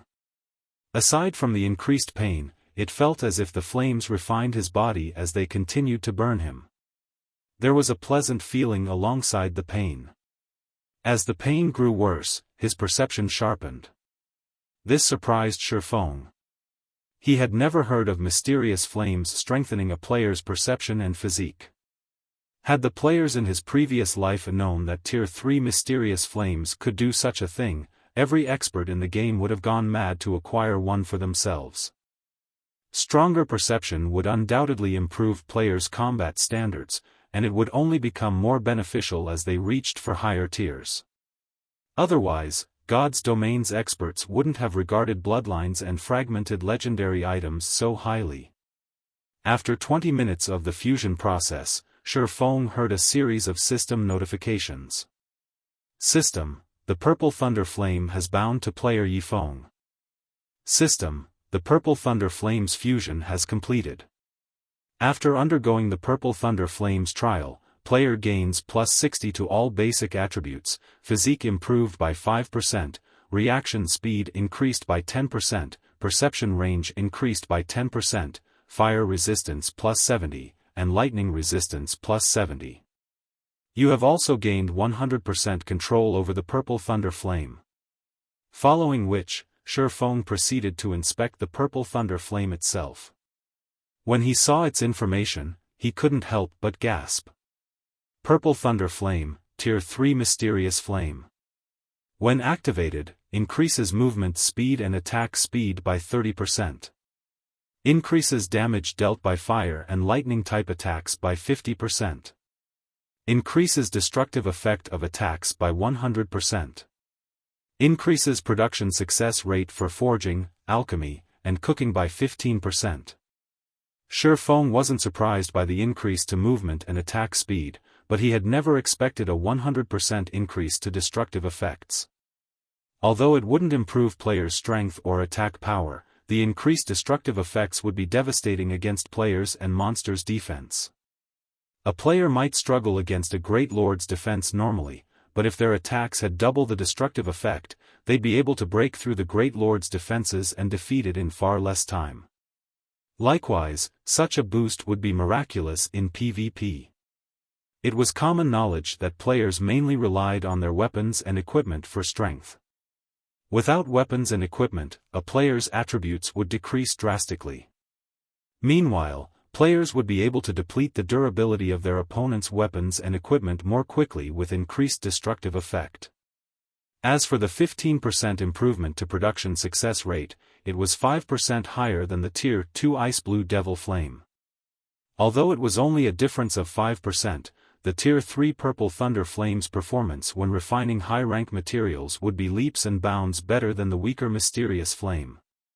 If Xiaofan used the Tier 3 Purple Thunder Flame when forging Conqueror's armor, his success rate would skyrocket. After fusing with the Purple Thunder Flame, Xiaofan activated Spatial Gate and regrouped with the rest of his team outside of the Lost Town. Although the Tyrant's soul had used Soul Pursuit on him, Xiaofan discovered that the Tyrant's soul itself couldn't leave the White Tower after a few experiments. This outcome allowed Xiaofan to breathe a sigh of relief. At the very least, he wouldn't have to lead his team elsewhere to grind and level up. After regrouping with his team, he continued to kill the demonic creatures in the Lost Town's inner area, steadily raising everyone's levels while grinding for mana and Eternium Oregon. After grinding for another 2 days or so, Xiaofan and the others finally cleared out every demonic creature in the Lost Town. The only place they had yet to check was the bottomless pit in the town center. Meanwhile, after 2 days of grinding, everyone's levels had risen from nearly level 48 to almost level 50. As for Xiaofan, he had invested all of the EXP into leveling Flame Burst and Lightning Edge. Despite being a Tier 2 player, he only had a small number of Tier 2 skills in his arsenal, and if he were forced to rely on Tier 1 skills, he'd never be able to exert the full advantages of a Tier 2 class. Hence, Xiaofan leveled these 2 Tier 1 skills to Tier 2. By doing so, both skills had undergone a qualitative transformation in terms of raw power. Flame Burst. Tier 2, Level 3, requires 1,800,000,000 EXP to upgrade to Tier 2, Level 4 skill. Channeling time, 1 second. Gathers the power of flames to a single point and causes 1400% damage to the target. Attack count, 16 times. Cooldown, 3 minutes. Lightning Edge, Action Type.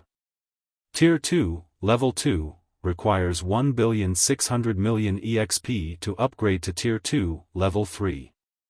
Channeling time, 0.5 seconds. Deals 1200% physical and 1200% lightning damage in a cone in front of user. Initial coverage range is 75 yards. Duration, 5 seconds. Cooldown, 10 minutes. Tier 2 skills weren't just capable of dealing more raw damage than their Tier 1 counterparts, they'd also be more effective against monsters and players of the same tier. Once these skill rose to tier 2, they wouldn't be bound by tier suppression. It's about time to show everyone Zero Wing's strength.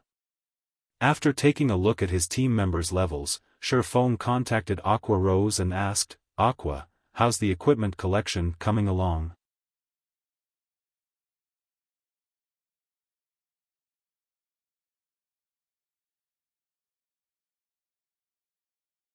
Chapter 1632, Formation of an Expert Legion. Chapter 1632, Formation of an Expert Legion. Star Moon Kingdom, Zero Wing City, Zero Wing's residence. A depressing atmosphere filled the massive guild residence. Everyone's minds were overwhelmed by an oppressive feeling, causing them great distress. "Big Sis Aqua, we just received news that the Blackwater Corporation has invested another 200,000 gold into Heaven's Burial. The guild has also hired more refinement realm experts to hunt us down. They're even beginning to overpower the conqueror parties we've recalled to defend our leveling maps. Moreover, according to our spies in Heaven's Burial, it seems that Heaven's Burial has obtained another significant harvest from the Primordial Ancient Ruin. Apparently, the guild has collected 2 sets of top-tier intermediate magic array scrolls and plenty of top-tier level 50 weapons and equipment. At this point, they're already preparing to raid a level 50 super large-scale team dungeon." Yaya reported as she stood beside Aqua Rose with a somber expression. Zero Wing had grown stronger over the past few days as more players gathered in Zero Wing City. However, the number of players withdrawing from the guild also continued to increase. They had done so because Zero Wing's members were almost guaranteed to be ambushed whenever they went to the fields to grind. They could have endured if the situation had only lasted 2 or 3 days, but this had continued for over a week already. Everyone in the guild had long since grown tired of it. Their leveling speed and equipment acquisition rate had suffered severely, as well. To make things worse, Heaven's Burial had grown rapidly in every aspect despite the ongoing war. Many Zero Wing members' wills began to falter. They could no longer see any hope of Zero Wing winning this war, and so, many had given up and left while they still could. "They're already starting a super large-scale team dungeon raid?" Aqua Rose frowned. At this point, many large guilds had already raided level 50, 100-man team dungeon successfully, but not one of them had raided a level 50 super large-scale team dungeon. Unfortunately, only these dungeons contained level 50 top-tier equipment and set equipment. If Heaven's Burial obtained the first clear of a super large-scale team dungeon in Star Moon Kingdom, the pressure its success would bring on Zero Wing's members would be crushing, even if the guild failed to exhaust Zero Wing. By obtaining the first clear of a level 50 super large-scale team dungeon, not only would a guild obtain a 3-star guild residence promotion order, but it would also obtain level 50 top-tier weapons and equipment. What was players' purpose of joining a guild? Wasn't it to help them obtain better weapons and equipment while leveling faster?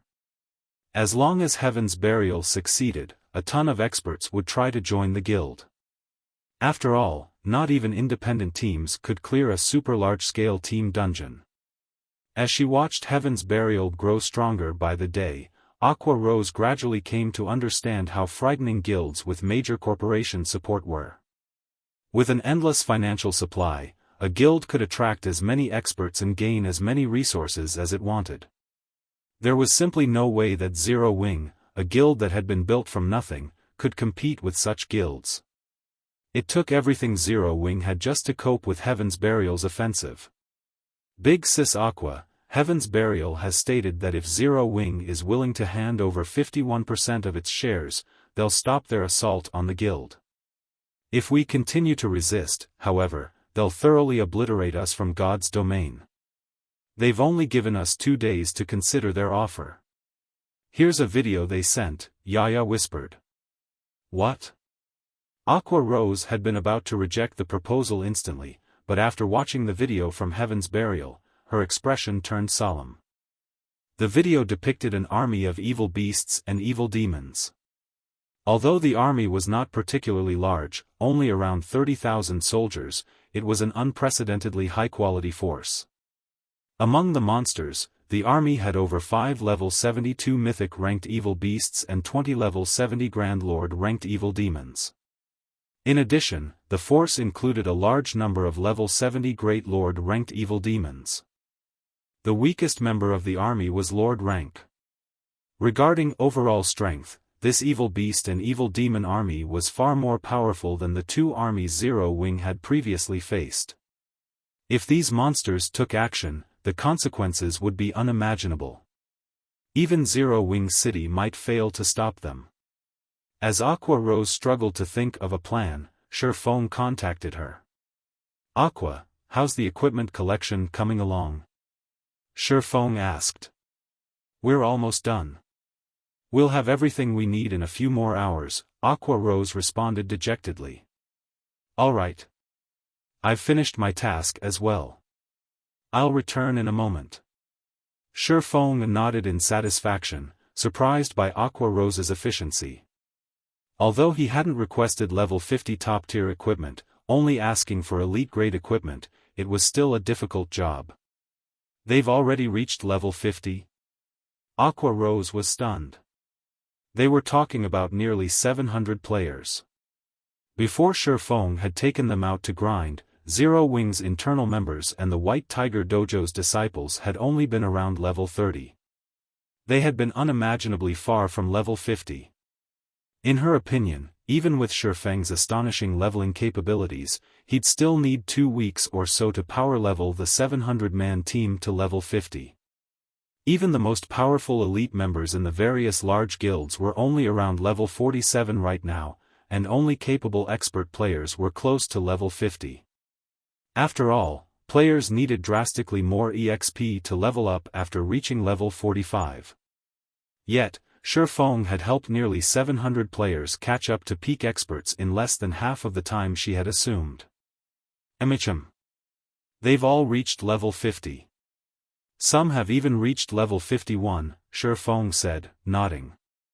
If not for the lack of demonic creatures around the lost town, he wouldn't have had an issue getting everyone to level 51 or beyond. Aqua Rose was dazed for a long moment after hearing Xiaofang's answer. Level 50 was a major turning point in God's domain. Despite Heaven's Burial's massive expert count, the majority of its experts were stuck at level 49, still far from hitting level 50. Although the difference was only one level, the equipment quality was monumental. With the addition of so many level 50 experts, Zero Wing's combat power would rise significantly. However, when Aqua Rose recalled the video Heaven's Burial had sent, her excitement cooled. "Guild leader, here is a video Heaven's Burial just sent. They want us to hand over 51% of Zero Wing's shares, or they'll proceed with even more drastic measures to destroy us," Aqua Rose said as she forwarded the video to Xiaofan.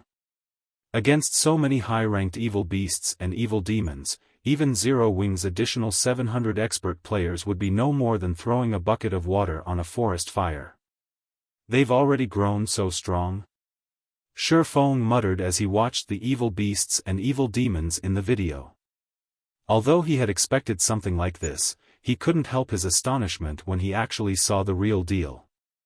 In addition to more than 5 level 72 mythic ranked evil beasts and 20 level 70 Grand Lord ranked evil demons, the monster army included more than 1,000 Grand Lord ranked evil beasts and Great Lord ranked evil demons.